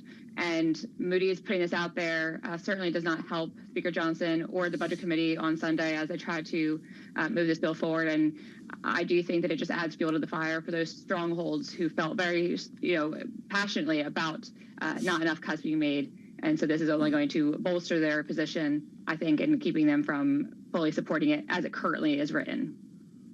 Wow. Jim, did the earth just shift under Speaker Mike Johnson's feet? Yeah, it just did. I mean, this bill was in trouble. Now it's in really serious trouble. The Moody's downgrade, the credit downgrade, it just gives huge impetus to the hardliners, the Freedom Caucus, that really want a dramatically more brutal, harsh bill. It hurts the Salt Caucus folks that want bigger deductions for salt. Will they get to something in the end? Of course you have to, but this bill is going to have to radically change. The radicals on the right just got a big win. Wow.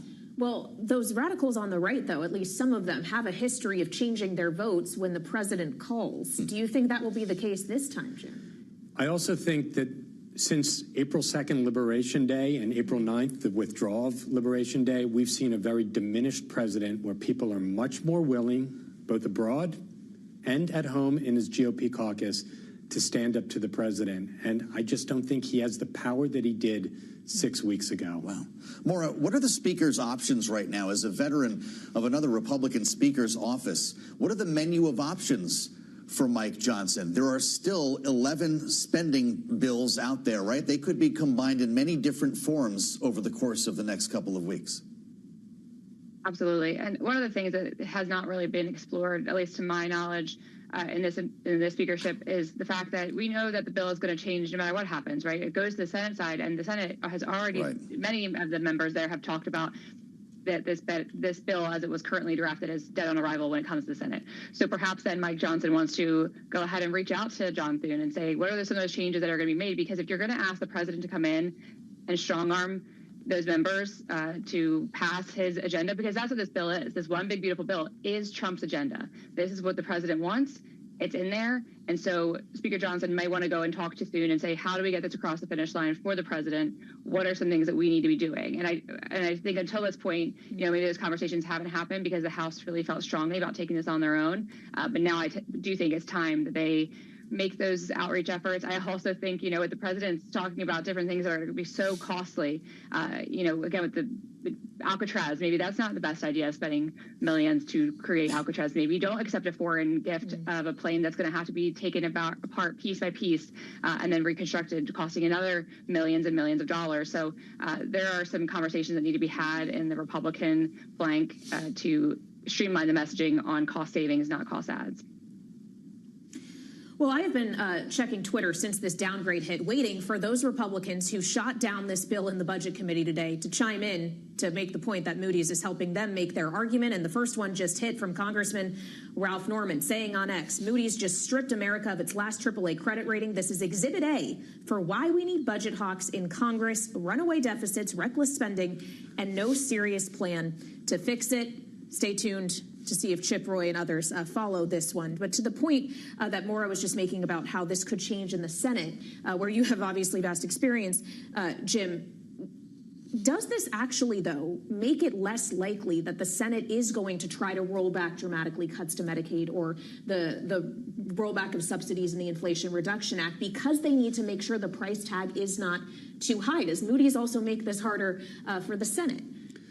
Well, here's the question. Do you want to give an $80,000 tax break to blue state families through SALT deduction so that you can hurt red state working class people by taking away their Medicaid? So this just makes the situation that much harder. And look, I've seen this happen before. This happened in 1993 with Bill Clinton when he radically changed the reconciliation bill because the bond traders out there were saying, we've got a problem here. You need a very, very different bill. So what change do you make? Can we be specific? Is there anything that Speaker Johnson could change that would be palatable to this conference? Well, you're going to upset one end or the other. I'm going to take one of Donald Trump's ideas and say they should do it. People with incomes over $400,000, $500,000 should not continue to get the tax break that they millionaire's got, tax, the millionaire's tax, and probably down to $400,000. Like, it is ridiculous that we're doing this right now. And look, I disagree with a lot of the Republicans on how you need to get this budget closer to order, but like, we have a massive mismatch between revenue and spending here. And frankly, I think more of the problem's on the revenue side, but some of it is on the spending side, and we've got to raise more revenue, and yeah, we've got to do something on spending. Well, does raising more revenue, Maura, perhaps put shine a more positive light on the president's current tariff policy that he's arguing is bringing more money into U.S. coffers? I just wonder how you view the other kind of pursuits of this administration factoring into this whole equation, in addition to what they want on tax policy. If I were in the Trump White House, I would certainly tout that and point out how they are trying to bring in more revenue for the United States and for American companies and for our GDP, and looking at those tariff policies and talking about how they try to make things more fair and making sure that America is not at a disadvantage when it comes to our trading partners. Again, I have said several times about how to go about that from the get-go. I do think that there was a diplomacy element that was severely lacking, but at this current stage, it's an opportunity to leverage those that have already been secured, but it could also call into jeopardy some of the ones that are outstanding because of America, this decision, and also the budget deal kind of faltering here. They may be at a less strong position to negotiate with our allies and trading partners. So again, from a messaging perspective, I would certainly bring this up if I were the Trump team, but also as those economic advisors, they need to be thinking through, okay, what is plan B, C, and D? Jim, we just heard from your former boss, a statement from Chuck Schumer. Moody's downgrade of the U.S. credit rating should be a wake-up call, he says, to Trump and congressional Republicans to end their reckless pursuit of their deficit-busting tax giveaway. Now, all of a sudden, Chuck Schumer has Moody's behind him. Does he engage right now with Speaker Johnson or pop the corn and watch? I think they're going to pop the corn and watch. I mean, a reconciliation bill is there for a reason. It's there so that you don't need Democrats in this situation. But, look, you're watching the president. He has retreated on tariffs. He's retreated on, with Ukraine. We're seeing you could see some retreating right here, too. Like, this is the place where he is scaling back. And I think that's a good thing, frankly. But this is a wake-up call, and you're not going to get it on time. You're not going to get it by taxing people going to Walmart. Like, that's not how we're going to make up this deficit. Great conversation with Jim Kessler and Maura Gillespie. Thank you both so much for a great panel on a breaking news evening here in Washington. And of course, it's going to be a working weekend in Washington as well as the Republicans try to get their heads together on the budget reconciliation package. This Moody's downgrade making that all the more complicated. And we'll have fresh coverage for you on Monday here on Balance of Power on Bloomberg TV and radio.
has not been a great time for genius.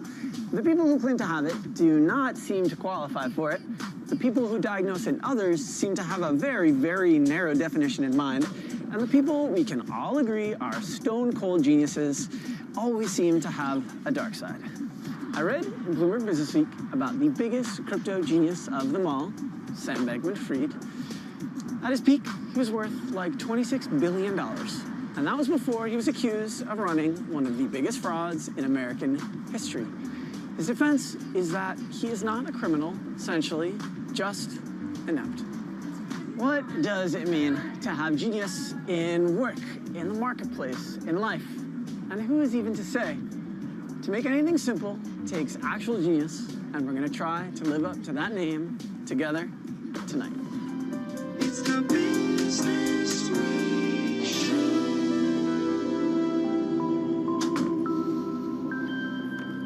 Hello, I am Max Abelson, and I'm not a genius, just a regular, like slightly above average journalist who has spent about the last decade and a half here at Bloomberg News and sometimes our magazine, Bloomberg Businessweek, writing about Wall Street's money and power. And what that means is I write about ambition and ownership and imagination and survival and risk and second acts and, of course, genius. Tonight, and in the weeks to come, we are going to be talking about those things at this table with people whose lives and careers and ideas are big or interesting or just really fun. So, welcome. This is the Business Week Show, and it's starting right now.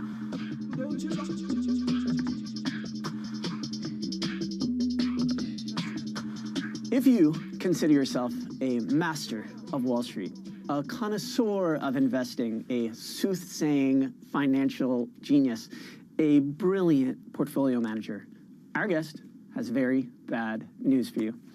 Burt Malkiel's book, A Random Walk Down Wall Street, 50 years ago, had a clear and vivid message, which was that Wall Street genius is really just an illusion, and that professionals in pinstripe suits, at the end of the day, are no better than naked animals. It was a genius and radical idea, because what he had to say is that you should forget them and just buy and hold clear, boring, basic, low-cost index funds. He is here to tell us about it. Burt Malkiel, welcome to the show. Thank you very much.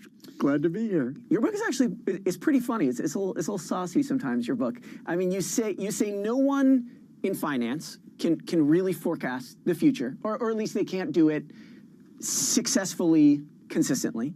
You know, I think you use the word genius in quotation marks, and you give it to Ponzi schemers and whatnot. Right now, are there any actual individual geniuses on Wall Street? You know, real human geniuses, maybe AI is the genius we've been all waiting for. Can you identify any current geniuses on Wall Street right now? Well, as you know, I put genius in quotes because I'm not sure there are geniuses in the market. And I've always said I would much rather be lucky than smart. Are there some hedge fund people who have, in fact, made a lot of money? George Soros bet against the British pound and made a lot of money. There were people who sold short in 2000 and made a lot of money. But I am not willing to say that they were geniuses. I want to say that they were lucky, because for every one of them, there was a hedge fund that, in fact, lost money. No, I don't think there are geniuses. I think there are a lot of very smart people in Wall Street, but it is not possible to predict the future. And, you know, it's kind of very interesting how you talk about AI. I recently had to give a presentation on the economic outlook. And I thought, you know, just for kicks, I will go to ChatGPT and I will ask, can you give me an outline of what I should say? And actually, ChatGPT gave me a wonderful answer. It was a one-sentence answer. I cannot predict the future. It might not necessarily qualify as genius, but you're able to write about Wall Street with clarity, which is really unusual because Wall Street, and I suffer from this myself, you speak to Wall Street executives and they absolutely fetishize complexity. Why does Wall Street like to make things sound so complicated? Is there something sinister or something that has to do with the ego? I don't know whether it's sinister, but this is a very highly paid profession. And someone like me who says, listen, don't listen to anybody. Just buy a simple index fund and keep on investing period after period. If I'm charging you 2% a year to manage your money, I want you to think you can't do it yourself. So sure, you've got a vested interest. This is a very highly paid profession. These guys do very, very well. Is that sinister? I don't know. You call it sinister, anything you want, but is there an incentive to make it seem like it's very complicated, that ordinary people can't do it themselves? I think that's absolutely right. The honest truth is, it's not necessarily that I think that the aura of complexity on Wall Street is coming from a sinister place. More like it makes me feel bad or makes me feel dumb, and that I appreciate that your book is sort of written so that I can understand it. But it does make me think about exclusion in a small way, because so many stocks are owned by so few people in this country, because the very wealthiest people in America have such giant portfolios, that when the stock market goes up, inequality goes up too. Is there anything that can be done to change that in the future? One of the things that's impressed me throughout my life is really how capable so many people are. And I think to the extent that we can eliminate discrimination, I mean, for example, opening up our jobs, our economic opportunities to women has been a very good thing, and I think has been generally helpful for women. I think it's the same sort of thing in terms of racial discrimination. I am absolutely convinced that rather than there being just a small coterie of geniuses, that intelligence is very widely distributed in our population. And so my own sense would be the more we can do with education, the better. Why is it that we need geniuses, or really just the concept of genius? Is it like the way we need heroes and heroism, to help just explain the world and justify? Look, I think we need innovators, and I'm not saying that innovation isn't good. We absolutely do, but I'm not going to call them geniuses. And Jack Bogle would certainly never have called himself a genius. But I think we do need innovators. There will undoubtedly be financial products that are actually good for one. I'm not a fan of Bitcoin. I don't think, I don't recommend that any investor buy it. But will there be improvements in the payment system in the future? And will there be digital currencies in the future that are stable and that are useful, as opposed to something that goes up $1,000 or down $1,000 in a day? Absolutely. And there's room for much more innovation in finance. So I think there will be innovation. There should be innovation. I just wouldn't call it genius. That was great. Burt Malkiel, thank you so much. Thank you so much. I really enjoyed our conversation. Stay